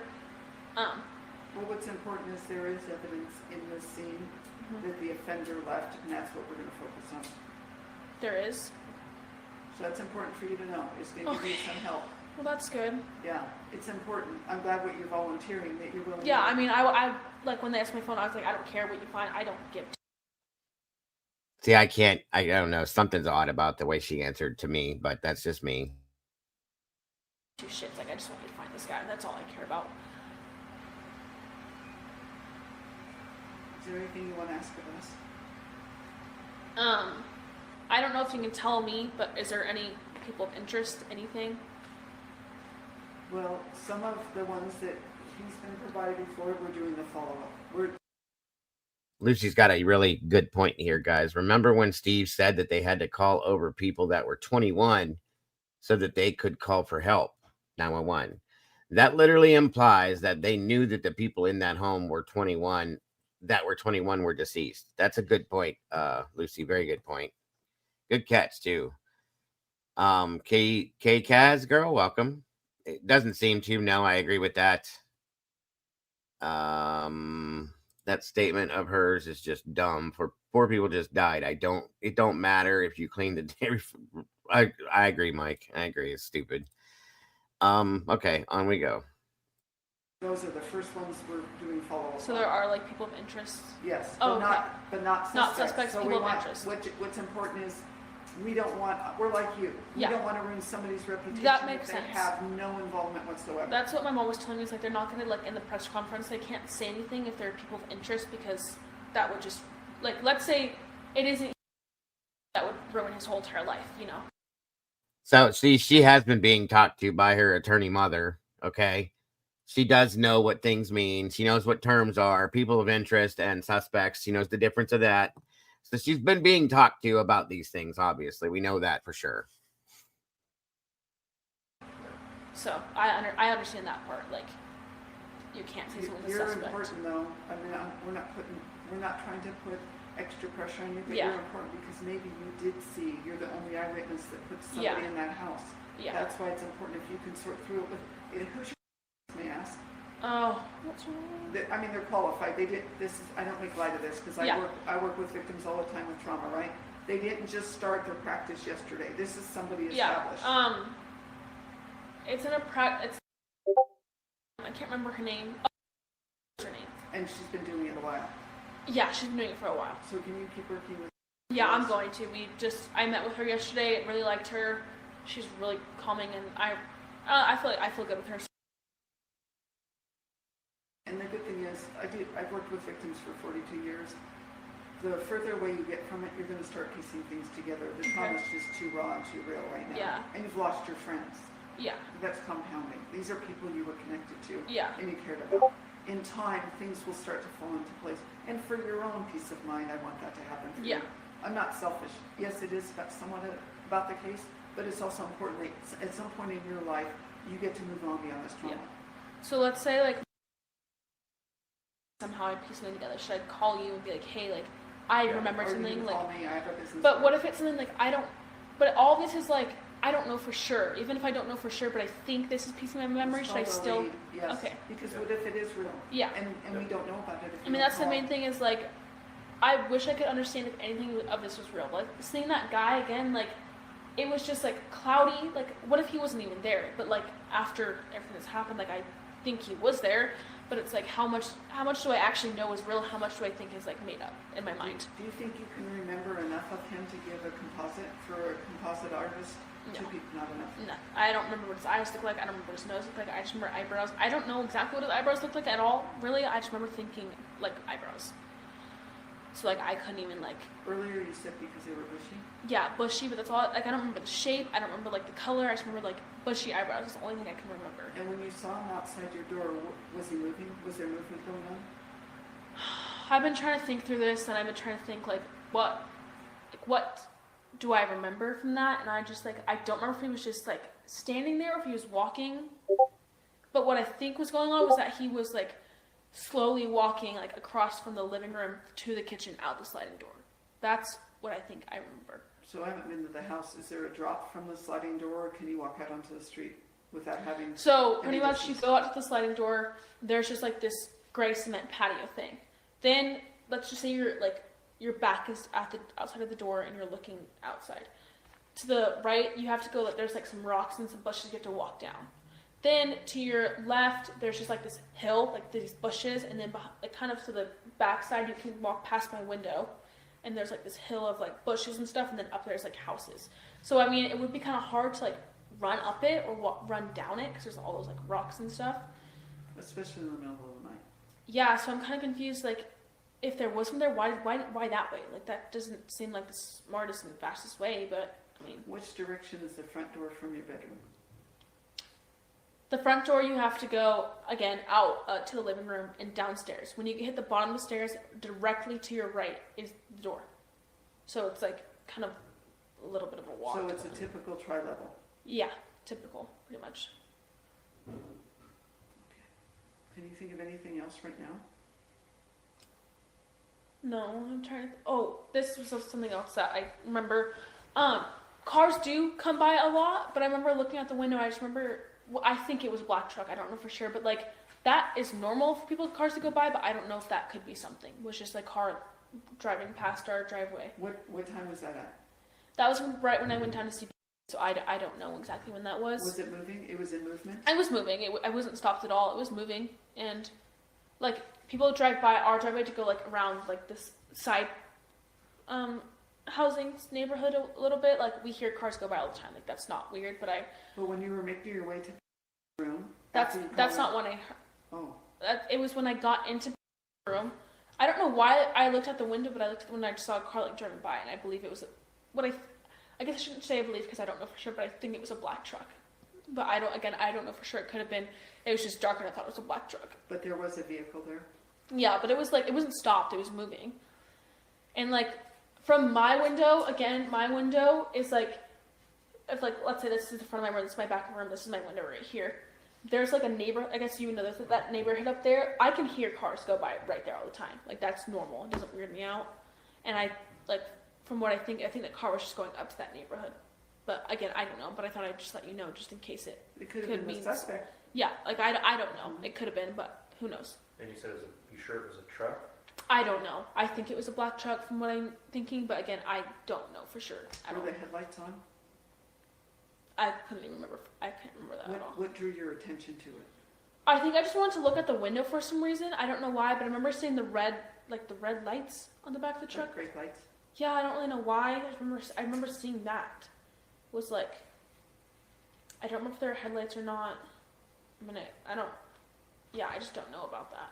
But I just remember seeing the red lights, kind of. You've been through a lot.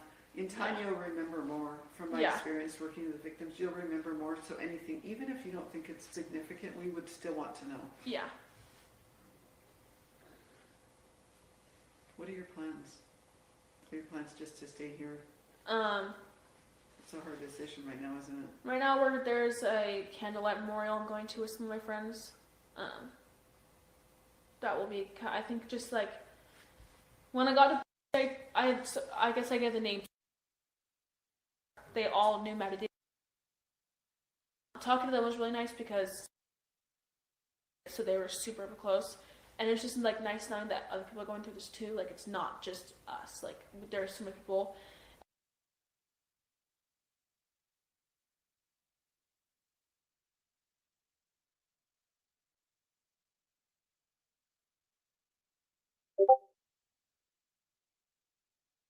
Wow, they really redacted all of that? Come on. I don't know how I knew, but because looking at everything there, like, the call was at 12, so I think I called her close to like 11:50. I think it was 11:50, not 10:50, from what I remember, but it could have been 10:50, maybe I just am mixing everything up. Again, that was on Snapchat because I didn't have her number at that moment, so it probably has gone away now. Pretty much me and Becky, I woke up and I kept like going in and out, and I kept having these dreams of like this woman. I remember just having this like big nose, and she was wearing all black, and it was like a joke that they were coming to the house like trying to prank people. Like I just had these dreams about this guy, but it was actually a woman, and she was super nice. And eventually, like just these weird dreams about everything. And I woke up and I couldn't remember if all of that was a dream. I couldn't remember if I didn't know any of it, so I looked at my text messages and I saw I had texted about that, and I was like, okay, like now I'm kind of weirded out. Like I don't know how much of it was real. Like I thought I imagined it. Where's when you wake up? Right next to me in bed. We wouldn't even go outside to go pee because we didn't know like what was going on. We didn't know if someone was there. Like it just, I don't know. We just didn't want to deal with that, you know. We woke up and I was like, "Are you awake?" She's like, "Kind of, so." And so I have the text messages. Let me go to it real quick. And you're in. Yes, in the basement. Sorry, I have to go through so many texts. So I texted Maddie at 11:23, "Are you up?" And I had looked at her, so I have Maddie's find my iPhone, and because she was at home, I was like, okay, like they're fine, like, you know, nothing happened, like she's at home, you know, that's what you think. See her phone. Yeah, and I'm like, okay, like, well, if your friends are home, like you think you're safe, you know, like that's just what you immediately think. So I guess Maddie I texted at 11:23. Kaylee I texted. Oh, I guess that would have been 10:23 in Moscow time. Sorry, that keeps confusing me. I would have texted Kaylee at 11:29 in Moscow time. "Are you up?" Kaylee? Yeah. 11:29 a.m.? Yeah, and then I kept, so on Snapchat, I don't know if you know this, but you can have your location on that. I don't know if, yeah. So Zana and Ethan always have their location on it, and it wasn't turning on, so I was like, okay, that's kind of weird, like maybe they were just really drunk, you know, and they're sleeping in pretty late. I then called my friend and I said, "I don't know if this is real or not. I don't know if I made it up, but I think there was someone here. I don't know if it's true." And I told her about the whole black mask suit situation, and she thought it like I talked to her today, and she was like, I mean, like you girls kind of freaked out about that. I just thought it was like another one of those like, oh, you're just scared for the night, you know? Because I just talked to her a little bit ago, and so she sent over that guy that was with us. So boyfriend is yes. The Chapin is boyfriend. So I called and I told her, like, I'm kind of freaked out, like we don't know what's going on. Called was the one that had that blue car parked out. So he came over and he walked in the door. We were kind of freaked out, like, who is that? He goes, it's just. So the door was unlocked? No, he knew the code. Well, I guess I wouldn't even know. I guess I would have to ask him, because we told people that we knew very close what our code was. I don't know if he knew the code or if the door was unlocked. I'm going to be honest. I don't know. So he came alone? Yes, at first. He came by himself at first. What time do you think that was? Oh, I have no clue. Okay, So a little bit before 12, because I guess the call was at 12. So I'm going to guess a little bit before then. And he walked upstairs and he was like, what do you have? Like, to protect it. I go, there's knives in the kitchen. Like, just like kitchen little knives. He just got asking, what do you have as Hold on. Stop. Wait a minute. So he came over and he walked in the door. We were kind of freaked out. Like, who is that? He goes, it's just. So the door was unlocked? No, he knew the code. Well, I guess I wouldn't even know. Ask him. I guess I would have to ask him, because we told people that we knew very close what our code was. I don't know if he knew the code or if the door was unlocked. I'm going to be honest. I don't know. So he came alone? Yes, at first. He came by himself at first. What time do you think that was? Oh, I have no clue. Okay, So a little bit before 12, because I guess the call was at 12. So I'm going to guess a little bit before then. That was convenient. I have no clue. Just saying, that's out. That's not what I stopped it for, though. But hang on. And he walked upstairs and he was like, what do you have? Like, to protect it. I go, there's knives in the kitchen. Like, just like kitchen little knives. He just got asking, what do you have as far as a weapon? Yes, just in case, because he was kind of freaked out. That's when I saw Xana again, and she was in the same position, and that's what freaked me out, was that she hadn't moved at all, and I was like, okay, she's just unconscious. She's just drank too much. She's unconscious. Like, and I just started bawling, and I stayed downstairs, but like at the door, and I was upstairs. But you went up with Hunter? I went up with Hunter. I just started bawling because I was like, I didn't think dead at all. That never crossed my mind once. Never, ever, ever that crossed my mind. I just thought, she's unconscious. She's not waking up. Like, she just drank too much, you know? So I go downstairs and I start crying because I'm really freaked out. Like, everything is stressing me out. And she start coming up from those little mini stairs from the White's apartment. And I'm like, she's not waking up. Like, she's not waking up. Like, I don't know what to do. She's unconscious. And I don't know if I made sense to them at all because I was freaking out. Why did you come over? Because I called them. Okay, because you called them and they came at your place. Yes. Okay. Understand, we haven't heard one word about Miss Bethany, have we?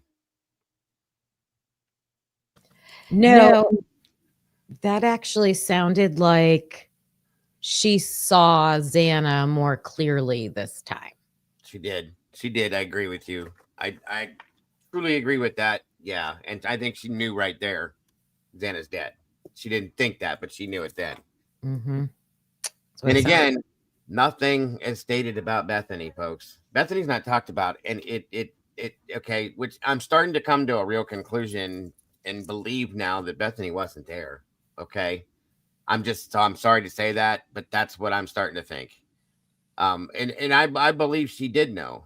Okay. But now she's telling it about her being that Xana's dead. Okay. But she couldn't let on to that when she made the initial statement because that just didn't work that way. So, but again, she hasn't said me and Bethany, not one time. Bethany and I, none of that stuff. That's bothering me now. I'm just saying. Right. I was standing in the hallway. I went upstairs. Yes, not we. Not one time has she said we. It's so where the hell Bethany's not there, in my opinion now. I'm just saying she's not there. Also, when she was talking about the door being broken, she didn't mention Xana's dad coming to fix it, did she? No, not at all. So yeah, I don't think that door was ever working right.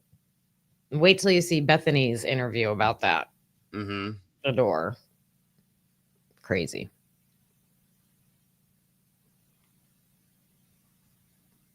Is there more to it? Yeah, hold on a minute. I'm trying to set something so I can get it back okay. up. Sorry. That bugged me, that other statement she made. Well, something else I noticed during this whole thing is she's like, oh, I can finish. Oh, okay, hold on. Yeah, we're almost actually it's almost done. Yeah, wait. Okay. They sent first because like there's a guy, just I don't know. Comes down, you can tell when someone's freaked out by something, and he was freaked out, and he said, "Call the police right now." And me and just like we don't know what to do. We didn't think we just thought maybe she was unconscious still. So you hadn't seen her. So your 911 call saying she's unconscious. You didn't realize the magnitude of the issue. Yeah, I didn't see Ethan in there, but that Ethan was in there, and I don't know what anything looked like. I just saw again her legs and the top of her head. That's all I saw. I didn't see anything else. That's why we're asking, because when you called and said unconscious, we're wondering after seeing what he told me he saw, how you would say unconscious because you never saw that. I never saw anything. So I thought they were asleep at first. I don't know how much he saw. All I know is he was freaked out. He said, "I think they're just asleep." And when we were talking a little bit later, I asked him about it, and he was like, "I thought they were asleep. Don't feel bad. You didn't know. I thought they were asleep too, because I felt terrible about it. I thought that she was just asleep."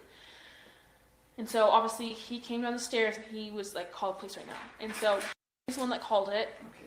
I don't know if me and her could barely talk. I don't know if they gave the phone to her or at some point I got the phone back and I was like, Xana is unconscious, and I think I said the address, or I can't remember. Again, this whole moment of the morning was the most stressful, freaked out of my life. And this woman was on the phone and she was like, okay, something about defibrillator. I remember, and I asked the police that was coming, and I was like, "Do you have a defibrillator?" I said, "Yes." And so she says, "Okay, someone's here." And I said, "Yes, but can I tell you the whole story?" She goes, "No." She just said no, someone's there. And then I was like, "Okay, goodbye, whatever." I don't remember how many policemen came there. All I remember was just crying and freaking out because we were so we just didn't know what was going on. And then this policeman, he questioned me, and I told him about the whole night, and I tried to tell him as best as I could, but obviously I was out of it. And he was talking to me, then talking to other people talking to me, so it was kind of kept leaving and going, which I understand. He had to handle a situation, not his fault at all. And then I just remember putting the tape up, and that's when I just dropped to the floor and started crying, because I was like, "This is not okay. You only put the tape up when there's a crime. You don't ever put the tape up, really." And I remember we all started freaking out, and then Xana and Ethan didn't come out, and the ambulance, the people with the ambulance, the people came and then they left, and it was they didn't come back. That means they were here for 5 minutes. That's how you know. And I just remember we all started bawling our eyes out, we didn't understand what was going on. And I remember I kept asking, where's Xana and Kaylee? Because, where's Maddie and Kaylee? Because Maddie's location was at home still. I was like, "Where's Maddie and Kaylee? Where are they? Can you please tell me?" And they wouldn't tell me. And I think the moment we really knew that something, one of them was gone was because that vandal alert. And obviously she was pissed off. She goes, "Why the fuck did you not tell us this? Why did we get a stupid, text?" And the policeman was like, "You were not supposed to know that right now. You just weren't." I'm sorry, but I think they knew before that. But whatever. You can tell your story. And we were obviously pissed off, but we don't know what their job is, we can't, I don't know. I think that's when we realized that they were actually gone, and I screenshot it to my mom and I called her, and I just was crying and freaking out. And I think it was before that I knew Maddie and Kaylee were gone. I don't really know how. I don't know who told me. Listen to that. Obviously she was pissed off. She goes, "Why the fuck did you not tell us this? Why did we get a stupid text?" And the policeman was like, "You were not supposed to know that. You just weren't." You gotta turn down, Jesse. Sorry about that. It happens all the time, brother. No worries. Welcome. And we were obviously pissed off, but we don't know what their job is, we can't, I don't know. I think that's when we realized that they were actually gone, and I screenshot it to my mom and I called her, and I just was crying and freaking out. And I think it was before that I knew Maddie and Kaylee were gone. I don't really know how. I don't know who told me. But that was just I couldn't understand it. I just remember crying and freaking out. How did I not know? How were we asleep and we didn't know that they were dead? How did we not know at all? We just never made that. Me and never ever made that connection that a murder would be in the house. We just never knew that. Like, our friends were home, it was fine. We were in the house. So I know you know this. For whatever reason, you were spared. So don't let this define you for the rest of your life. yeah, One day we'll make sense of it, but we have to figure out who did this to understand why, right? We don't have. That's what you can tell me where you were, when you were there, what you were doing, where they were, but we don't have the answer for you on. yeah, And that's going to be Detective Sergeant Blaker's job, is to figure out why this happened, and then get an answer from the person responsible for it, and who'll be responsible for this. yeah.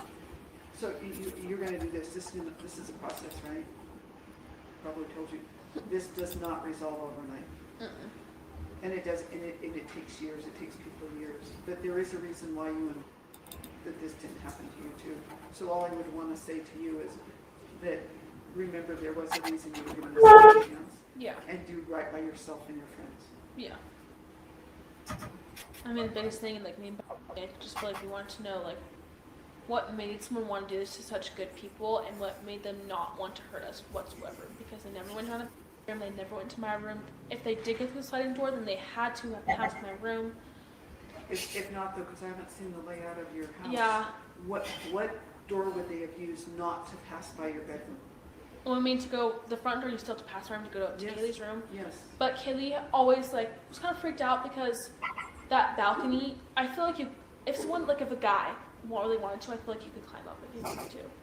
So, and I remember we were looking at pictures of, like, the whole news thing, and our curtains were all kind of messed up, and that was, like, what made us kind of think, like, that could have been law enforcement doing That's that true. as well. You know, those That's pictures true. come after the fact.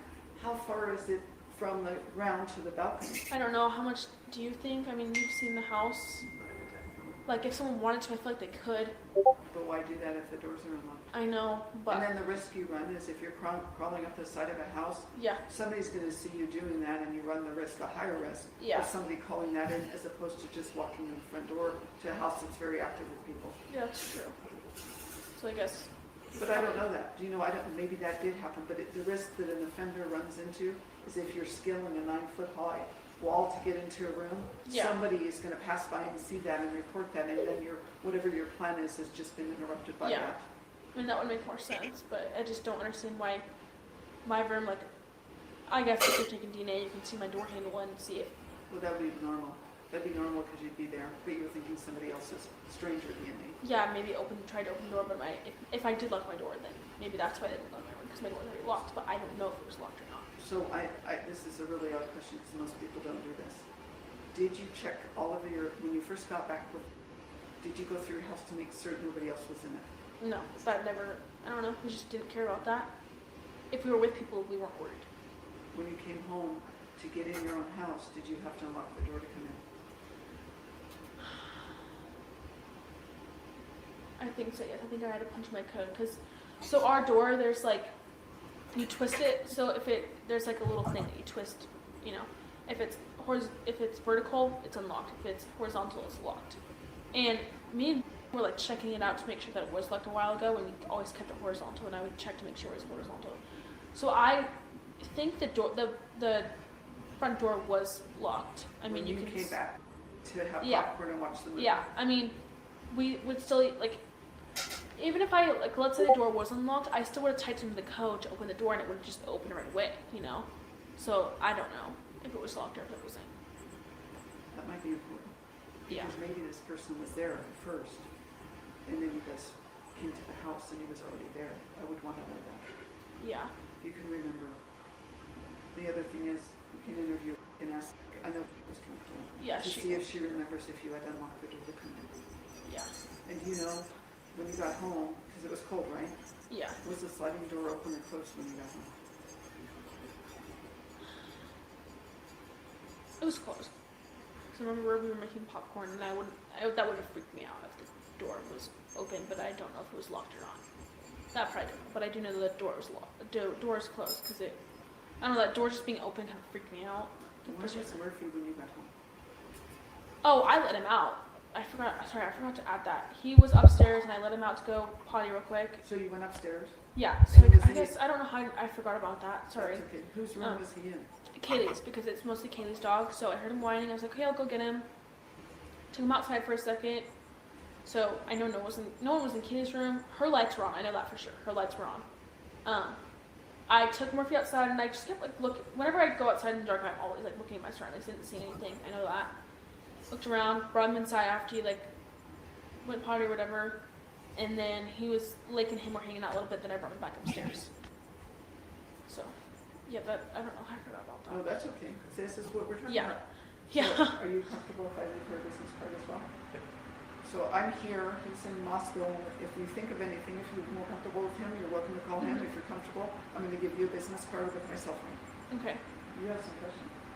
The only one question I really have now at this point is, did you happen to know the login or username and password for the router? I believe it was Katie who dealt with the Wi-Fi stuff, not me. Or I know me. So Xana dealt with like I think power or something, and then either Xander and Maddie did water, one of them did like utility, whatever, light or power, whatever, and then Kaylee did Wi-Fi. That's all I know, because me and Beth were in charge of that stuff because we were just moving in. So. Is there anything we haven't asked that you think it's important to be covered? No, I do have some follow-up questions about just stuff, but no, not for the purpose of the interview. Then I'm going to terminate on my audio recording the interview concluding at 2:11 p.m. on the 17th of November 2022.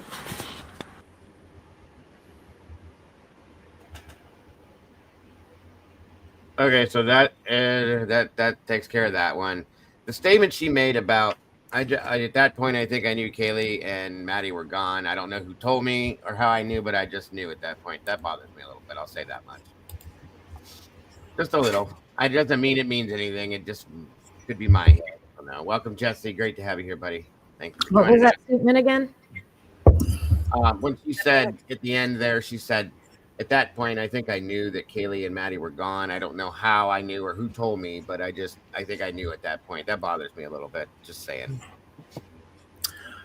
I thought right off the hop when they asked her about the layout of the house, she sounded like a real estate agent who'd given that delivery 1,000 times. Like, well, you go up to the stairs to your right and you'll see this beautiful dining area and blah, blah, blah.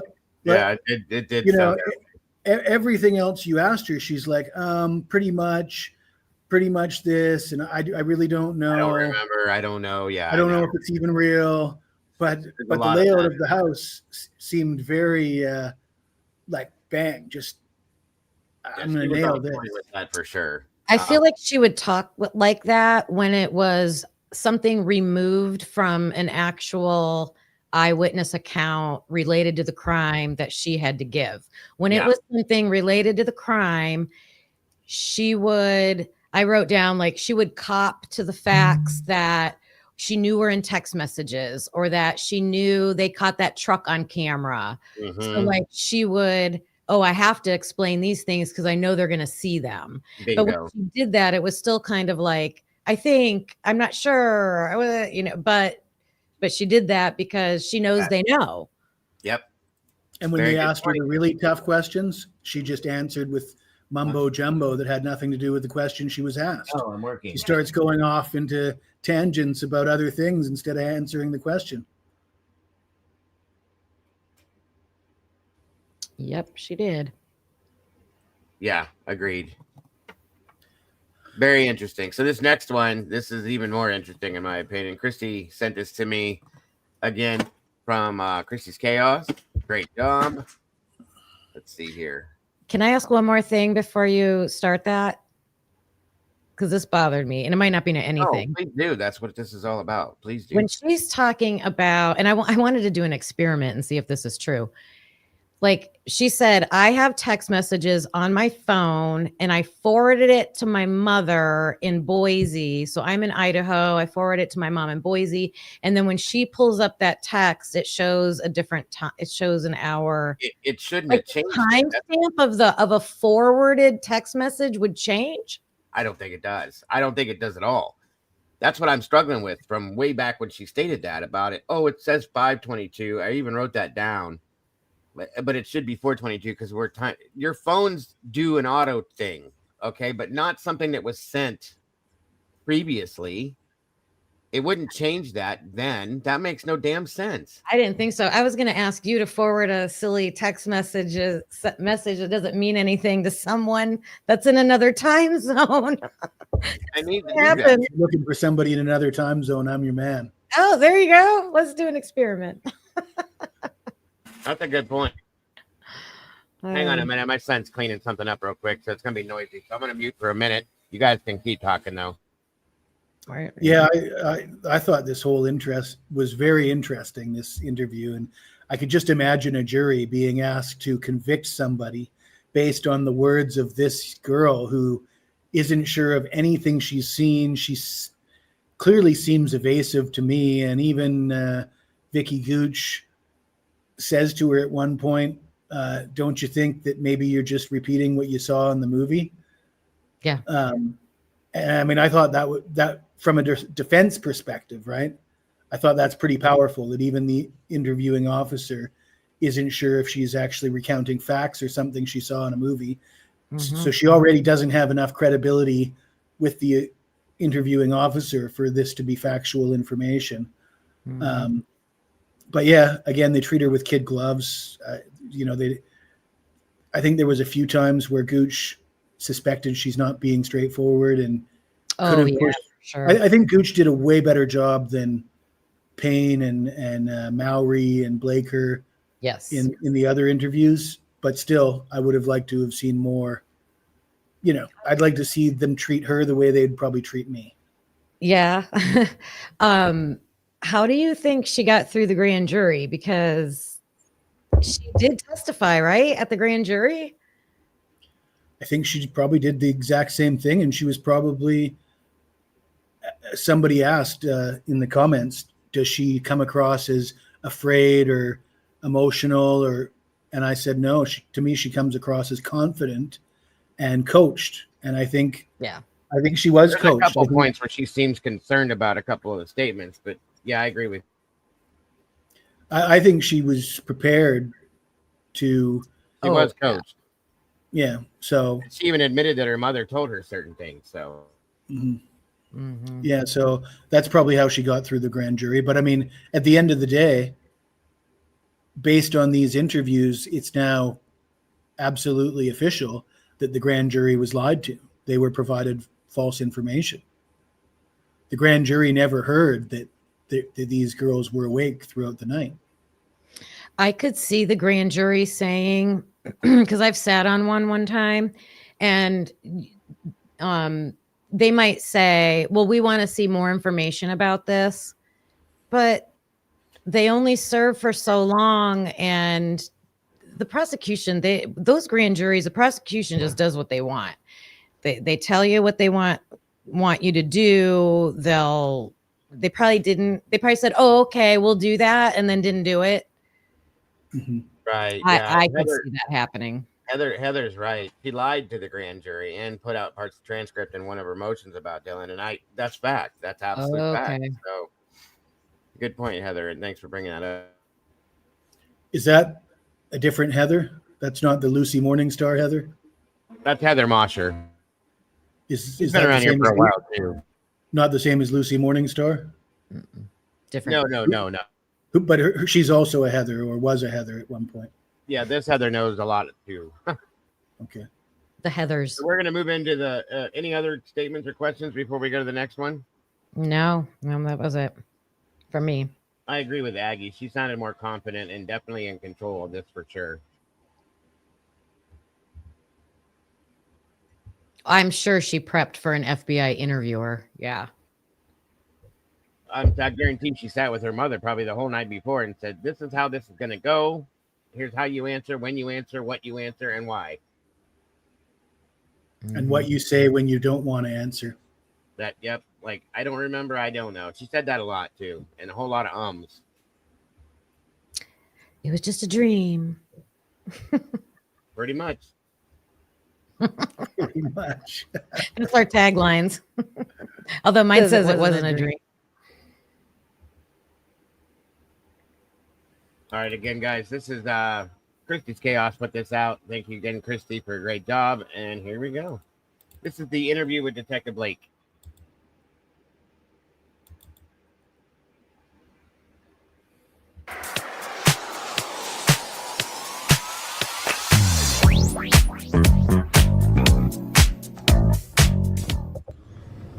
Today is December 30th, 2022. It's 11:12 a.m. This is Detective Joe Lake for case David 22000030, quadruple homicide, Latah County, Moscow, Idaho. With me today is Detective Gary Tollison, Idaho State Police. Our attorney for. Perfect. As we previously stated, you do not have to answer our questions. You are not a suspect. If there's a question that makes you uncomfortable or you just don't feel comfortable with, just let us know and we can bypass it. If you build comfort towards it later, we can address that later, okay? But and at any given time, you can tell us, I'm done, and we understand, okay? So we are truly appreciative of you taking time. This is interview, what, 5? I don't remember. 6. Yeah, it's been a lot. And we are truly grateful that you're so cooperative and helpful with this. Your attorney is present today, which is Okay, so she has her attorney, her stepmother's here for this one. Interesting. This is Detective Joe Lake with Dylan again. If at any time we need to stop the interview, she knows what to do. So, all right. We're going to start with the VBQ. Thank you. Very long form. The first question on here is your relationship to the victims, how long you've known each of them. So you've known Xana since August of 2022. Can you tell me? Well, August 2021, because I joined my freshman year, which would be August 2021. Okay. Xana and Maddie Xana's a grade older than me, Maddie's 2 grades older than me. I met them through there. I got close with Maddie because big is Maddie, and so me and would go over to Maddie's house all the time. I didn't know Kaylee at all really until that following spring when I met her the first time. Maddie had told me, Xana, and Kaylee that we're gonna live together. That's when I met Kaylee, and then I got to know her more this semester. I knew Ethan and Xana were dating, but I didn't really know Ethan at all until this semester when I first met him. Yeah. Okay. You actually just answered all of those for sorry. No, you're great. That's great. I appreciate that. No, that's perfect. So you had a pretty good relationship with your roommates, with your friends there, and we'll talk more about that as we progress. You already know the questions. You already answered them all, but we'll just kind of progress through this. Last contact with them, you saw them at the party. This is for Ethan, that is, on the 12th around 10:30 p.m. and I think that's consistent with what you previously stated in your interview. Yeah, so I know, like, I went to some camera, but I don't know exactly the time that I last saw them. Okay. And then Kaylee and Maddie, you were hanging out with them, and I'm just going off of my memory, hanging out with them upstairs for a little bit. Yeah, in Kaylee's room. Yep. And that was about 2:30 in the morning. That you went back to bed, so that was last night. If you don't mind, what were y'all talking about? They had just gotten back from the clubs, right? We were all a little bit drunk. Kaylee and Maddie had gotten grub truck, and Maddie kept taking Kaylee's grub truck. So there's like a video of me and her, and we're like, oh, should we go get grub truck? And we're like, well, no one can drive. So we were debating texting the Uber driver. We knew him really well because we Ubered a lot, and so he knew most of us. Okay. So that was like our last conversation, was deciding. That's why you were calling or texting. The Uber driver, he knows us pretty well. I gotcha. Okay. It sounds it's a really unfortunate reason why we're meeting today, but feel free to fondly recall, like we just did, because sometimes it can be helpful. Mm-hmm. All right. So, sorry that's the last time you saw him, but it sounds like it was a good time. Yeah, it was a good time. Good. The next portion is kind of family and background on the VBQ, and you actually know someone for each of them, Yeah. family members and whatnot, which is great. Yeah. So for Ethan, I've had the opportunity to meet both of them. What do you think about? I think they're both really nice. I know Ethan is bigger sometimes because I know they were both very protective of me because I was like their little sister, and she's really nice. Her and Xana were pretty close, and her and her friends would come over to our place all the time, and she was always super sweet and super nice to us. But I don't know Ethan or their parents' names. Okay, and that's all right. That's all right. Out of Ethan and which one was kind of the more dominant? I wouldn't say just because she was like they're younger, like always kind of like they were more protective of her. I don't really know which one was more dominant, like Ethan or I knew Ethan a lot more than I knew her. From what I've seen, maybe Ethan, just because I guess people that I know knew him more, I guess. Okay. No, that's fair. Yeah, That's fair. I don't really know. For Xana, her father's. Have you met? Yeah, for Parents Weekend, he came up. He met my mom. He was super nice. And also Parents Weekend came up and visited. I think that was maybe first or second time I've seen her. I don't know if she's came over to the house before because she's only like 30-ish minutes away. But she came over for a little bit for Parents Weekend as well. Do you know where she came from? Wazoo. Yep. I think she's as well. I don't know for sure what sorority she's in. So I've yet to meet, but I hear she and Xana look a lot. They look a lot alike, and they always denied it. Xana kind of got annoyed when I said they looked alike. So even their father had told me a time or two he actually got them confused. Really? they looked a lot alike. Yeah. And you know that Xana, you wrote down here that both Xana and Ethan were in a relationship. Yeah. Pretty good relationship? Yeah, they were pretty good. I think it was about a year. They're both very similar. They're like very goofy. Like if they're there, then it's like when we go to parties, if they were there, then it'd be fun. Like that's how they were. And everyone knew Xana. Like all of you, I knew her. And then obviously everyone knew Ethan because he was dating her. So they know Ethan by association to Yeah, I mean, I didn't even really know him until I met Xana. And people probably knew him beforehand because he was. But yeah. It's interesting. You're not. Everyone tells me that same thing. It's just they're just a lot of fun. They kind of life of the party, and when they show up, things are gonna get a little more fun than they've already been. So, for Kaylee, you knew that she had a relationship with John, and it looks like now. I don't know if we know that there was something between her and. But can you tell me a little bit more about her and relationship? I know like after Kaylee broke up, it was very mutual. Like there was no hard feelings, and he still came over and hung out. Kaylee had just been kind of talking to me.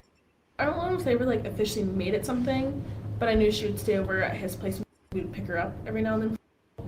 And they ended up talking, but I don't know like how serious it was. Okay. Didn't he ever come over and just hang out with Kaylee or I hang out at don't the know. house? He like when we had parties at our house, and we have a lot of aunts over, so he'd be over quite a few times, and I know him just from U of I. But I don't think he ever like came over and just hang out with Kaylee. Okay. And then also has been like through a sorority at like Greek life and stuff. So I don't think he ever just like hang out with just Kaylee at our house, from what I know of. Okay. Now, from what I understand, you're pretty tight. Yeah. Okay. But they're also kind of it's like out of my friend group, we would just hang out. And some guys are always very like don't always go together. But I've heard there's been a few. Yeah, there's been a few. Yeah. I mean, I don't fully know them, and I don't really know why they're not like super close, but that's just how they are. Okay. For Maddie, you know her mother is. Have you met? No, but I was like sitting next to Maddie, and I saw her FaceTiming her mom, and knew that her name was Kate. And I know she has a stepdad, or maybe her mom's just dating someone. I don't know his name though. Okay. And you know that she was in a relationship with. Yeah. How was that relationship? That was pretty good. They've been dating, I think it was a little over a year. She would call him like about every single night. There was one instance, I think it was during spring break, she was in Mexico, and she was drunk and like was dancing, maybe accidentally kissed him. I don't know the full story because I wasn't there. When you say, are we referring to? I think that's his first name, yeah. But I think they talked it out and they seemed pretty fine after that. Like, they just moved past it. And, like, whenever we would go to Dell, she wouldn't really say hi to Dell, like, not make it, like, you know, worse. And, like, me and would say hi to Dell, but that was pretty much it. Okay. I would have loved to have added columns on here for you and Ben. Yeah. That's not part, but yeah. From everything I've learned, you're all just really good people, and yeah. Describe the quality, both positive and negative, of the victim's relationship, i.e. strength of bonds, ongoing conflicts, you know, so on and so forth. Yeah, I kind of mixed that question and that question up. It's okay. So for Ethan, you describe was at the house a lot. Yeah. We liked him there. Social, goofy, easy talking. You ever just hang out with Ethan, just shoot the breeze? Not just by myself. I wouldn't say I just hang out with him by myself. Usually, like, Xana was there, we'd hang out with Ethan. To me, he was more like an older brother, I would say. Yeah. Usually it was all four, like, 5 of us, me and the girls, and then Ethan would be there as well. Because usually Ethan was wherever Xana was. I've heard that a lot, actually. Yeah. For Xana, energetic, positive, energy, hardworking, nice, genuine. Yeah. Let's talk more about that. She was just like, obviously she was like the party of the life, but she was also very hardworking. Like, she wasn't just this party girl. We had our math class together. We both failed it a few times. And so Xana was the one that always like pushed me to actually go to it and actually do good on it. And she like would set a certain time she would set to that class. And I think a lot of people didn't know that she was very hardworking because people just most saw the party side of her. But she was very hardworking. And she if she's going to tell you something, she's going to tell you the absolute truth. Like, she's not going to like if I were to ask her a question like, oh, does my outfit suck? She'd be like, yeah, it does. Or she would just tell me the absolute truth. That's what I mean by like genuine. Like, she's not going to lie to my face. That's a good trait. Yeah. Yeah.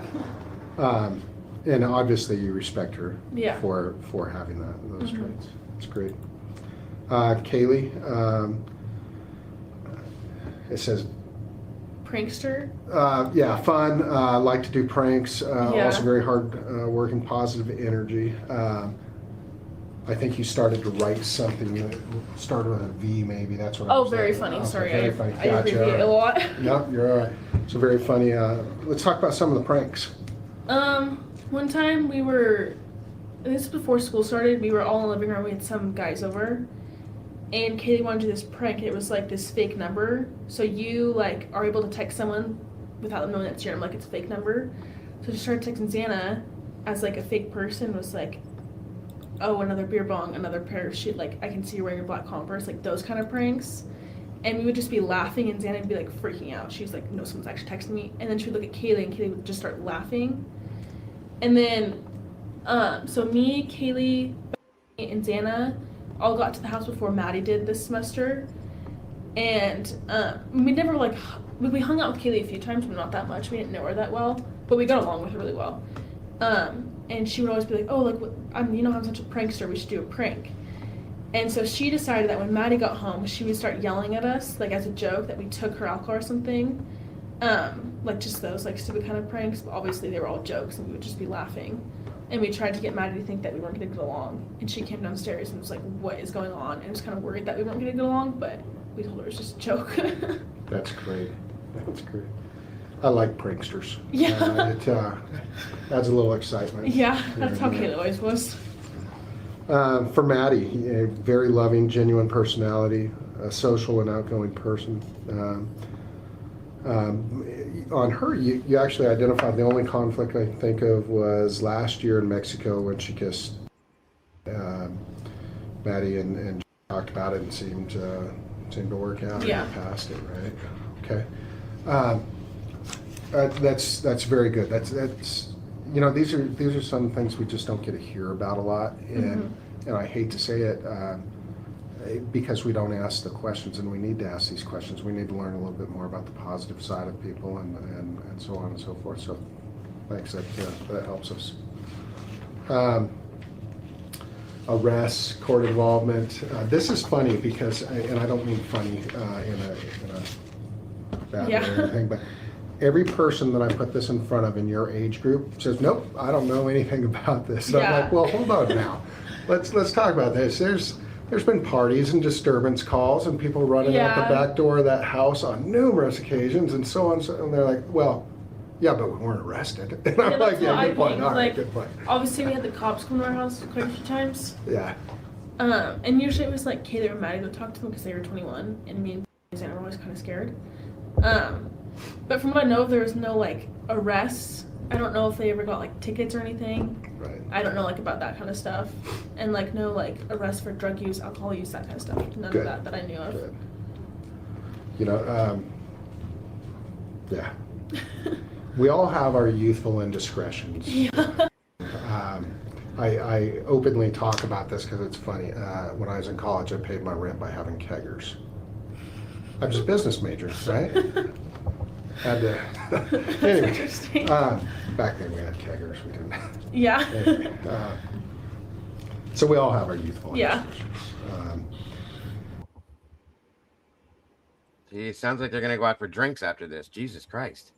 I think he's good. I mean, he's good with the questions, but they're. Well, I guess it's working because he's trying to relax her. I think he's buttering her up. Yeah, that's a good point. It's a good point. He's getting her to let her go down. Yeah, he's definitely doing that. That's for sure. Describe victim's personality for Ethan. You have really good relationships. She and Zana had a really good relationship. Been dating almost a year. There's not much there. Well, there's nothing for Zana, and I assume maybe that's because that was just because they were together. Okay. For relationships. Okay. For Kaylee, she and John broke up, but it was mutual. Yeah. No hard feelings. And Kaylee co-parented Murphy. Murphy, how old was Murphy? He was a puppy. I don't think he even turned 1 yet. Maybe he was 1. But that was mostly Kaylee's dog. Like, she never would like make us pay for anything. And I think Kaylee and John did get Murphy together, and so Murphy would sometimes just stay at John's house, sometimes at Kaylee's house, more our house. But then I know he came over a few times after they broke up to hang out with Murphy and Kaylee, and like I walked in, Maddie and Kaylee and Jack were all hanging out with Murphy, so like I knew, and Kaylee told us like it was both mutual terms where they broke up, and there was like nothing hard, and that they'd all still like they would both still have like love for each other no matter what, because I think they've been dating for like a long time. Yeah, I think so too. Yeah. So I saw like Instagram pictures from like high school, I think, is when I saw. It's a long time. Yeah. Yeah. Did you all kind of took care of Murphy though, from what I understand? Yeah, I mean like I would take him out all the time, but like she would usually, if she was gone, she would put Murphy upstairs, or she would make sure like we were okay with him being there, because he would whine a lot, or like sometimes he would get a little annoying, but we all got just kind of like helped out with him. Good. Playful, pretty playful dog. Yeah, he's very playful. I liked to pee a lot in the house. It's interesting, but yeah. For Maddie, you put that she and had a great relationship. Yeah. Kind of doing the long distance thing. Mm-hmm. Did she ever talk about that a little bit, the long distance thing? And that was tough. No, I I remember like last year, because me and Quinn do long distance, and right. she was asking me like, oh, how do you do it? And I was like, you just like have to communicate and talk a lot. And so I know she and would call about every single night, and he'd come up and visited. And the weekend before all this, he got her a flight to come down to Boise to see her, and so that she never said it was like anything bad about doing long distance, but obviously it's a lot more difficult to do.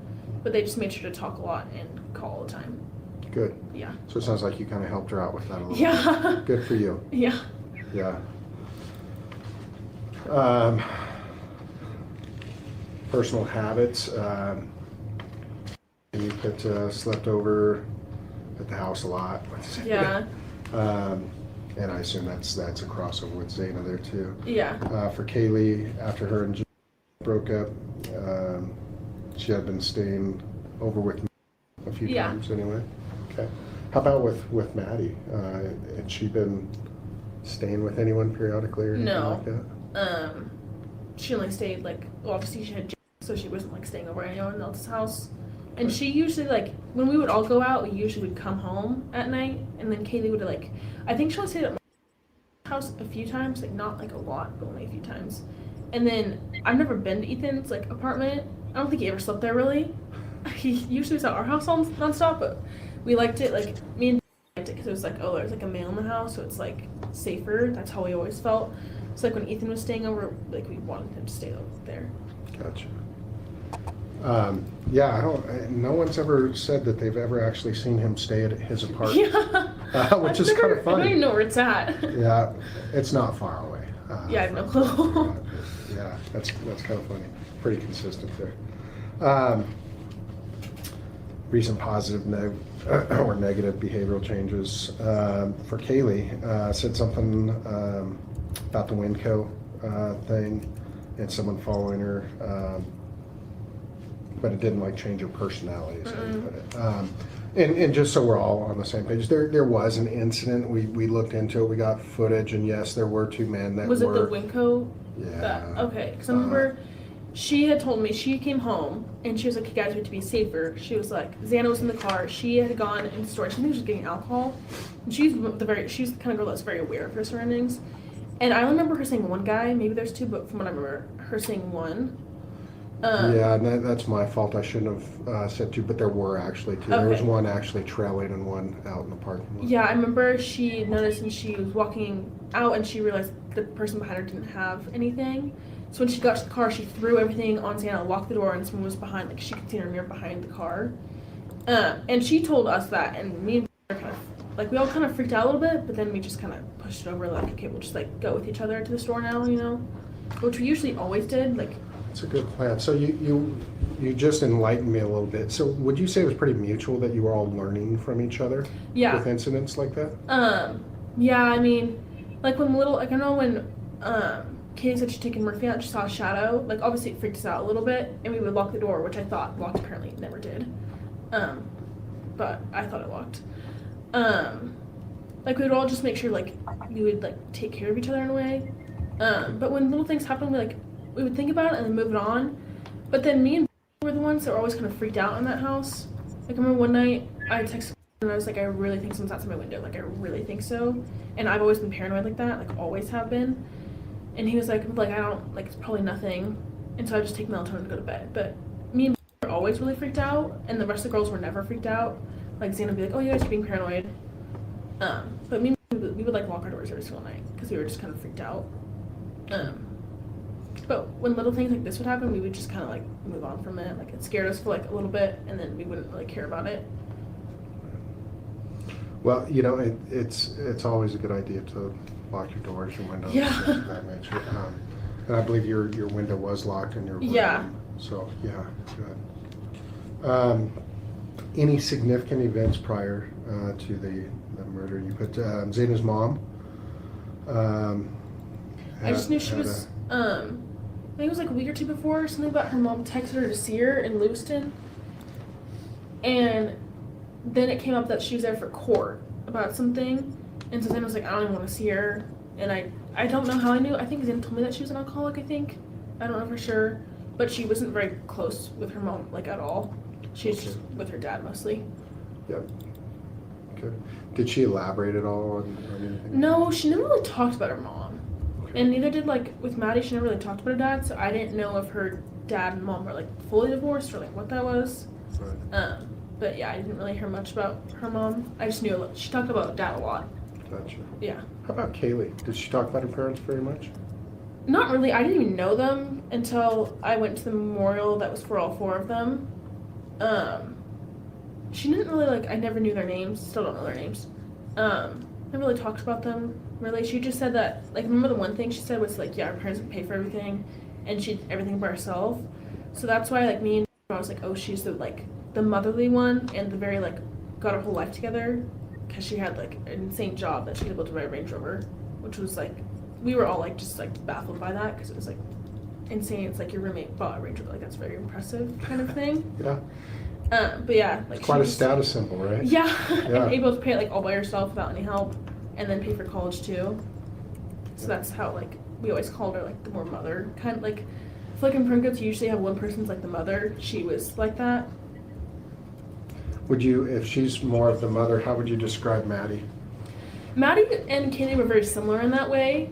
Like, they're the reason I know how to cook now because I didn't know how to cook at all.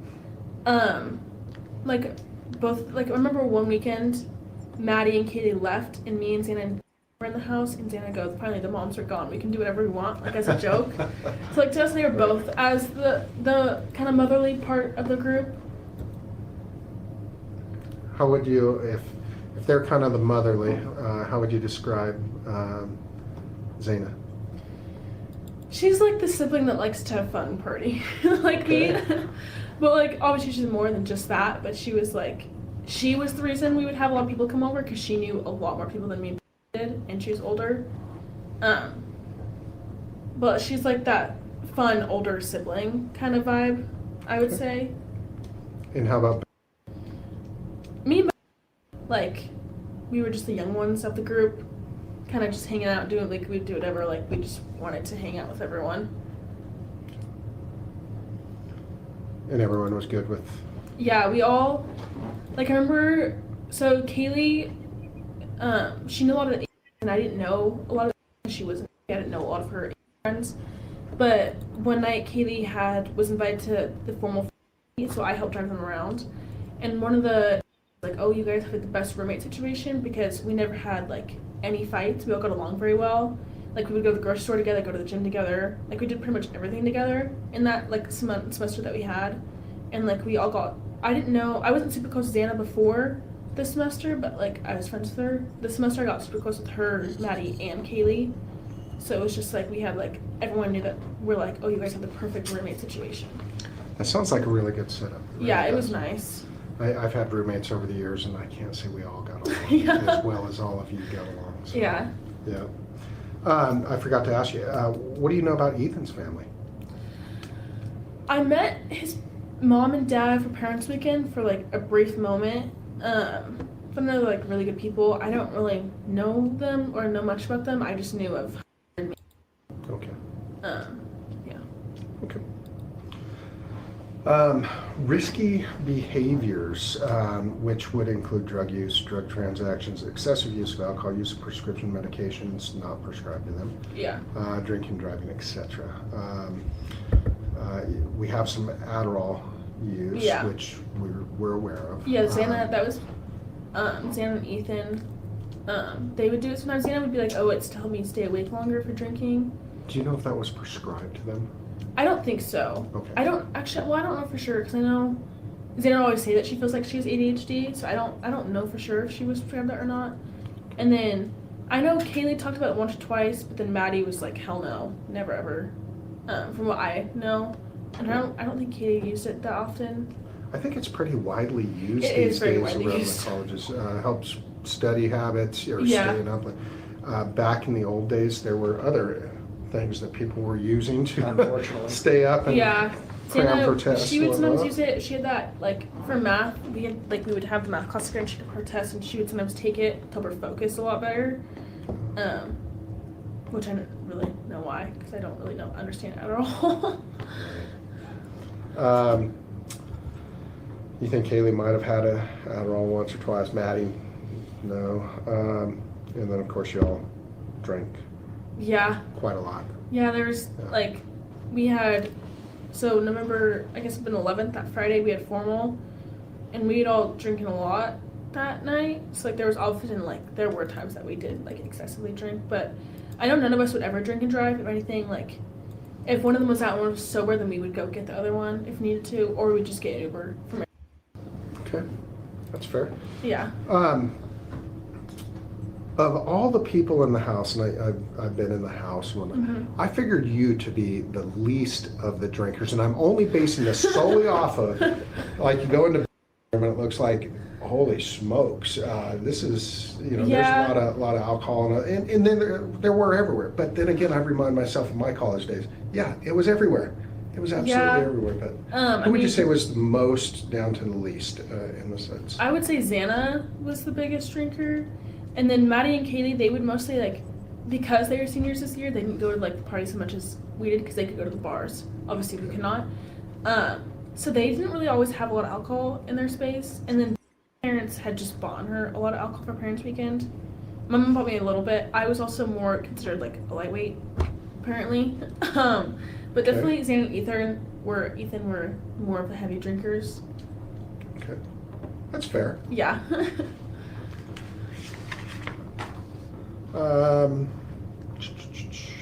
Daily schedules. This is Dylan's number 5 interview with Detective Blake. This is kind of interesting, but for Ethan, you didn't really know his daily schedule. What do you know about his daily schedule? What would be his routine as far as you know it? Well, and I don't know, he didn't have a job. He obviously had his frat stuff at some, so they would have meetings and stuff he'd have to go to. I know he took classes, but I didn't know his exact schedule because I'd be leaving, coming back, and he'd be gone or still there. I would never really ask oh, what's your class schedule kind of thing. Okay. And then for Xana, she usually, so her and Maddie worked at Mad Greek. They sometimes had the same shifts, sometimes different ones. Xana she would usually do afternoon, 5 o'clock shifts, or sometimes during the weekends, on Saturdays, or other days she would do earlier shifts. So there wasn't a set schedule really for that. And then Maddie, she had her internship, which was from the summer. I don't know if it was the same internship she had this semester. I don't remember what the name of it was. But she usually had in-person classes pretty early, at 9. And then she would have her internship job, and then she would work at Mad Greek usually later in the day. I think she usually would only work 1 to 2 times a week. Okay, so really part-time. Yeah, part-time. Yep. Okay. And then Kaylee. I don't think she ever, this year, I don't think she had any in-person classes. I think she might have been taking 1 or 2 maybe online. I don't know for sure. And then I know she worked at home for this business because she talked about a lot of her meetings and stuff. But I don't know what the business is called. And she just had the last guest bedroom that had the little treadmill thing in the office. Maddie and Kaylee had put that together. Oh, downstairs? Yeah, downstairs. Okay. The guest bedroom on the right when you first walk in, that one. I think Maddie would mostly use that, but I think Kaylee did use it sometimes for working, but she also had her computer upstairs. So I know Kaylee just had her job. I don't know if it was an internship or full job, but I know she got paid for that. And I don't know her schedule for that really. Okay. Was working? No, me and Beth were not working. Okay. That's nice. Yeah. You can focus a little more on school and other things. When it comes to recent changes to the victims' daily schedules, why not you left that completely blank? There was nothing ever different from what I remember. Nothing changed. None of them quit their jobs or anything. Okay. The one thing I do remember is Kaylee had talked about moving to Texas. There was a few. I think it was Houston, Texas, Santa Barbara, and there's one other one she talked about. And she'd gone home, I think, for a week or so, and then the snow came, and so she didn't come back, and then she got her new Range Rover with new tires, and she came home.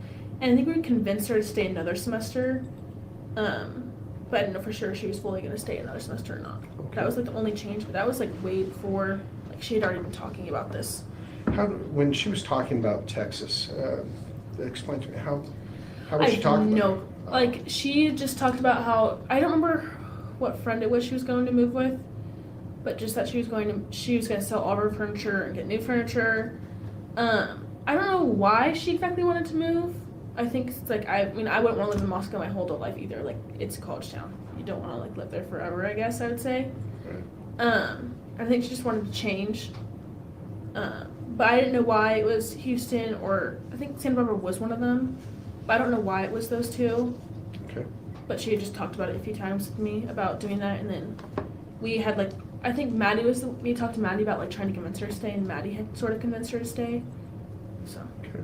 Did anyone else talk about their kind of, after the college experience or after they graduate, what they had hoped to move off to? And I think explore? Maddie, because she had another semester left, I think she talked about maybe going back to Boise with I don't know what Xana was thinking because she was like still just junior, like didn't have her plans fully decided.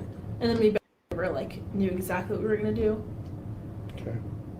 I noticed you're.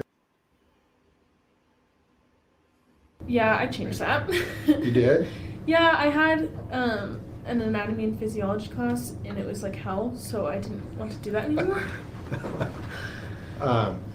Physical therapists, by the way, are awesome. Yeah, I've After 18 orthopedic surgeries, I love physical therapists. Yep, they. So if it's something you reconsider, I think you'd probably be great at it. Yeah. You can help a lot of people. Yeah. Trust me, they've got me back up and going without a surgery a lot of times, Yeah. and it's been great. So anyway, digress there. Sorry. So basically, really, Kaylee and Maddie were the only ones that were kind of seeing beyond the college years at that point. The rest of you are still kind of, hey, we're going to enjoy this while it's here, and we'll figure it out as we get a little closer to graduation. Right? Okay. And that's fair to say. That's a summary of it. Okay. Close friends. This one's actually really cool because you put in a lot of friends for all of them, which is great. This is for Ethan, that is. Brother, I think you knew all these guys since freshman year, so on and so forth. Yeah. Anyone else you can think of with Ethan? Anyone else that he hung out with a lot? No, those are just always like frat brothers. Those are the ones that I know mostly of that would come over to our house a lot. I can't think of like anyone really else besides like outside of that main group. Okay. I feel like mostly frat guys, they kind of stick to their own frat. I don't really know why, but that's just kind of how it is sometimes. Right. Okay.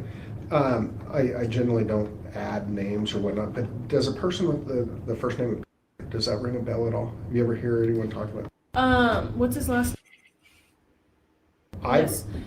I know that because we would go to apartment all the time at Simkai. He's another one that we would hang out with. He's blonde. Yeah. I believe, that one. He's super nice too. Yeah. He hung out with us a lot of time too. So that was also another close friend of Ethan's. Okay. Yeah, he seems like he was pretty close to him. Yeah. And you guys, it sounds like maybe had been to his place. Yeah. Whenever we they had like this. They called it a watch party. It was like their main like party place, and then they have all these like little apartments. And Ethan didn't have one at because of his grades, I believe, so he had like an apartment after there. But we would go hang out in Pete's room, which I think was, I can't remember fully, but we'd go hang out there all the time with some of those guys and with Santa and some of her friends. I think it's mostly the only apartment we would. I don't know if he lived with that apartment or if it was a different one. I can't remember really. Okay. His brother. Yeah. Okay. For Zana, you put both. Yeah. And close with me. When we are talking about, are we talking about which? She's my baby. Uh-huh. So last year it was like Xana,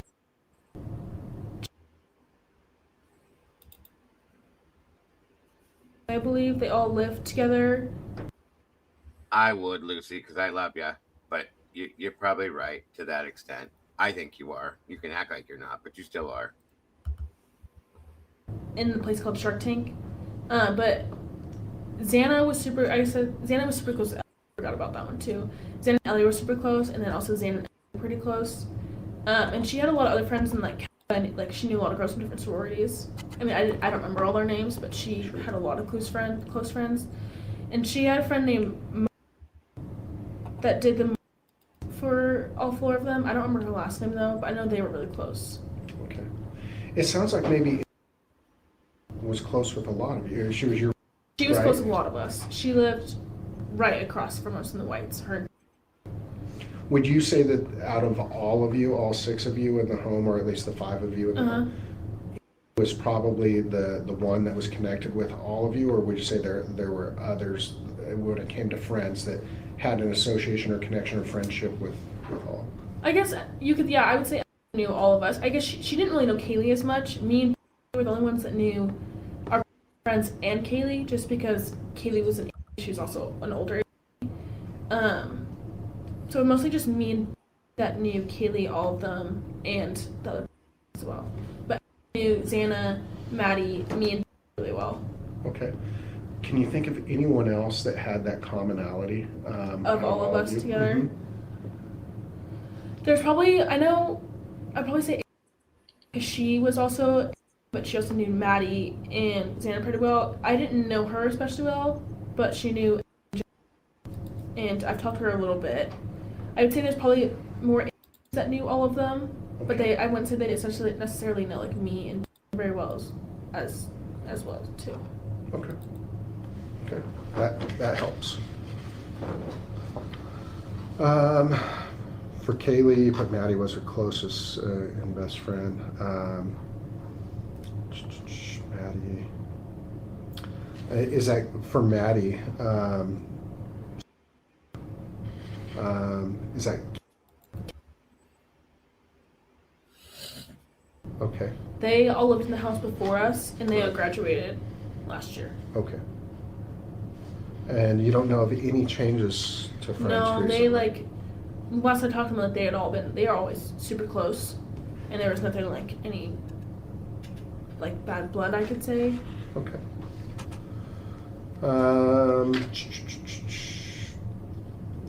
And this question is basically discussing fear, concern, or discomfort with a person or a situation. And Kaylee is the only one you responded to, and that was the Winco incident. And then Murphy as well, and she thought she saw a shadow of someone. Yeah. Where would that have been, that shadow? Where would she have seen that at? I think from what I remember is like when she took Murphy out, it's like if your back's at the sliding door and you look to your left, there's like those bushes over there. Yeah, with a little that bit of always retaining freaked me wall? out. Yeah, and there's like a neighborhood behind there. I think that's what she was talking about, but I don't. Maybe it was like in front of her. But when I thought about like when I envisioned it myself, I was thinking that backside because that always freaked me out. That's why I got. Isn't that where your window backs Yeah, up that's to? what freaks me out a lot. It's like someone could just walk out from the neighborhood and go right to my window. That's where that window was almost always locked because it really freaked me out. Okay. But I'm gonna guess that's maybe where she saw it from. I don't think it would be in front of her because that's where the house is, like right down there. Like if you're looking, your back's at the sliding window. There's like the house down there, and there's one farther down there. Yes. Yeah. Yeah, I know what you're talking about. Okay. So, I think it was memory of that. That Kaylee was not freaked out, was scared or called you guys, where are you kind of thing? I don't really remember the full thing. I think. Okay, there's a different voice there. I'm pretty sure I just heard a voice change, so pay attention, guys. I don't know if Kaylee told me this or Ben had told me the story. I don't remember when she fully. I know it was like a few weeks before all this happened. I know that. But I don't remember I don't think I was with Kaylee when she told me that. I think Ben told me, but I can't fully remember if Kaylee told me or Ben told me. And was there obviously a discussion, because this kind of scared everybody. Was there a discussion of, besides the shadow? No, just like that, she saw a shadow and it kind of freaked her out, like watching her, and then she just I think closed and locked the door. That's all I remember of it, really. Do you have lights in the back? Were the lights working in the back? No, but we had put there was those. I think we put twinkle lights. I don't know if they were still there at the time, but I remember we put them up so when we were outside having parties, people could see out there. And there's one little light. I don't know if it broken or if it was just very, very dim, but there wasn't very bright lights except for those twinkle lights we put up. So when you looked out your window, you really couldn't see out the back? No. Okay. And I hate looking at my window at night because that freaked me out. I couldn't do that. I noticed on your window, by the way, you had it lined with plants and other things that could be knocked over. In my words, my opinion. Is that why you had them lined up there? No, I just wanted my plants to have sun. That's because my mom had bought me a ton of plants. I just put those there. I didn't really think about that. Oh, I was thinking, wow, you're really sharp because you put things right in front of your window that if someone tried to crawl through your window, they would knock them over. Yeah, I made sure that window was locked nonstop. I think I was more scared that someone was gonna smash it open. Okay. That's. Thank you so much, Bemmy. God bless. Much appreciated. I really like your avatar, by the way, too. But I can't even tell what the goal is looking like. But thank you much, Bemmy. Appreciate that very much. Very generous.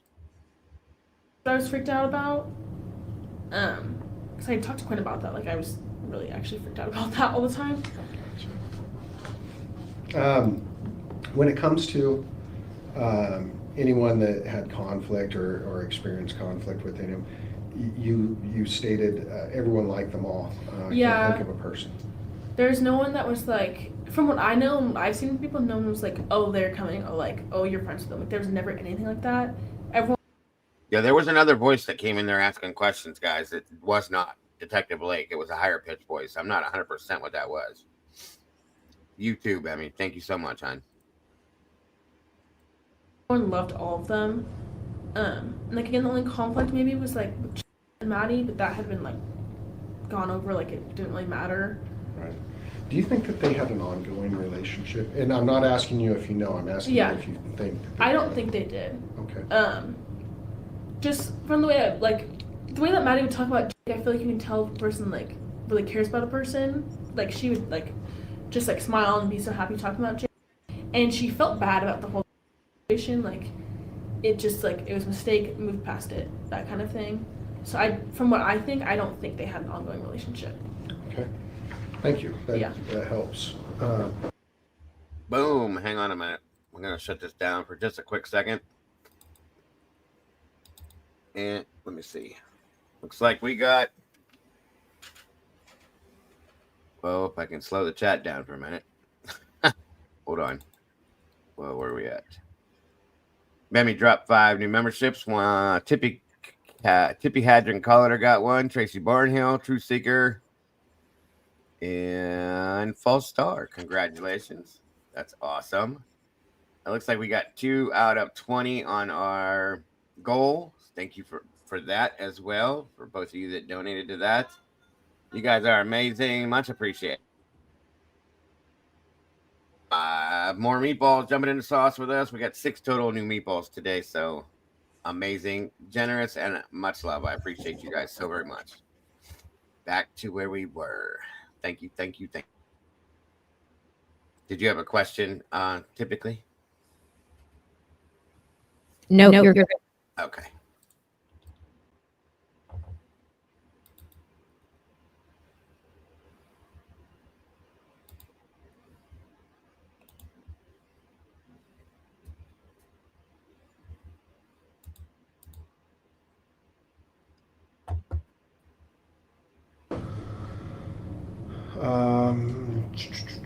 Romantic interest in the people. Yeah, you put Kaylee for Kaylee. For Maddie, you put, but that may have been resolved, right? Yeah. That's about it. You don't have to answer this yourself. Did you have a romantic interest? Yeah, my boyfriend been dating for like 2 years now. Okay. Anybody outside? No. Okay. I mean, you're young. Yeah. You're an attractive young lady in college, but no? No. How about that? She had been talking, I guess not talking, but like hanging out with. I knew him from high school, and he was one of my friends in high school for a little bit of time. So Down in Boise? Yeah. Okay. And so when they started talking, I was like, oh, like it'd be really cute if you guys started dating, because I liked him for her, but I don't think they ever really like dated. They just hung out. Okay. And nobody else that you can think of had relationships outside? No, well I know. So before Ethan, Xana had kind of dated. So Ethan kind of had like some disagreements sometimes, like. Just like, I don't really know the whole story. Are they both Sigmas, or is he? No. Yeah. Ethan is. Okay. And so Xana wanted to go over to the Welcome, Deborah. kind of worry about it just because he was there. And Mason Bing didn't. I don't know if he was just like jealous of Ethan that he had Xana, or like whatever it was. I never really talked to him about it because I just was like, it's not really my business. I'm not going to put myself in that. So that was like the only other I guess romantic interest that Xana had before Ethan. Okay. And you don't know of anyone that was like maybe romantic after any of your friends, that it wasn't mutual? Like someone maybe popping in where they work periodically or doing anything? No, I don't think so. Usually, like, we would talk about that kind of stuff, and I feel like they would have, like, said something if something like that happened. Well, I guess we had, like, Halloween, and I can't remember his last name. He was saying some weird comments to Kaylee. I don't fully know what, like, just weird, like, flirty comments, but it was, like, that one night, I think, and I don't think it was ever more than that. I think he was just drunk and being annoying. Okay. What's a weird comment? Like, just saying, oh, like, I'm better than Jack, like, that kind of stuff, very flirty comments, like, just not something you would say if you don't know, like, I know, like, didn't know, it's not something you would say if you don't know, like, we had, like, Halloween, and I can't remember his last name. He was saying some weird comments to Kaylee. I don't fully know what, like, just weird, like, flirty comments, but it was, like, that one night, I think, and I don't think it was ever more than that. I think he was just drunk and being annoying. Okay. What's a weird comment? Like, just saying, oh, like, I'm better than Jack, like, that kind of stuff, very flirty comments, like, just not something you would say if you don't know, like, I know, like, didn't know Kaylee that insanely well. Like, he knew of her, and, like, we would all hang out sometimes, but I don't think he knew Kaylee, like, that insanely well.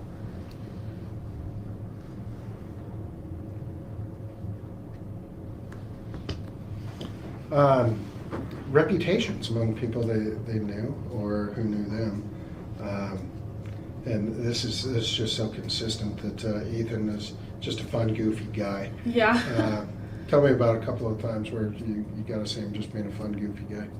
Well, there was one night, it was Halloween, and me and my friend were doing one thing too. My costume had broken, so I was kind of drunk and pissed off. Not at anyone, just myself. So Ethan had given me clothes because we were at, and I was pissed off, and Ethan kept calling me Thing 42, and I was like, no, I'm Thing 2, not Thing 42, because it was like a joke. And I have like videos of like me messing around with him, and he's just like making fun of me because I was wearing like his brother's clothes, blue hair, sunglasses.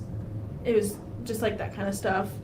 And he was just like I'm very like, I like to be sarcastic a lot, like as a joke, and he liked to do that as well. So we would like just be giving sarcastic jokes back to each other all the time.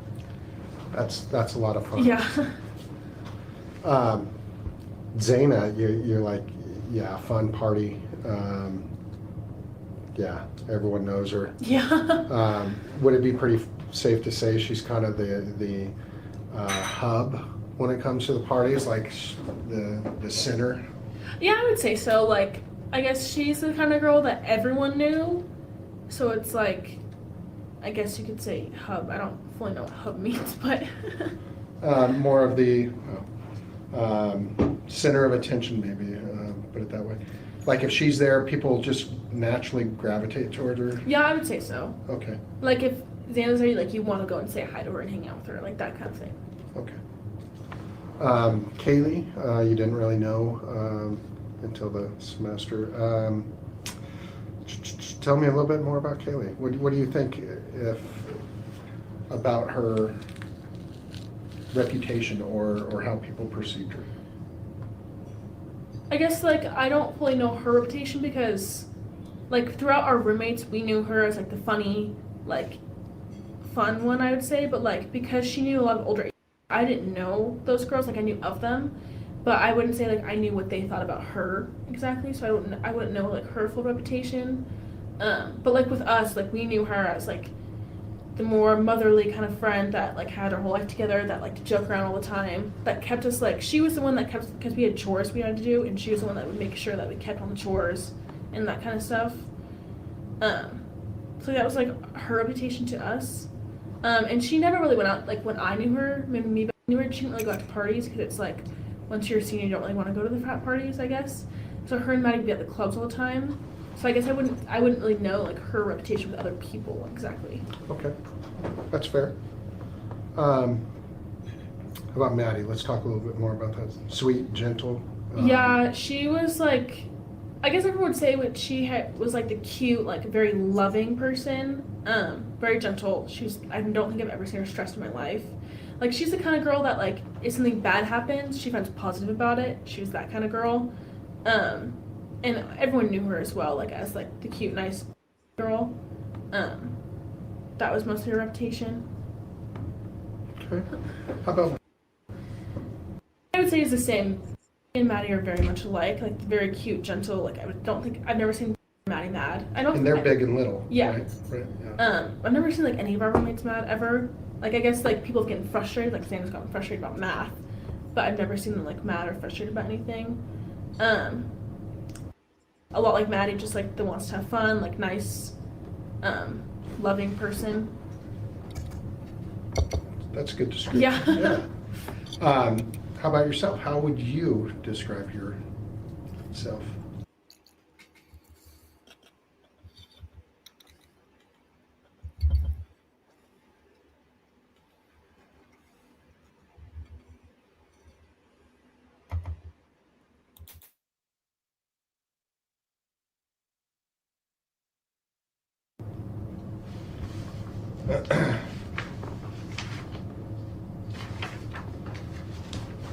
We normally don't get to ask these kinds of questions, Yeah. so if you see me kind of looking at and pondering, it helps me to understand you and your friends so much more.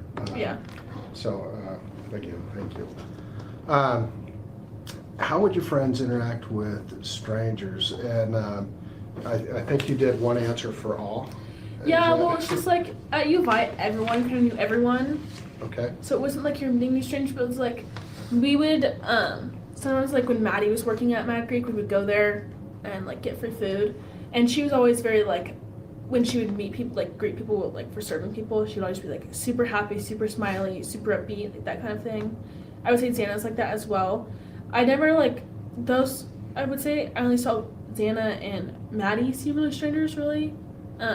Kaylee, she didn't like work at a restaurant, so I wouldn't say I knew what she was like towards strangers, but like if we were to ever like go to the grocery store and like people were to say hi or something, we'd always be very nice. But they're never like rude to strangers. Okay. And how about same way? All of us were like that. and very you as like well? Yeah. like respectful to people, not like out of the gate, just rude kind of way.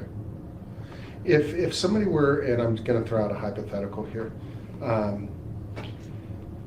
and let's start with Maddie. If Maddie's standing on the street corner all by herself, and a stranger comes walking up, and they can't cross the street yet, and the person engages her in conversation, and maybe it's semi-inappropriate conversation, how would she deal with that? I think she'd probably just walk away. Okay. There was like one time my dad came to the house. He had just been standing outside, and Maddie was like looking at him like, "Who the hell are you?" Just kind of like very protective kind of thing. My dad was like, "Oh, I'm just," you know. She's like, "Oh, okay." So like she can be like, if you're giving her the wrong vibe, she'll be sassy to you. But if you don't like, if you're very nice up front, then she's not gonna do that to you. But she's very strong-minded. Like if you're gonna mess around with any of us, she'll tell you to back off. Okay, it's a good trait, right? Yeah. Okay. How about Kaylee? I would say she's kind of the same way. I wouldn't say she's as sassy as Maddie can be. Maddie had more of like, it's not like a bad sass, like it's a good sassiness, but I wouldn't say Kaylee really had that. I don't really know how Kaylee would interact in that way, just because I didn't, like I've gotten a lot close with her, but I wasn't like as close with her as I was with like Maddie and Xana. Okay. And how about, same question, Xana? Xana would tell him to go away. She's more of a fighter. So if someone's gonna like mess with her, she's gonna tell you, and she will fight back at you. But if you do that to her first, then she will. But if you're not gonna do anything to her, then she's like totally nice. Okay. And Ethan? I don't really know how he would be. I guess like the main thing is he would just be very like if Xana was with him, like he would be like very protective. Like for all of us, he was always very protective of all of us, but like in a good way. But I think he would just like joke around with them or whatever. I think he'd just try to make some conversation. Okay. That's always kind of how I see. Ease the tension, maybe. That's what I always see as Ethan. Like he never wanted to create anything. Like he just wanted to like keep it mellow, you know.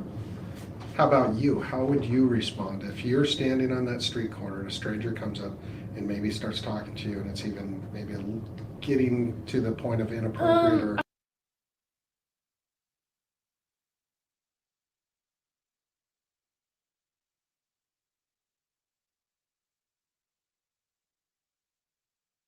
Why is this redacted?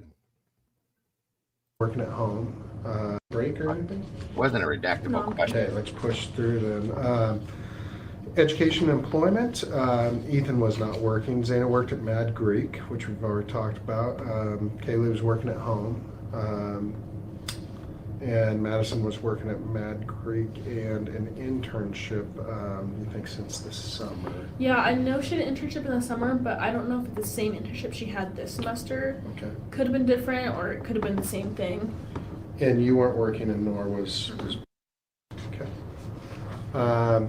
This one's a really interesting one. This next question is describe any online activities the victims may have engaged in that could result in financial gain. There is so much of this out there these days that can result in it. And it's funny because not funny again, I shouldn't use that word, but as I've talked to people, I got kind of this common trait. None of them said anyone did it, but everyone keeps talking about feet pictures. I did not know that feet pictures were so valuable anymore. I mean, do you know about this trend? Yeah, I do. I don't think, I know one of my friends has sold feet pictures for money, but I don't think they have in particular. And we've all talked about it before. We've all talked like, oh, like, you could just make money from this, you know? The girls I've talked to about this, you know, that some are from different stories, are like, oh yeah, just take pictures of feet and sell them. I'm like, what? Who's buying pictures of feet? I don't know if any of them did that. I don't think they did. Okay. We talked about it before. Where would you even market that or sell that? There's like apps and like I don't fully know because I've never done that. Buy pictures by feet.com. Yeah, or like one of my friends, she just knows a guy that has a feet fetish and said he'll pay her money if he can add feet pics. It's kind of weird. Okay, I mean to each his own. But, yeah.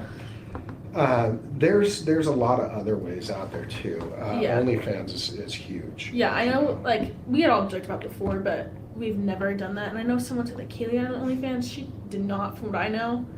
I feel like I would have known if she had OnlyFans. I'm like, from what I know and what she's told me, I'm pretty positive she doesn't, but maybe she did and I just didn't know about it. Okay. But she just really doesn't seem like the person to have an OnlyFans. Okay. So and part of the reason I'm asking these questions is these sites can sometimes draw unwanted attention. And some of them that I have listed as OnlyFans, of course, sugarbabies.com, Craigslist, you know, some of these other things. I mean, there used to be a lot more publicly available sites than there is now. Federal government shut down a lot of those, fortunately. But things as simple as eBay. Was anyone like doing eBay type stuff or marketplace type stuff? I mean, like I've bought Air Jordans off eBay, but that's like the only thing. I don't think they've like sold stuff on eBay. From what I know, I don't think so. Okay. I noticed all of you are very photogenic in your social media stuff. Yeah. And there's a ton of that out there. Yeah.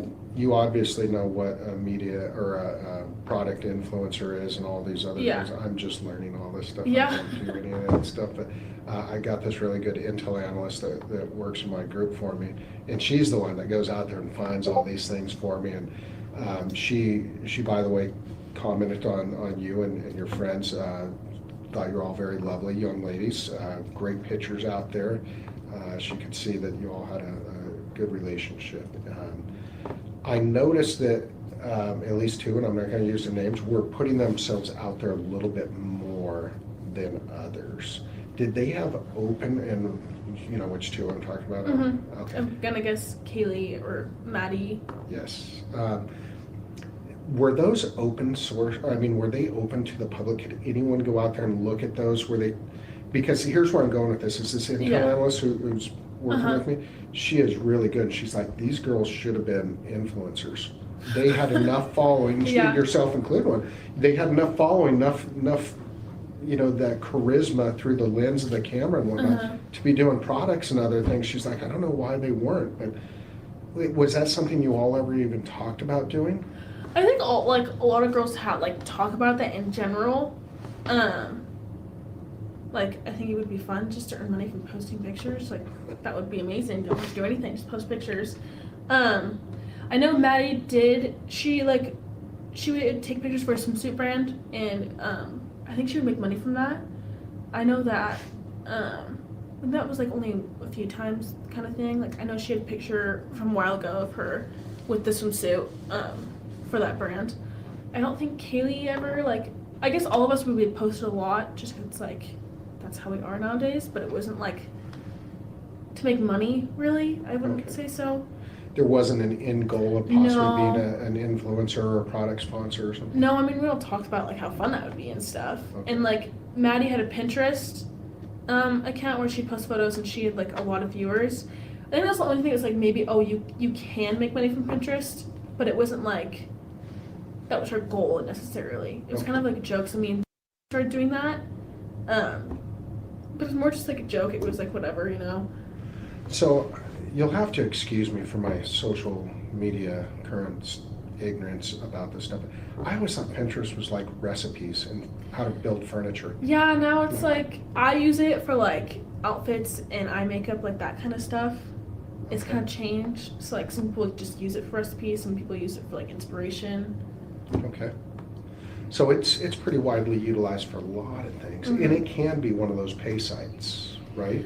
I think it's like, you know, Instagram that do like brand collaborations. I think you can do that, but I know Maddie wasn't doing that. Okay. And you don't know of any other activity that? No. Anyone is, okay. That sometimes can really be kind of helpful, you know, if we know about some of these other activities. I don't want this to come off sounding weird, but everyone has a dark side to them. And what I mean by dark is not malicious or evil or anything.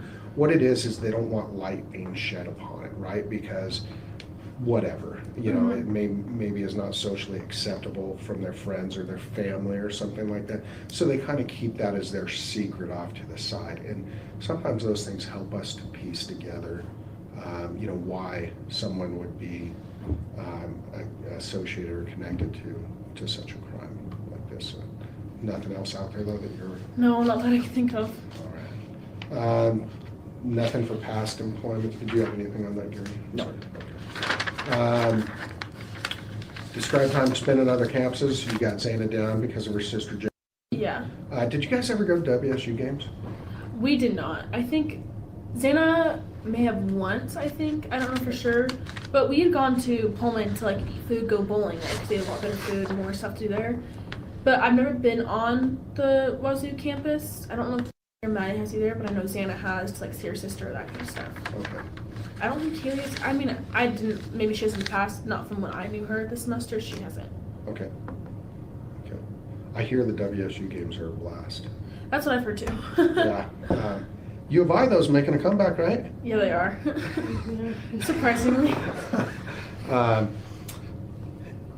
As for, you know, groups, fraternities, sororities, study groups, research groups, program type stuff, you have for Ethan, for Zana. Vandal Solutions. What's Vandal Solutions? I wasn't in it. It's kind of hard to explain. It's pretty much, it's like if you're in a business major, they have this class called Vandal Solutions, and it helps you understand like how business works and how to sell stuff.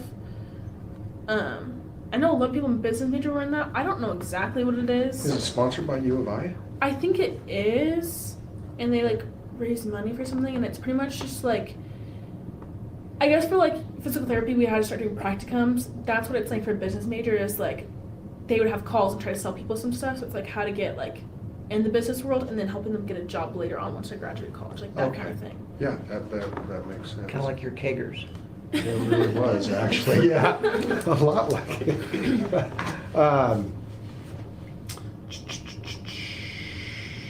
Anything else on any of the program? So I know in school, I never participated in this, but a bunch of my buddies did because we were all poor, even though we were working all the time, going to school and whatnot. But they would volunteer for different research projects and other things like that. I'm not saying any of them were getting electroshock therapy, but we suspected of a couple. No, I don't think they were.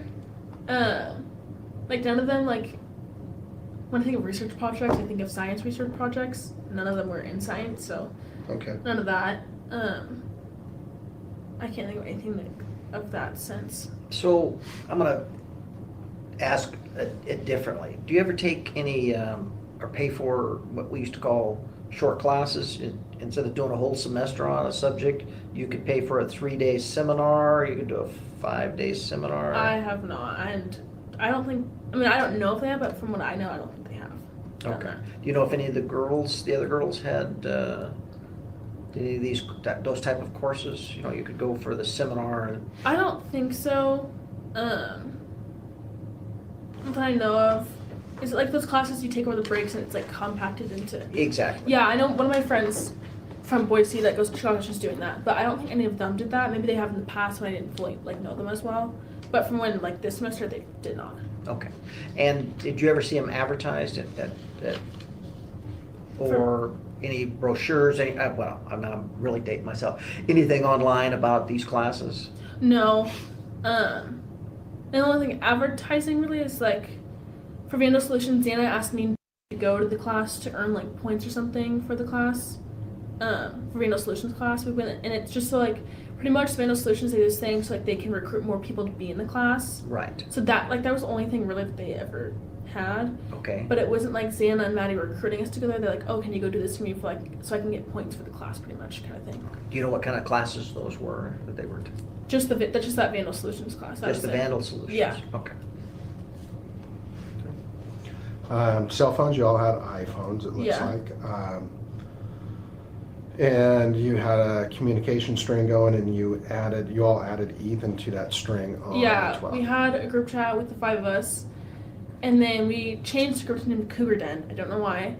But then me, Ethan, and Xana were all in, I think it was apartment at and we're like, oh, we should add Ethan. So we added Ethan that night to the group chat.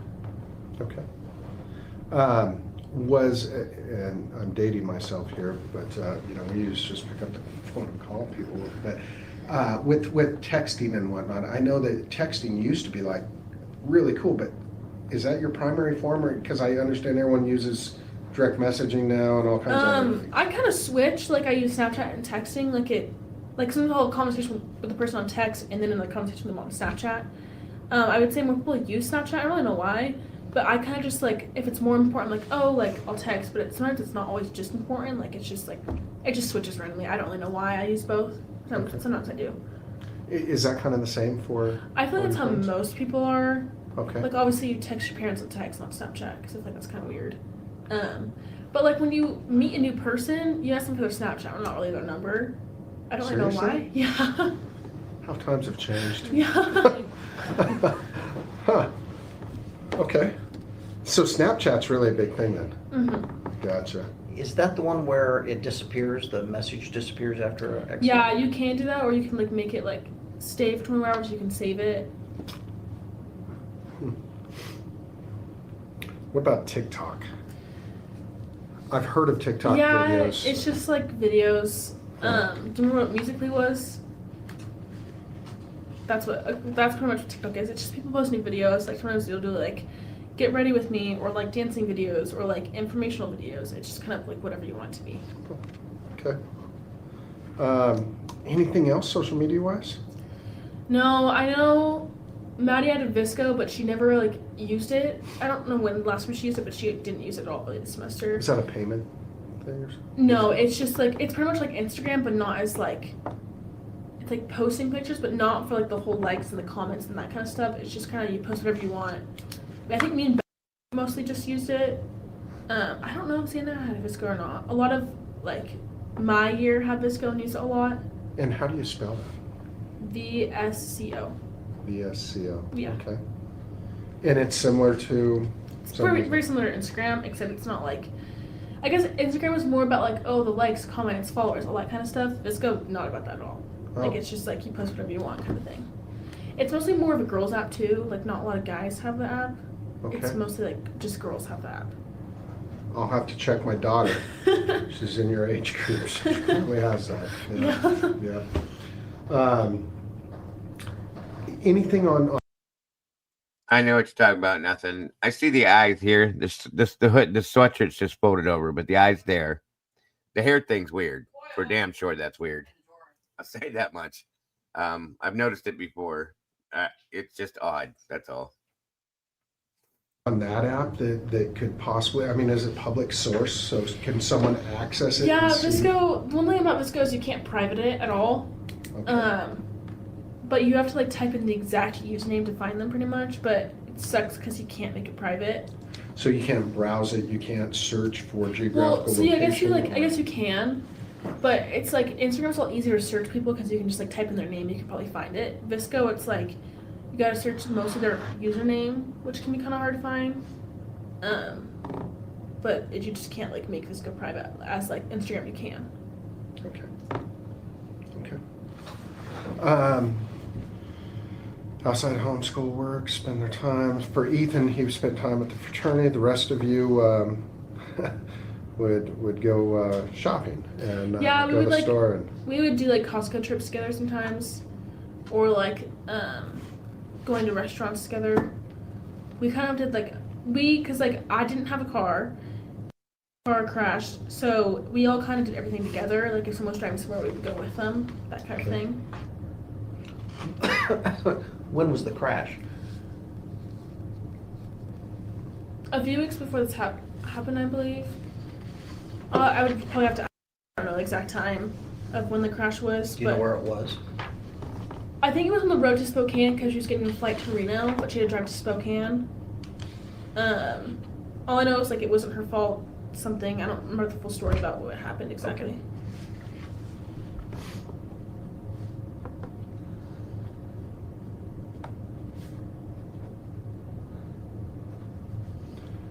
And you list for transportation that everyone had cars. Yeah, so. except for.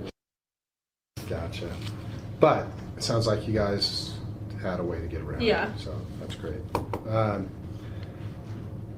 We're moving on to the current situation, and we're going to have some additional questions within this spectrum. Okay, so again, if you need to, or this scope question, if you need to take a break or something, let us know, or if you need us back off the questions, let us know. Okay, so in this is, the first question is, what do you feel and believe may have contributed to your friend's death? Yeah. And go ahead, elaborate on Just from what I've heard, and like the autopsies, that Kaylee was the main target. And I remember when me and were driving home, we had this like weird feeling that it was Kaylee just because of all the stalking stuff. Like we just thought it was her.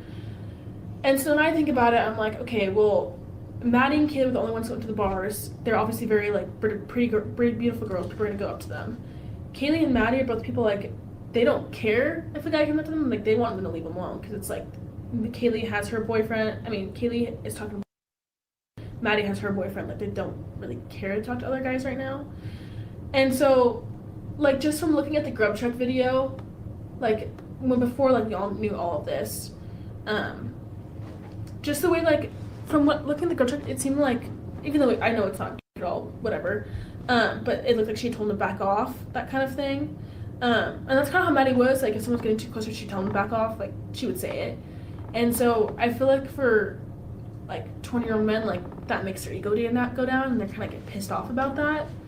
Because it's like frat boys, I think they have like this huge ego of like whatever, you know.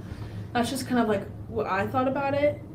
And like when talking about it, it didn't make sense like why all four of them were together, because they don't have like all four of them don't have this whole connection together. Like it just doesn't make sense to us why. And so me and like obviously come up with like multiple scenarios because like what is going on, you know, like that's what we're going to do. And we thought, oh, maybe like because Ethan was there, he's 6'3", big guy, maybe he was a threat. We don't know why. That's like the only thing I can think of. And then just like a stalker of some sort, Kaylee, I don't really know. Like just weird. It's just weird to me. Okay. In your written response, you referred to some of what your verbal response was there, and that's the rejection. Yeah. So why? Let's talk a little bit more about rejection. Why do you think that might be part of this? I just feel like I don't know if it's like for like this, but just like what I've thought about in the past, it's just like when men in college like get rejected, it's like, well, shit, that just ruined my ego. Like I just feel like that's how most guys this age kind of are. Because it's just like, oh, like if I'm flirty, they'll want to go with me. Like I just feel like that's how this world's day and age is right now. And Maddie and Kaylee aren't afraid to say back off, like that kind of thing. That's like the only thing I could even like think of, because no one had any hatred towards them whatsoever. No one had like a disagreement from what I've known from them. So like when I think about that, that's the only thing I can think of. Okay. That's fair. Did they ever say anything like that had happened? No, or but would they joke about something like that would happen or discuss it? Not that I can think of, but just like in general, like I knew like if someone would get up too close to Maddie and Kaylee, like Maddie would just be like, go away. Like she just obviously she would be careful about it and not be stupid about it, but she would tell them like, okay, back off, you know. And like I don't know exactly how they were at the clubs because I never went with them, so I don't know what their behavior was like or like what exactly how they were exactly. How about at the parties at the frats? You never saw them at parties or interact Well, it's like with. when we. Yeah, that's the one that there was no audio in, I guess. So that's why I never brought it up yet. But I planned on going back to it eventually, guys. That's Josie's. Thank you, Mark, Lucy. Drop that link in Discord too, hon, please. Thank you. Trying to keep them all together. We have parties at our house, I would say them, but it's all guys that we all knew and liked, so there's never any weird stuff like of a guy getting too close. Only the weird thing was like with Kaylee, and I think Kaylee had told him like, what the fuck, like, you know, kind of back off kind of thing. But when we invited people to our house, it's people that we all liked and all like knew. There's never like weird tension between people and our roommates at the house. Okay. This next one's a big one, and had we done this interview yesterday, I don't know if it worked out fine, but would you have been able to put anything down for the second question, which is, do you know who is responsible for the murders of your friends? No, I thought it was for the whole time. Serious? Yeah. I thought it was him until when I did the last FBI interview. They had said Jay has been so cooperative, blah blah, and that. Is that the one with Aaron when you did the interview? Yeah, with Aaron? no, it was the one on the Zoom thing. Maybe that was Aaron. I can't remember. No, it was with you. Oh. Yeah. I think my mom had talked about all the media stuff, and then someone said something about how he's been in the same exact media and that he's been so helpful and cooperative, and that made me think, oh, that was a good way that it wasn't him. So then I was like, okay, well, shit, it's not him. Like, I don't know who else it could be. And I really thought it was someone from UVI because it's like they knew where we lived. Because for me, to go up to Katie and Maddie's room, you have to go past my door. I don't know if I locked my door or not that night. I usually did when I wasn't drunk, but I was drunk that night, so I have no clue. So that's why I kind of just figured it would be someone at UVI that knew exactly where all of us lived in that room, in the house. Because obviously they weren't down to bed ever, from what I know. So that kind of just like made me think, oh, it's probably someone from UVI. But like we've been talking to our friends, like who could it be? And we couldn't think of anyone. And the only thought we had was just because of like he lived next door to us, he was a blah blah blah, like just random stuff like that. He was at Grub Chuck. But then we saw the video of Maddie and Kaylee and walking together, and we're like, oh shit, like they were walking together. It wasn't like, you know. That's what also kind of made me believe like it really wasn't him. So no, I wouldn't have known at all who it was yesterday. Okay. Have you ever seen this Brian Koberger before? No. I remember when told me some, or I don't remember, someone said, oh, the arrest was in Pennsylvania. That was like, okay, I don't know anyone from Pennsylvania. I don't know anyone that has ties to Pennsylvania. And so that like really weirded me out, which is like why, like, I feel like the people that we know, if they had family in Pennsylvania, like I would have known, you know? So this, like, it does shock me because it's like, it's a WSU student. Like, they don't know them, so what was the point exactly? Like, for me, I would have thought it'd be like some stalker that was obsessed with one of them or something. Okay. Have you seen a picture of Mr. Koberger? Yeah, I looked him up today when I found out, yeah. So you've, I'm not sure which picture you've seen of him? I've seen the mugshot one with the vest thing, I think. Okay. It's on there now. Yeah, it's on the internet. Okay, wow. Yeah. I'm gonna try to word this carefully, but is this Brian Koberger the person that you saw in this mugshot? Is that the person you saw in your house? I have no clue. From what I remember, I just remember seeing this figure that was like not fat, obviously, but more of like the skinnier toned build and some mask on. I don't know what the mask exactly was, but when I thought about it, it was just like covering here and here. I don't know if it was covering his mouth, his nose, or below his mouth and nose. I just remember knowing that he was white, but I didn't know how he was white. I just knew he was. And just knowing there's, like, I knew he looked at me because of a bushy eyebrow. That's all I remember.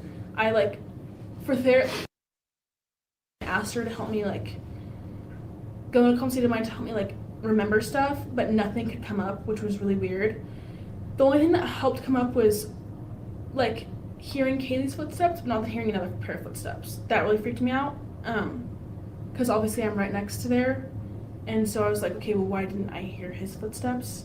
Or, like, another pair of footsteps? But I have no idea what he looked like. I don't, like, when I looked at his picture, nothing came back to me at all. So that, like, I don't know, I feel like if I saw that, my mind would be like, oh, yeah, that's him. But it just, I don't remember at all. Okay. So, yeah. When you had gone down to the room and stuff, that night, said you had described that he had a big nose. Do you remember saying that? No, I don't remember that at all. And I know, like, when the police came to my house to do an interview, I was looking at my text to have, like, proof of stuff, and it said Xana's wearing all black. I don't remember her texting me that at all. I don't remember our conversation.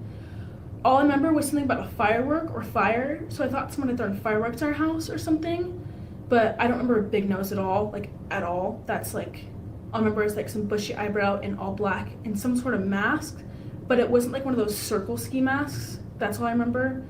And this thing he held, but I kept calling it a mini vacuum, which I don't really know why. That doesn't make sense at all. I just remember calling it a mini vacuum. And then I remember when I went downstairs to the bedroom, I don't remember what we talked about at all. I just remember, like, laying in bed, looking outside the window and seeing a truck, what I thought was a truck. I don't remember the color. I don't remember, like, it was, like, a decent-sized truck. But I remember saying, like, it could have just been, like, she said black before, but okay. Neighbors, because I could hear trucks going by all the time, you know? But I don't remember what we talked about. I don't remember what I called her about. Yeah, so I have no clue.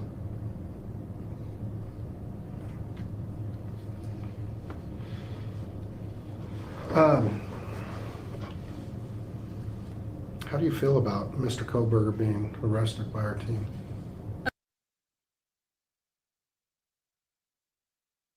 Why does this have to be redacted? This is what irritates me.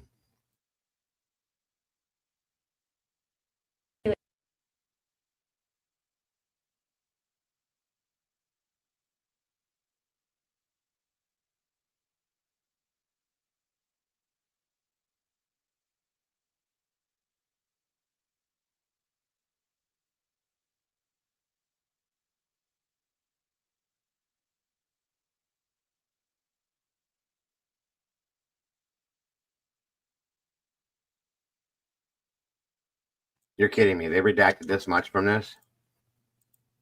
Sure if it was. Good but I God. just remember everything being all black. And this thing, which I thought was a mini vacuum, and I just thought it was all black. I don't really know for sure.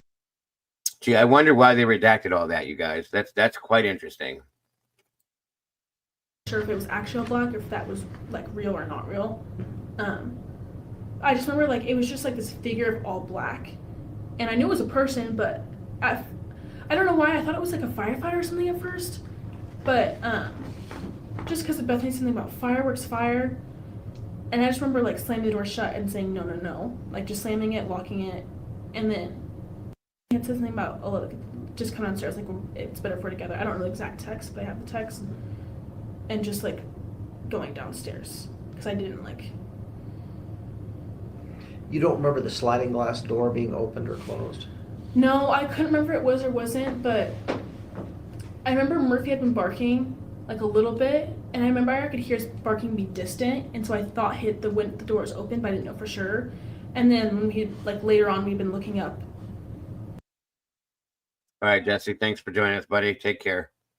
About it, and the sliding glass door was open, and that's how I was like, okay, like, I think the glass door was actually really open, because they had posted a picture of the door that it was open. So at the time I didn't know for sure if it was open or not. Okay. I'm almost positive, you guys, at this point, that when they go into the description of the suspect, they completely redact that from this. That's ridiculous. Okay? That should have been redacted unless she said something completely different than what we've been told, in my opinion. Thank you, Esther. And I believe with the interview with Aaron, you said you thought he had boots. You don't know why he had boots on. But... Yeah, I thought they were just like black boots. But again, I don't know for sure if it was actually black boots or not. Yeah. And the vacuum cleaner. It was, I don't know why I called it a mini vacuum, but I just remember it being like this cylinder thing that was long, and then it went out and in, which I don't know how that's a mini vacuum, but I just remember thinking it was a mini vacuum. Okay. I don't really know why. And that didn't look like anything in the house that used to be in the house. Not at all. Okay. How long do you think that was? And I wasn't planning on talking about the object at all, but Yeah. when I was just watching your hands illustrate the... Honestly, size. I don't know, just because everything's very blurry. Like when I think about what I saw, it's like I put these blurry glasses. She did say that in the other interview, Isles, that she believed that it was somebody they knew in the beginning. So that's good possibility. On, and so everything's like just doesn't make sense. I don't know exactly how long it was, like maybe that long, maybe longer, maybe shorter, I don't know. It just didn't really make sense to me at all. Yeah. Okay. How are you holding up?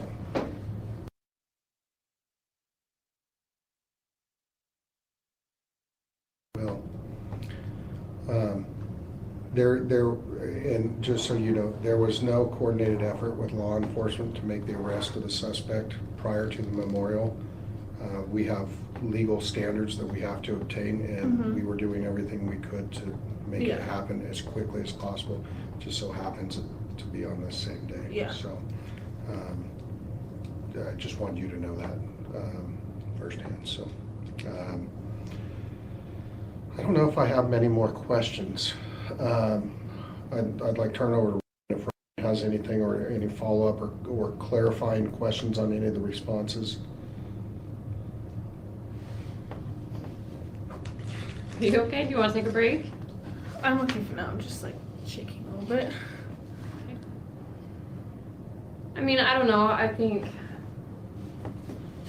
a million things.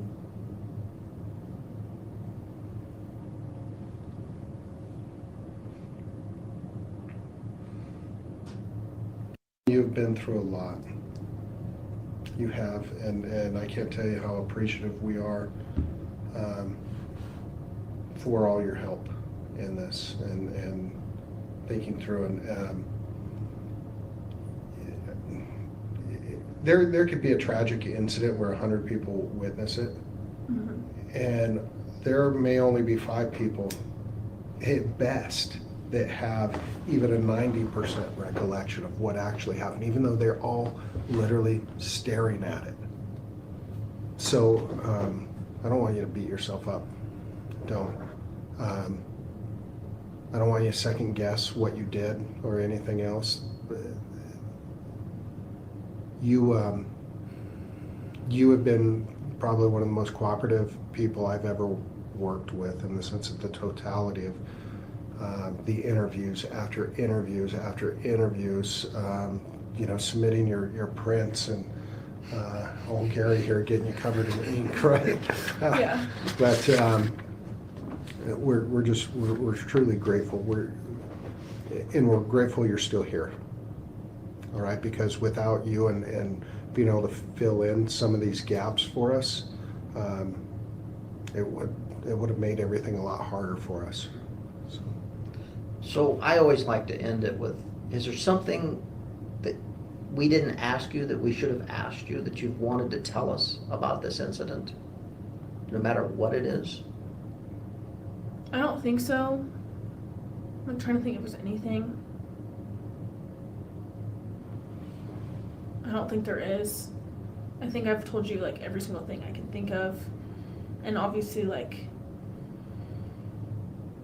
I have to like I've tried to help bring back some memories, and the only thing I can remember was the footsteps. That was like the only new thing I can remember, which really freaked me out after, because she had like tried to put me in, she just told me like your nervous system will not let you open it up.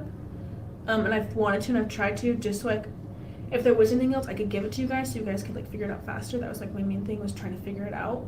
But it's like I can't get to it at all. Like my mind won't let me. Okay. So if that does come to you, tell me so that we could have that information. That would be, anything is helpful. Okay.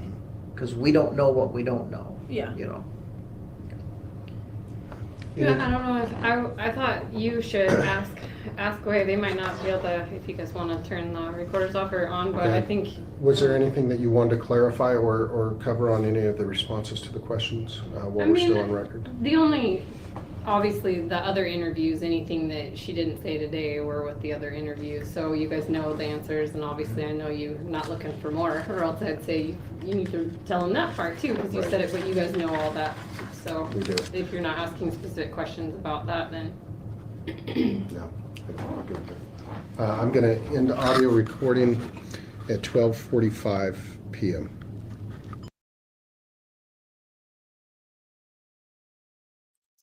All right. He was definitely a better interrogator than most every other detective I've seen. Gooch was pretty good, but I don't know. What do you think about all that typically? Or did you fall asleep on that one? I wouldn't doubt it.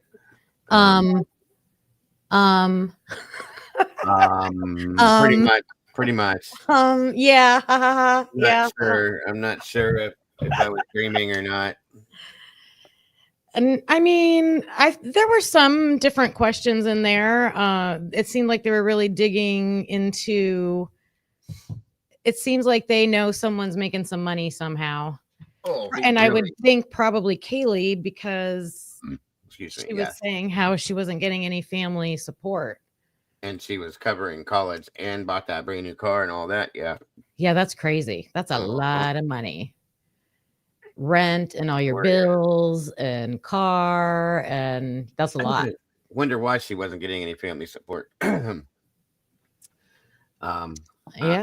I almost wonder if they cut her off because her and Jack broke up. I swear to God, that sounds ridiculous, but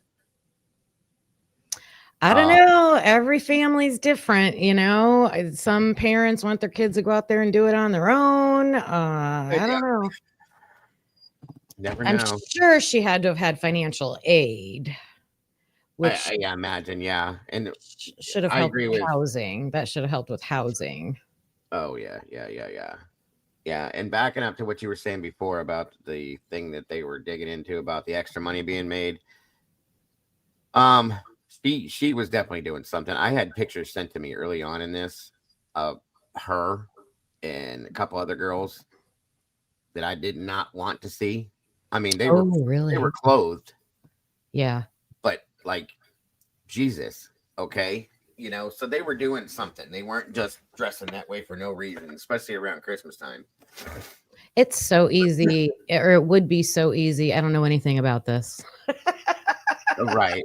But I've seen enough on TV shows and things like that people, you just turn on a webcam, right? You join a website, you turn on a webcam, you find a niche and do your thing. That's my guess. Yeah, I was sent these very early on.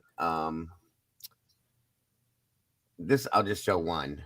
And I mean, it's there. She's completely. It's like a bathing suit, I guess, but it's semi-provocative in my opinion.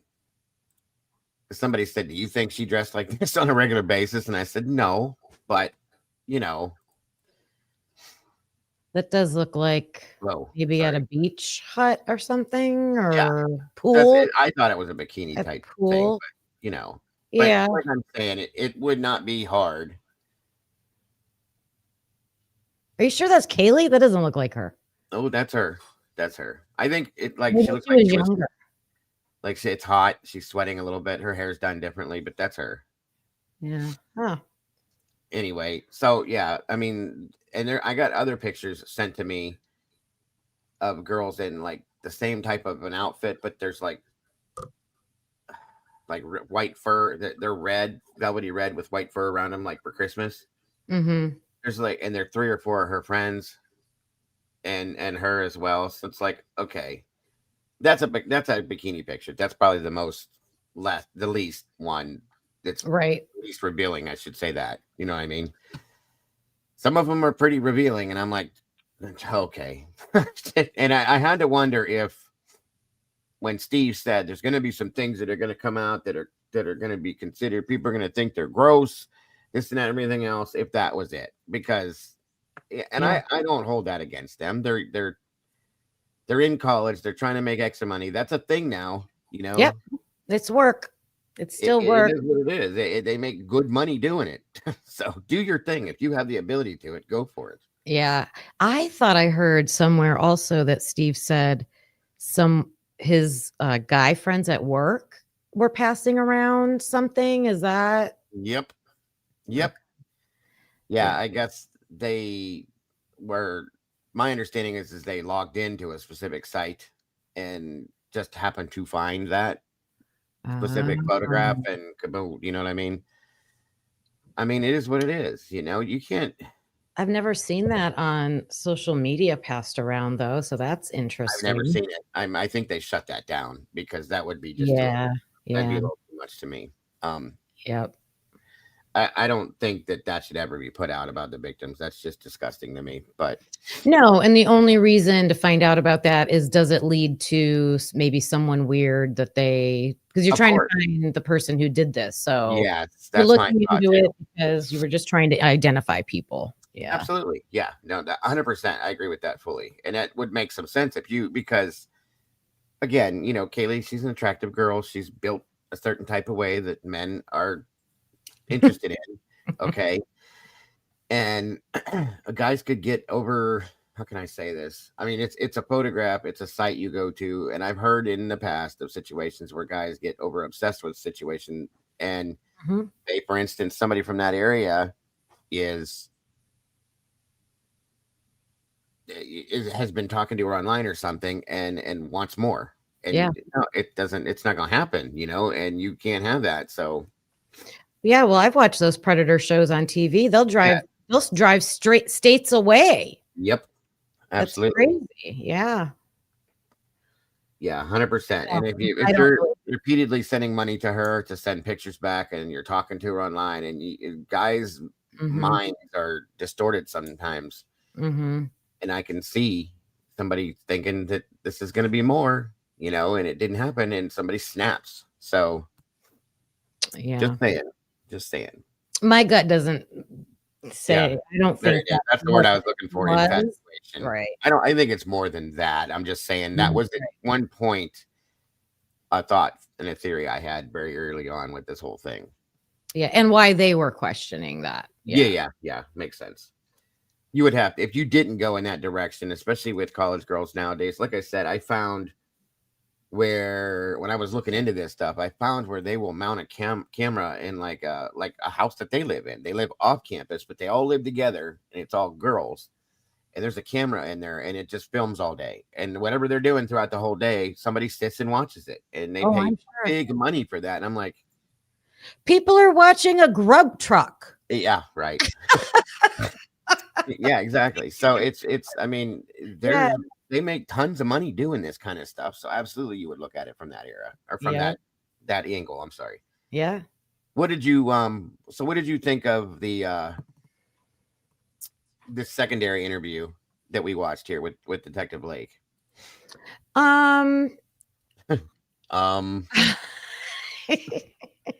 Yeah. That was me. That wasn't even me trying to imitate Dylan. I get it. He had a different purpose than the other interviews. I thought he's going after Brian was arrested. Yeah. Background information. Sure. So, I mean, I thought he did a good job. I wrote down it was Lake, Detective Lake. No. Yeah, that's who it is. Yeah. That's who it was. So who was the second person? I don't know. I don't know either. But I was asking you guys if somebody else knew. The guy with the higher pitch, his voice kind of sounds like mine a little bit. He sounded older. He sounded like an older. I thought it was I thought at first I was trying to figure out if it was Bill Thompson, but I don't think it was. I'm not saying you have an old voice. You don't sound like I do. I have an old voice because these things make me sound way older. And I've always had a higher pitch voice, so it makes I'm gonna be that old. Yeah, I'm getting old. Anyway. So when I was first listening to it, I thought, okay, just getting background information because it was, all the relationship stuff. But I think you got some nuggets out of there. Oh yeah. And he really, he's. How did he ask her? You have connections with each of the families. Like that was interesting. Very How much so. Dylan knows somebody from each of the families. That is quite interesting, yes. And somebody, I do want to clarify something. I think somebody mistook something that was said in here. They said, and I can't remember who it is. I'm sorry.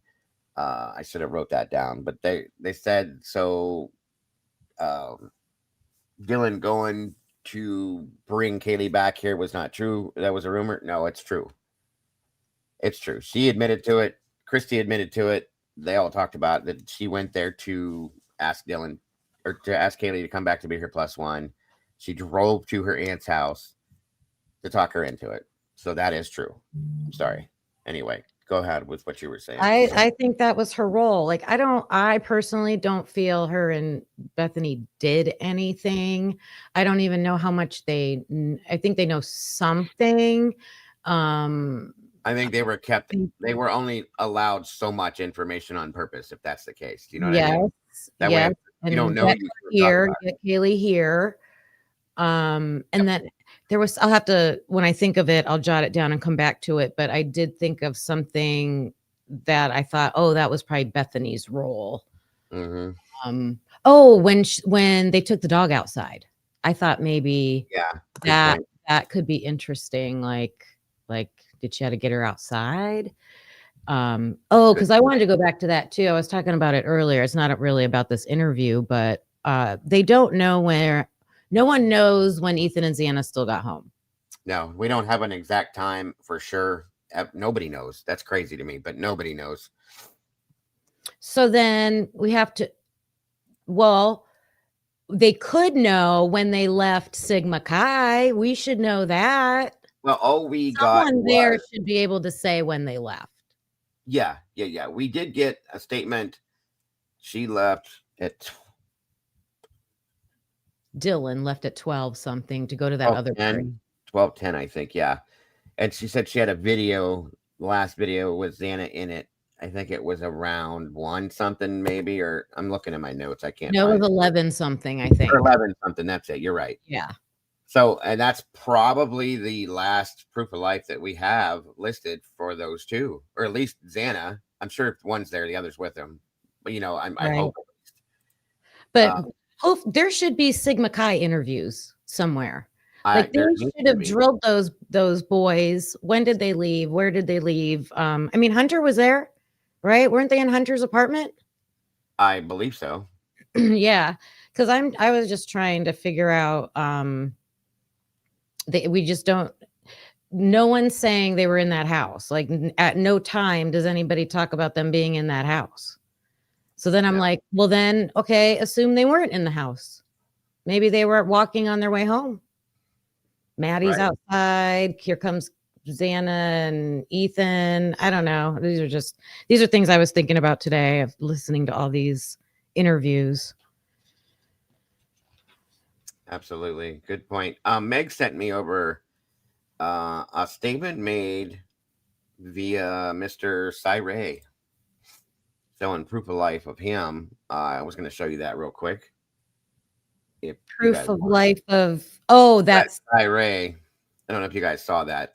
No, he spoke. Like this is recent. Yeah, but it wasn't really to this per se. This just shows what he's doing. Oh, okay. We had a familiar case pop up in class today, Colorado versus Penny.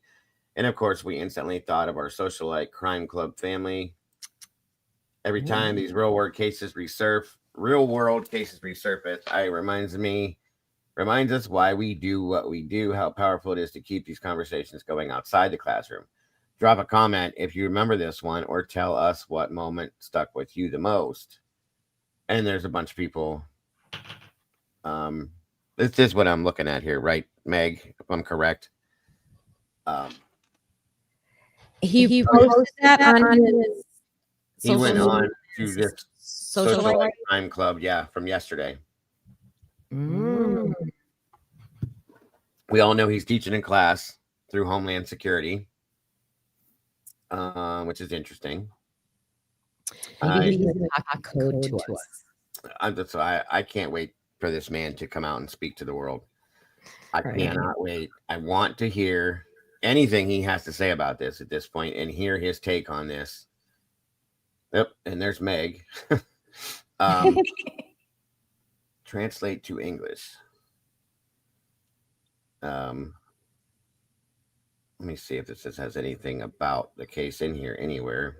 Oh, up at the top on the picture, it says Colorado versus Penny. That's the case that he was looking at when they were talking. Yes, when he was talking about this. Yeah. Oh yeah, I think we all are looking forward to hearing from him at some point somehow. I still have it. Just to update, the MPD FOIA office is now admitting that they found the new times for the 11/12. Really? For the 11/12 footage, confirming it is from 12:55 a.m. to 12:05 p.m. They found that now, huh? That's convenient. And Jules is waiting for it now. I cannot wait to see that.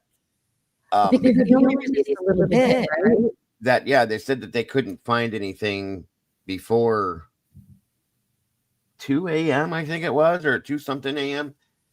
They're going to go now from, if this is true, because I've been saying I wanted this forever, you guys. It's from 12:55 in the morning till 12:05 p.m. We need to see all of that. I wanted to see it from 9 p.m. on the 12th till noon the next day. Yeah. I want to see everything, all of it. That's going to be so telling. Yes, I cannot wait to get that. God forbid. God bless Jules. I wonder how much she had to pay for that. It's so ridiculous. Always so ridiculous. They need to do a class. Nothing being found on Brian's phone. Yeah, there's nothing on Brian's phone. Period. Oh, let me pull that down. Sorry about the echo, Kim. I really need to figure out why. Thank you. The deposit was $700. See, I can't. I that's why you guys aren't getting FOIAs from me, because I can't afford them. And it's so expensive. It's insane that they're charging like this. If she had to put that much down, that's like half of what they want her to pay. Yeah. Yeah, that's the deposit. It's insane. I asked for the Facebook messages, because I read a document about them and it was related to Dylan. It made it seem like she had more than one account. Like they found these other accounts that seemed to use the same images and maybe names. And so I'm like, oh, that's interesting. Let me ask for it. I can't even remember how much they wanted me to pay. It was maybe 70 some. It's just crazy. Dollars. And they weren't even going to give me the Facebook post. So I'm like, well, then what's the point? That's what I'm saying. Yeah, we need to come. I should have put together a FOIA fund or something. I just don't like doing that to you guys because it's a lot. I get it, and not everybody has the ability to afford it. So on and so forth. Some of these numbers I've seen though are like $100 and some $1,000 for certain things, and it's like, come on, you guys. Yeah, it's crazy. This is just ridiculous. And I truly believe when they put a number like that out, it is because it either doesn't exist and it needs to be created, or they're trying to avoid having to give it to you because they're not figuring anybody's going to pay that much for something. So therefore they ain't going to have to worry about it being put out. You know what I mean? Oh, for sure. Yep. Yeah, maybe they thought, oh, just the mainstream media would be able to purchase it, and we kind of control their narrative anyways, so wouldn't be that bad. But yeah, we're on a mission.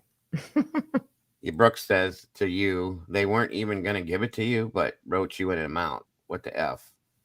Yeah, they are ridiculous, Brooke. I agree with that, hon. Yeah, they were going to give me, other documents around it, but not the actual information, not the So this is stupid. It's just stupid. Just give.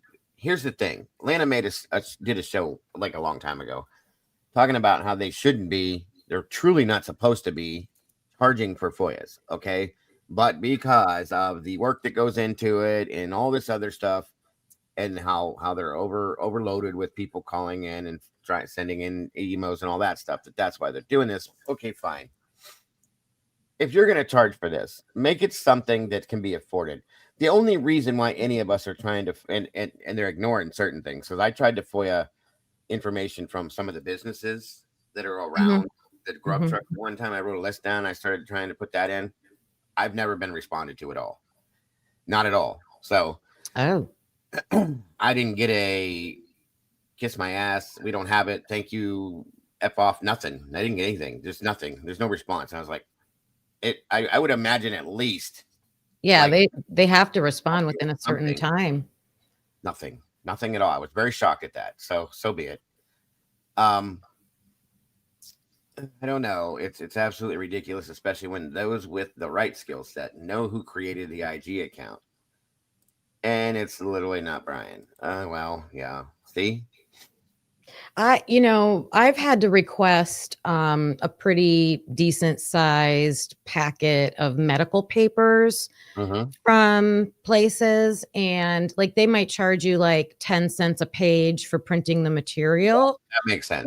Do something reasonable like that. That's a true cost to you, but I don't think we should be paying the hourly salary because that's part of your job. Part of your job is to fill FOIA requests. So that's exactly their job. Yes. Charge.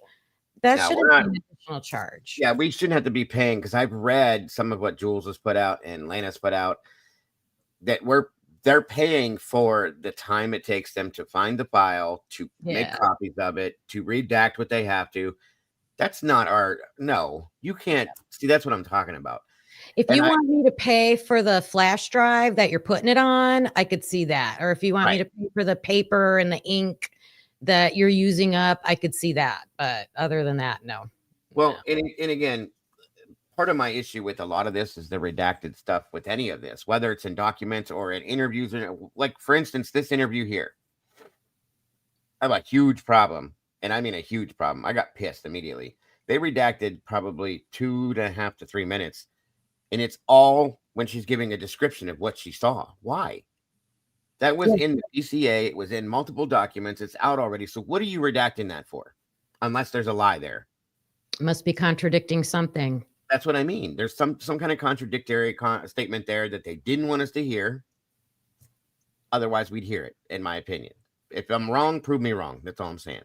They're doing that in a lot of things. It's not consistent. Like, they're always redacting the frats and sorority names. They're always redacting the names of other people. Yes. But then they're picking and choosing information. And I don't think they should redact information. No, and here's the thing. Yeah, that's true. Redacted's right. The Delphi, their court transcript. That's insane. That is just to me. And there's no gag order in place. Lucy's saying that over here, and she's right. The gag has been lifted. So what is being redacted and why? The only thing they stated in the court hearing was that they would redact people's names, birth dates, addresses, and the names that have not been brought to the public already, such as people that were already with Nightline or Dateline or that line, this line, your line, my line, whatever show it is, okay? Or that haven't been put in the news. Those are the only people that are to be redacted. Well, they redacted, and they're blocking faces out of people we've known for 3 years, taking names out of people we've known for 3 years. I don't care their address. I don't care their birth date. I don't want to know anything about that. I want to know who it is. Congratulations, Night Rider. Welcome to the sauce, and welcome to the club, where the family. We appreciate you very much for joining. That's what I'm saying. Like, there should be no redactions. Everything's out. It's done. This man's in prison. What are you hiding? My best friend had a channel, and she says she's the #1 Prince fan, and she is, and she was looking into his death because it was so suspicious. She got all the paperwork, like everything, and the only and that's Prince. The only thing they redacted was phone numbers and addresses. Like all the medical information was in there about him, about other people. And you can't say, oh, this is a high profile case, or that's like the most high, a pretty high profile case. We should be able to see the information. Right. When I was looking into the Brittany Murphy thing, I tried pulling certain documents. Oh, hold on. They redacted people who were also seen in the Dateline episode that also displayed the leak. See, yeah, that's what I mean. It's very weird, and anything that's related to that leak investigation, they redact that too, which is fine. But that's a lot of other stuff they're claiming that isn't related to that they're redacting too. It's weird. But have they updated on that yet? The leak investigation? There's been nothing on it. That's why I wonder if there's truly one. I don't even know that there is an investigation. Typically, I think that they're just using it as an excuse to keep things buried. Okay. Yeah. But because ultimately, someone's going to say, "I'm not going to reveal my source. You can't make me reveal my source." Yes, that's an absolute, and I expect that, and that's fine. But they're redacting things that make no sense. Like there's a sentence in one of the interviews that I was watching. I can't give you exactly which one, but they redact this, like they're redacting words like the and is and a street name and like the tree was green or stupid shit like that makes no sense. And it's like, what are you doing? Either the person that's redacting this is falling asleep while they're doing it, or they have no clue what they're doing, or they're just being stupid and they don't want us to know certain things. Don't say that you're not doing it, because you truly are, and it's in front of our faces. So be it. Tell the truth then. Tell us what you're doing. No, you're not going to get this because we don't want you to have it. Okay, then. That way we can accept it, but don't play a game like, well, we're going to give it to you. Just give us some time. And, everybody's asking for all these things. It's funny, though, that some people are getting their FOIAs in like 24 hours, as some people got to wait 6 weeks to get an answer. And it's like, what is going on? So, wait a minute. Someone said that they lost their email, though. Was it Jules or Lana that they admitted we lost your email? So maybe that's what happened to you. I'm going to try to send another one in and see what happens, but it could be. Yeah, I think she only found out because she called them like, where's it at? What are you doing? And then they were like, oh, we don't have it. So I think they're probably playing those games too. It's possible. I would agree. I don't doubt any of that. Now we have a new document. I don't know if you guys saw it real quick. Here, I'll show you. We have two, actually. One's a motion. This is the order. The motion is going to be the same. This is the order sealing the notice of filing declaration in support of the defendant's objection to the state's request for additional restitution. We all knew this was coming. I think this came out. This was actually filed today. Okay. The court having before its motion to seal the notice of filing declaration in support of the defendant's objection to the state's request for additional restitution in good cause, appearing now, therefore, it is hereby ordered notice of filing declaration in support of the defendant's objection to the state's request for additional restitution filed with the court on November 4th shall be filed under seal pursuant to rule number 32. We all know so very well. So there's that. But we don't have an answer that he took under advisement yesterday. We all know that's a joke. Yeah, we know what the answer is going to be. And why are they? Yeah, right. Why are we still sealing things? Why is this sealed? I just don't understand. He was supposed to be Mr. Unseal Everything. Remember that big speech he gave when he first? I want to be honest with the world. Yeah. And then I'll say the opposite. I think he used the word transparent, you guys. Where's the transparency? I want to see it because I can't see it. He was so rude to Mathis yesterday. It makes my blood boil. Yeah, I'm not surprised that Ann didn't even speak up, because I guarantee you, if she'd have said a word, he'd have just stomped on her. He was a complete dickhead. Sorry for the phrasing, but that's what he was yesterday. He was absolutely ignorant. There's 3 points that I made to my husband, Carlos, because he's, still on the Brian's, the guy kick.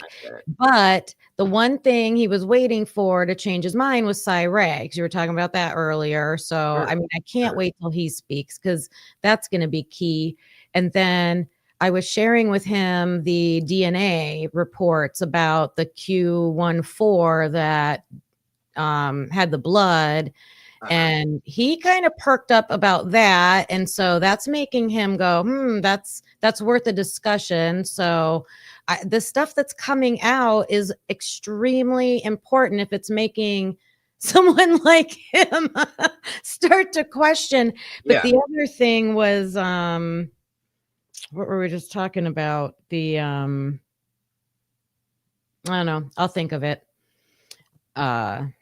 The DNA. I think it's important to know now that we now know because a lot of us have been following what Lana's been showing.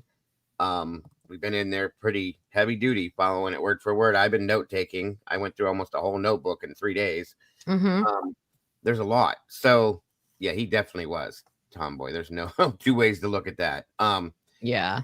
Oh, it was Brian still having those 3 attorneys. I was like showing him, I'm like, look, he pled guilty. He's in jail. Could be for the rest of his life.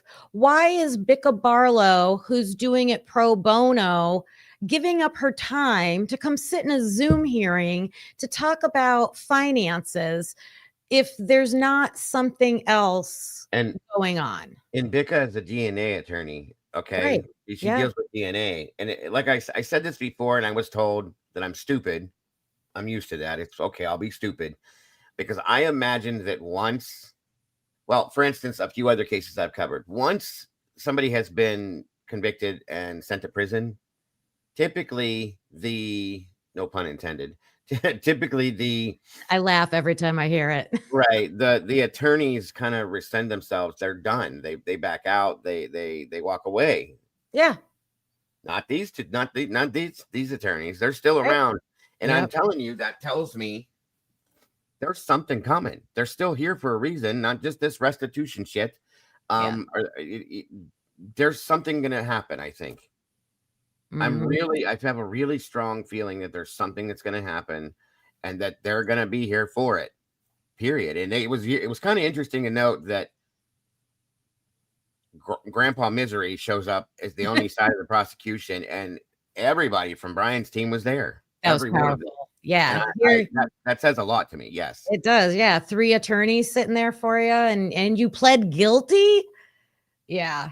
That's a good point. That's a good question too. SRB asks, are Richard Allen's attorneys not pled guilty, but accepted the plea? I always make. I don't know, SRB, if they're still there or not. He's into the Appellate situation now, so I think he's got different attorneys, or has to, because of the appeal situation. This is going to be a whole different situation. They're doing something. Okay, they're working something, I think, in the background. I don't know what that is. I'm not going to give any thoughts to it yet because I don't truly. It could be multiple angles. We know that they could be working on. I think we talked about yesterday when Annie was here. They could be working on what the prosecution and the judge have been involved in dealing. The lack of conduct, we'll say, I guess, for lack of better terms. It could be that, or it could be that they're working the case still, looking for the actual perpetrators to show and to completely clear Brian's name. I don't know. It could be none of that, but things can be filed against a judge. Yes. It happened with Cy Ray when that judge wouldn't let him be classified as an expert for his. You are right. Past data and everything, and like, what was that, Nevada or Colorado or somewhere? I think Nevada. Yeah, Nevada. Cy Ray isn't the only person he did it to. And so once they found out that there were all these other cases and all these other people, like, complaints can be filed, legal action can be taken. And that judge had a consequence. In Delphi, they filed to have Judge Gall recuse herself. They took that to the Supreme Court, folks. So things can happen. There were things filed against it. Judges aren't untouchable. And of course, she denied, she wouldn't do it. So that's why they took it to the Supreme Court. The Supreme Court did not approve it. Therefore, she got to stay. But it does happen, and it can be overturned, and judges can be removed, period. So, Hey, Angela. Good to see The you. other thing I brought up before is like there needs to be a new district attorney or a new judge. If I was them, the defense, I don't know if I would do anything in the same system. You're just going to get the same results. Like I think they need to get like a higher politician or somebody involved to get this moved. I've said that since the sentencing hearing that they need to get out of this court system and away from Judge Hippler. They need to either go up or out. I don't know if you can get out because it's got to be within the state, I think. Right. But it's got to get out of this court system because he has no chance here. Nothing. No way of anything. And it was also stated, we already know that Hitler's not going to approve anything that's going to be able to help Brian at all. We know that already. And I can't think of it. Nye was the one that said if he were to appeal that it would be denied immediately because it has to go through his office, so on and so forth. Okay. Yeah, you got to get away from that stuff. There was a politician in New Jersey, New York, one of those, that a state politician, state level, and he was upset about the way they were handling the Long Island serial killer investigation in the beginning. And because he went public and got other attentions, then the attorney general gets involved, and then they take it out of the hands of the local people and put it into, better hands, and then it can get done. So I think this needs picked up on a federal level, even though I've been told that it already was looked at by the feds. I understand that. It needs to be, the Department of Justice needs to take a look at this, period, in my opinion. They need to step in and go, let me see the whole thing. Give me all the files. They need to go through this, and they need to find where the corruption's at and point it out and give him a trial, period. And if this goes to trial, I'm saying this here and now, folks. Please hear me and please believe me. If this goes to trial and they prove Brian guilty, I'm done. That's all I need to see. I'm done. I'm good. Same. As long as they've done this based on the Constitution, followed the Constitution, followed laws, did everything you're supposed to do, we can walk away. Until that point, I can't do it because I do not believe this man did this. And I cannot, I go to sleep at night thinking about this, like how did this happen to this level, to get so deep with this? How did this happen to this, in my opinion, this guy from Pennsylvania that had no clue what was going on in this area and walks into this and just smacked in the face with it. You know what I mean? That's what I keep thinking. Like, what would they be covering up for? Like, what, is it just simply the FBI gave them Brian's name as a tip and they ran with it without any evidence to back it up, and they got themselves in a hole, and it's just been lie, cover because we got the wrong guy. I think part of it typically is that they're covering the cover. Does that make sense? Yeah. Okay. So for instance, like it got away from them at some point, and that's part of this, I think. And at that point, oh shit, what do we do? So they had to cover that up, and then that had to be covered up too. And it's just an ongoing thing. So there's that too, but there's something bigger, way bigger on the very, very bottom stack of this. And that's what I think that Cy Ray was referring to when he made the statement he did in his affidavit, that this is just way, way bigger than any of us can imagine. What I can't put my thumb on is what the hell that would be, that they would go through all this. I have a thought. Lana did an episode probably 2 years ago on Washington police. And she went through their financials. Oh yeah. You remember that? I do. And yeah. They didn't add up what they were with the confiscating drugs and how much the amount is worth, and then logging it and what they were taking in, and then whatever, it didn't match. And I'm like, that is definitely evidence that there's a scheme going on there. Now that's Washington, it's not Idaho, but they're pretty close. They use the same 911 center. They work together in a lot of different things, and you gotta wonder, do they cross over? I think they do. I mean, that would be a reason. It goes with the theory of the people that we suspect were probably at that house doing this crime. The reason that makes sense to me, it's the only theory that connects three of the all four victims, because Ethan's just connected through Xana. Yeah, and I think the baseline bottom result to this in the end is that drugs. I think that's where it starts. I think that it blends in with certain law enforcement agencies as well, and the local municipality to that area. I think it's all in the university. Don't get me wrong, but I think it all relates to that in some aspect and who's involved in that. Okay. And I think that if it were to come out, I think again, we know it was proven to me 3 years ago that there were investigations going on right before or during the time that these murders happened on campus with the FBI and the DEA. But they're not just there on vacation. So, you know, and I was also told that WSU police was being, or not WSU, Washington, you know what I mean? Pullman police were being investigated, and that Idaho was being investigated as well, or at least looked into. And then I can't help thinking Brian's specialty was something with technology, right? It was something with computer forensic. Like it was stated that he wanted to go out west to a rural community to help them upgrade their like infrastructure with that kind of stuff. So I just feel like maybe he stumbled something. We know what Brian was good. He was in cloud forensics. Well, that's networking and the internet, and there's with as intuitive as he is, and the way he resources but researches and looks into things. I gotta wonder, did he fall into something? Yeah, you know, yeah. Or was he doing something behind the scenes? I know people think I'm insane when I say this, but it hasn't escaped my mind yet.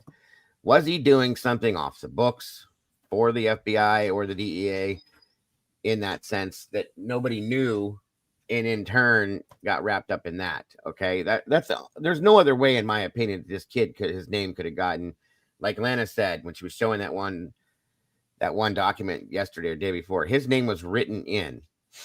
They wrote Brian's name into this situation at some point. Why? Okay. Somebody just kind of popped in there and wrote his name into it, and that's that. So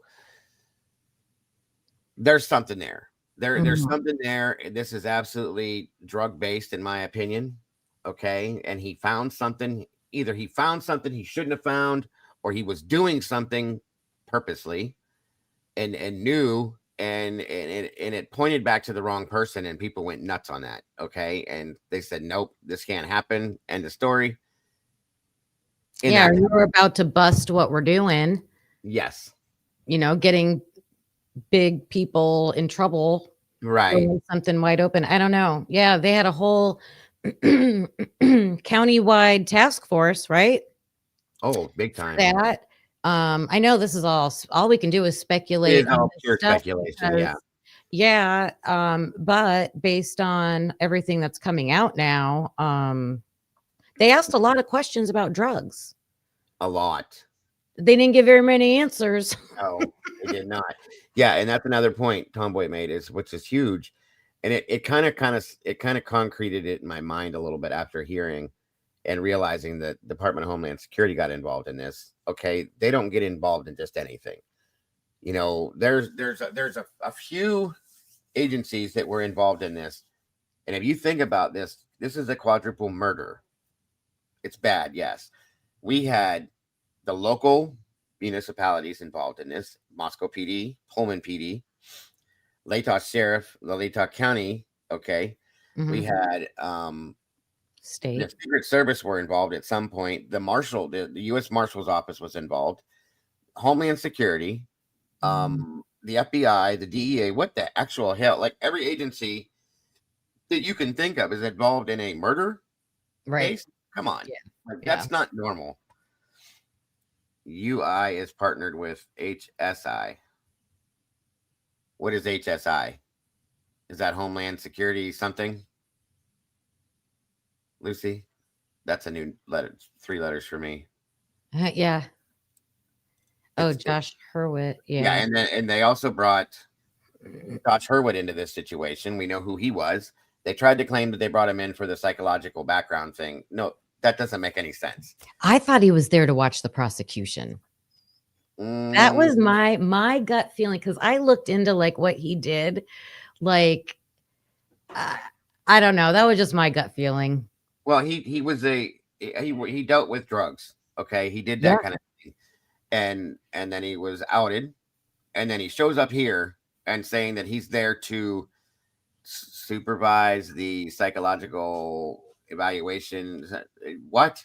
Come on, that doesn't make sense. I got you, Lucy. So having Homeland Security involved, the U.S. Marshals involved, the FBI involved, the DEA around. There's too many letters involved for me to say that there's not something more than just a murder investigation going on with this. Mm-hmm.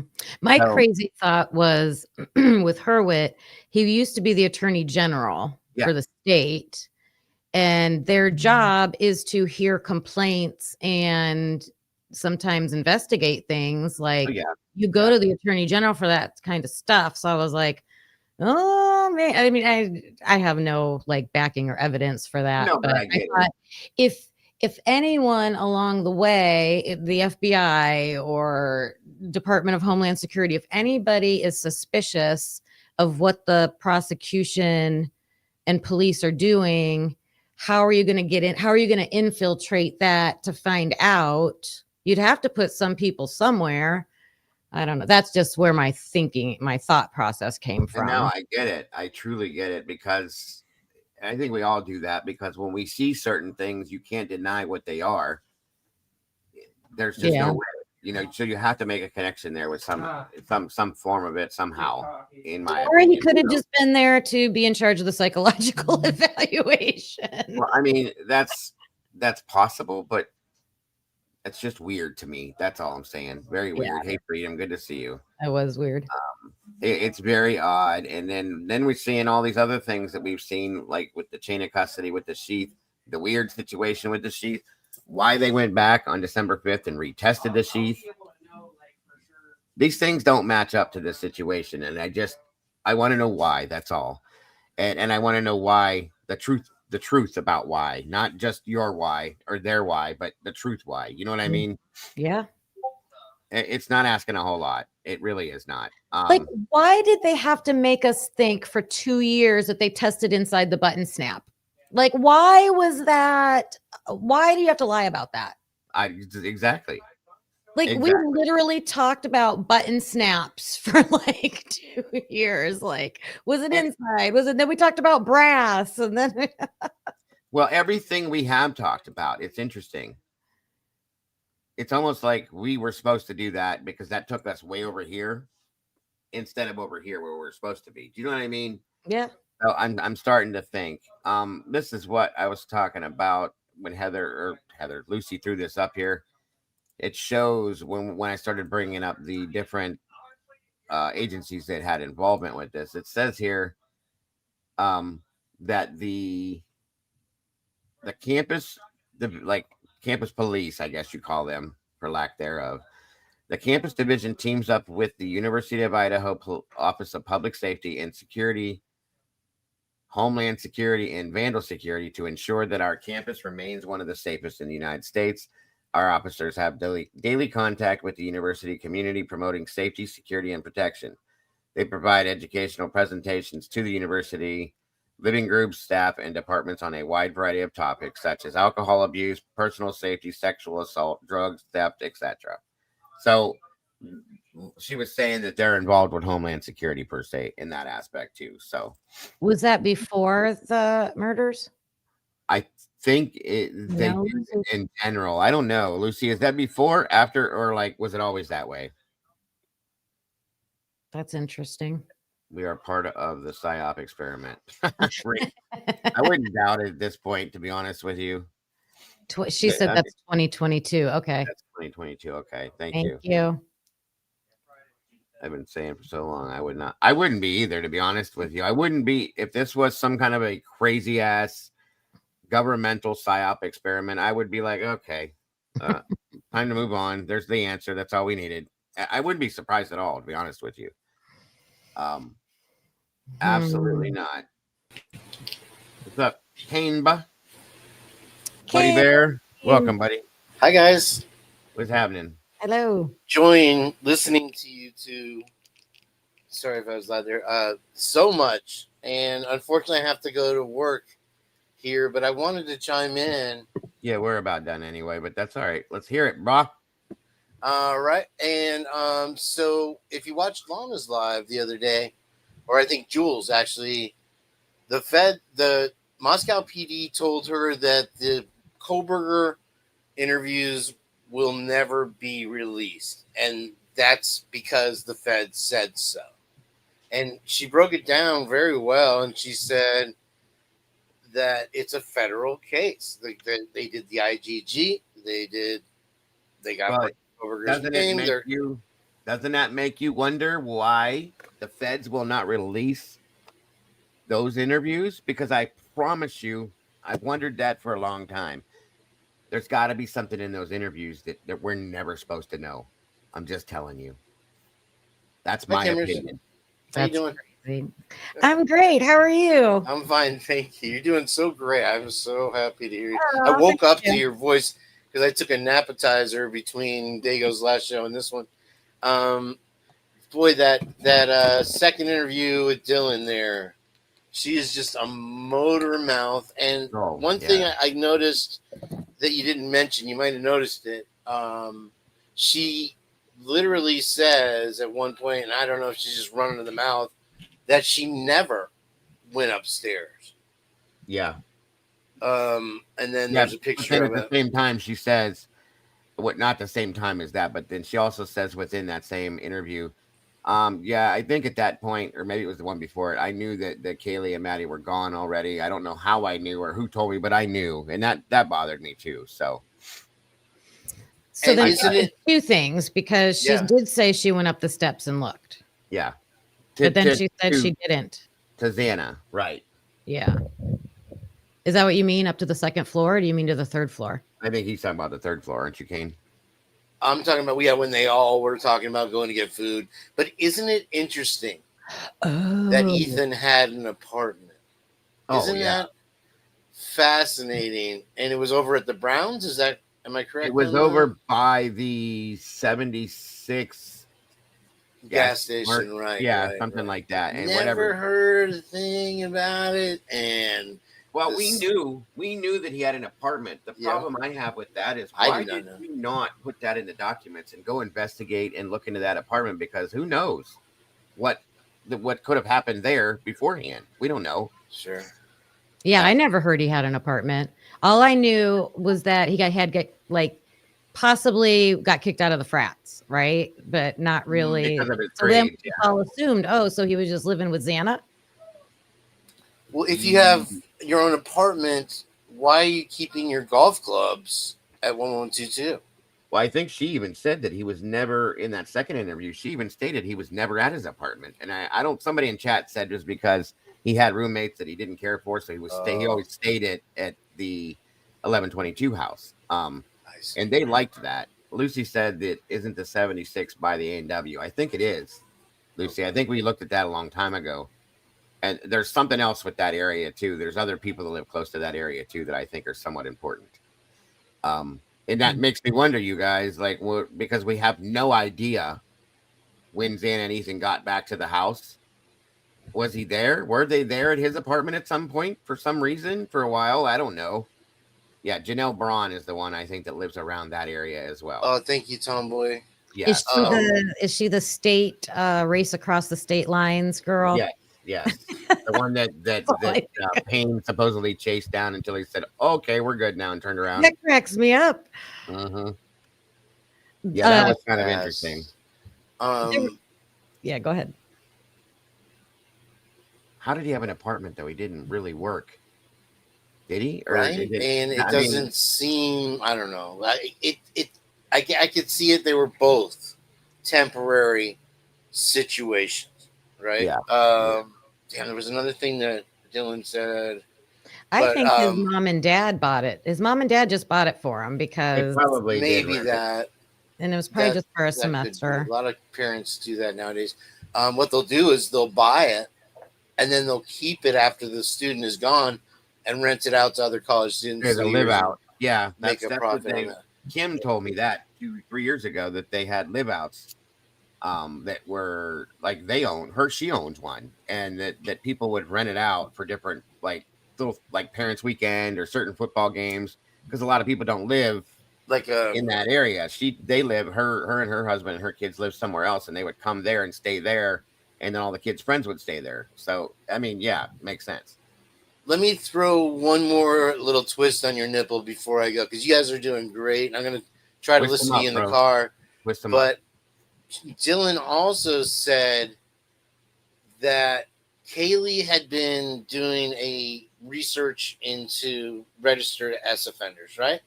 And one of them happened to live almost directly catty corner across the street from 1122. Yeah. Well, what if she found that guy, walked over there, pinned something on his door, screamed at him? You know what I mean? Because she can be feisty, right?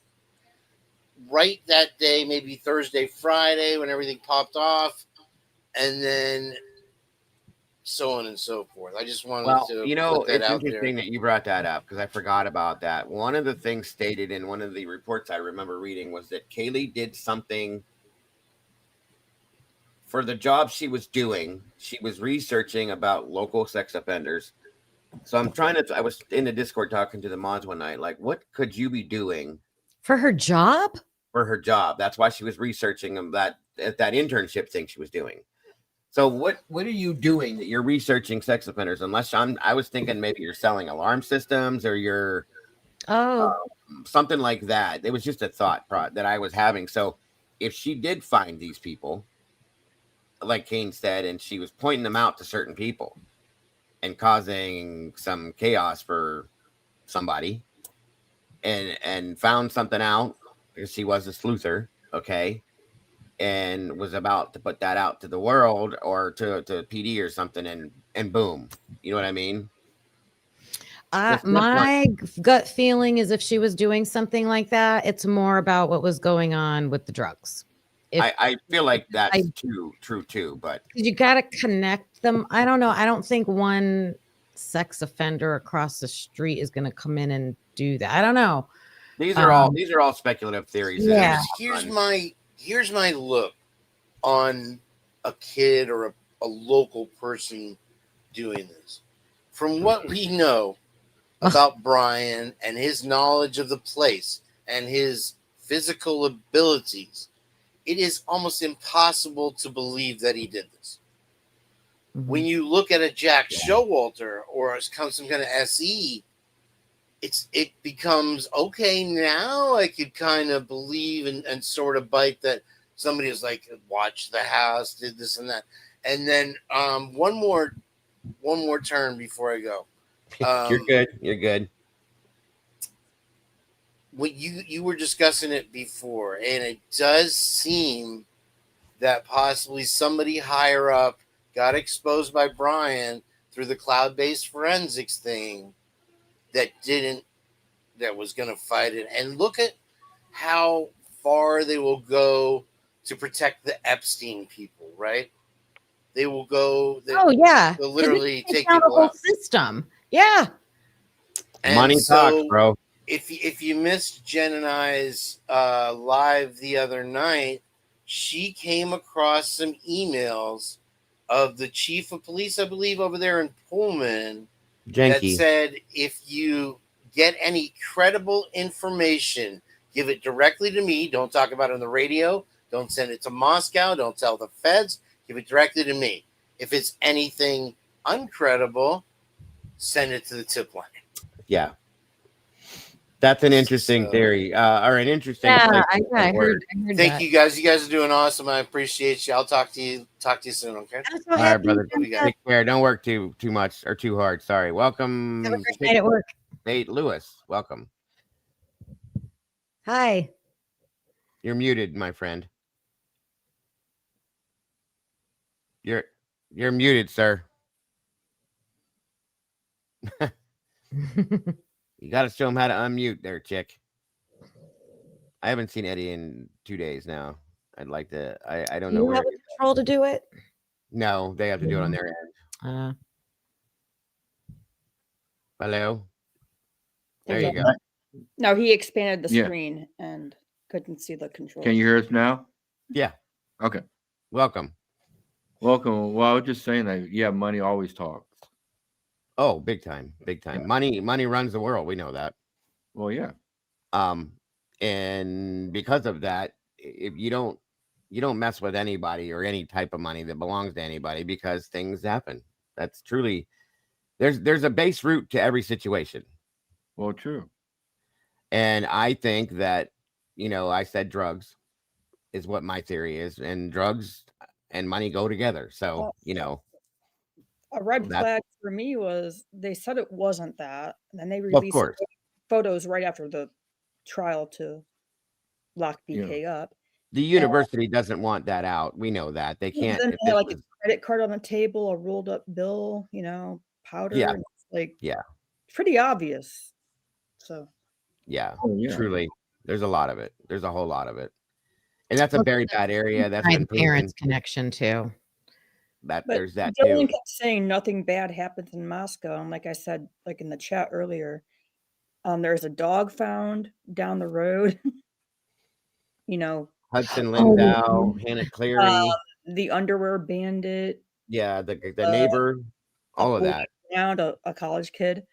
Maddie's putting it- former roommate. Yep.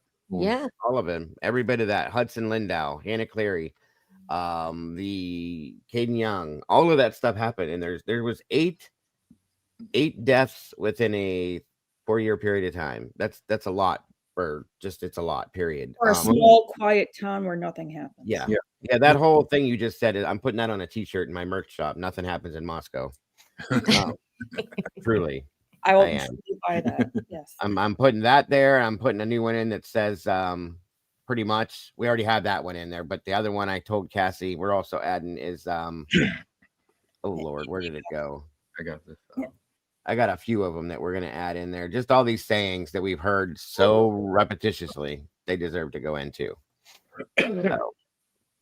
Well, yeah. Do you remember earlier, Dago, when I was talking about like I thought Dylan's role, like we talked about Dylan's role getting Kaylee there, and I couldn't remember the other one.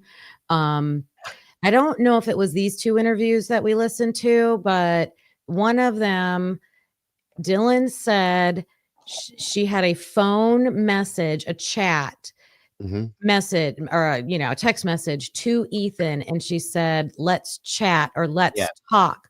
And before that, she said, "I never have I'll hang out with Ethan because him and Xana are there and we're all hanging out, but I don't ever like talk to him personally." But now all of a sudden on the night of this, at like, I even forget how late at night it was, she said, "Let's chat" or something. Yeah. And I thought, what is going on? Like, are you trying to get him somewhere, like out of the room into another space? What it sounds like. Yes, that's exactly what it sounds like. I need to go back and look and see what time that was, because It's odd. they weren't home, right? Nobody knows they were home. Right. Good point. Very good point. Yes, we've learned a lot. I think we've learned a lot literally within the past week. Truly. Well, yeah, true. What's that, bud? Yeah, I mean, that is true that we have learned a lot. A whole lot. A whole lot more than about 3 years it took for all this to come out. That's insane to me, but that's what makes me believe that they have kept all of this bagged up, not thinking it was ever going to come out. And now they don't have a choice because people are FOIA and everything. People are requesting everything. People are really digging into all this stuff. They got to put something out. You know what I mean? That's how I feel this is going. I can't believe we saw that sheath and the whole DNA thing. Like, I am blown away that they dropped that. I don't think it's the end of this, though. I It's think nowhere near. No. And don't you remember, you guys, 2 weeks, 3 weeks? No, it's about a month now. I said everybody's bitching and complaining about this sheath not being. There's no photographs. There's no nothing. There's this nothing. All of a sudden, it's now almost we like got a sheath. Now we got a sheath. I said it's going to come out. I called that one. I was really surprised. Public opinion day ago, we were asking for it, and they're That's like, basically what it was. We were all complaining so much about this, and there it came, and I went, "You've got to be kidding me!" Pressure. It should have been the first thing released, one of the first things. Long ago. It's crazy. I'm gonna jump off again, but have a good night, guys. Have a good night. All right, thank you guys. We're done. We're done anyway. We've been here. I've had you guys here for 7 hours. Those interviews were long. So I have to go clean my house. yeah, I gotta go have dinner and all that. Whatever things I slacked on today, I got to do too. Hurry up because the boss is home. So thank you typically for joining me. I appreciate you always. Yep. Thanks for having me. It was great. Great discussion. I'll see you later. Bye, everybody. Take care. Have a great night. Everybody in the chat, as always, thank you so much for being here, supporting the channel in any way you do, just by being here, hitting the like button, sharing it out, whatever you're doing. It all means everything to me. I appreciate it very much. Everybody, I hope you have an amazing rest of your night. Thank you to my moderators. You guys are amazing. And that being said, good night. God bless. Much love. I will see you all very soon. Bye-bye, y'all.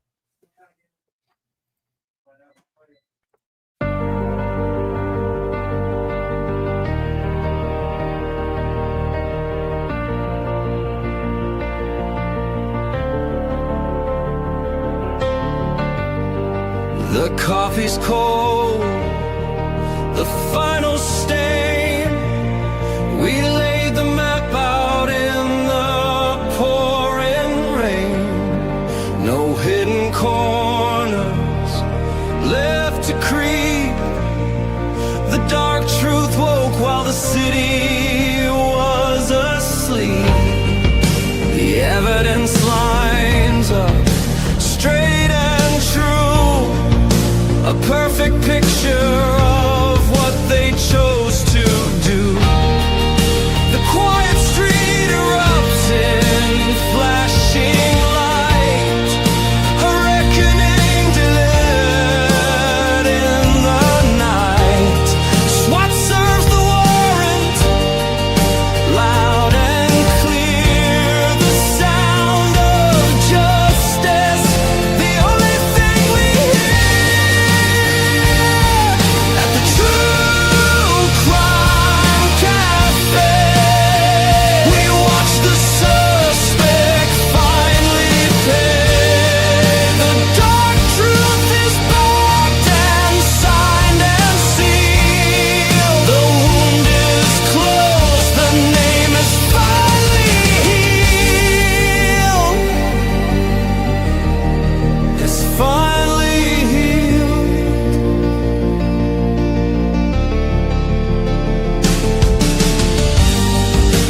Cafe's empty, closed for the night.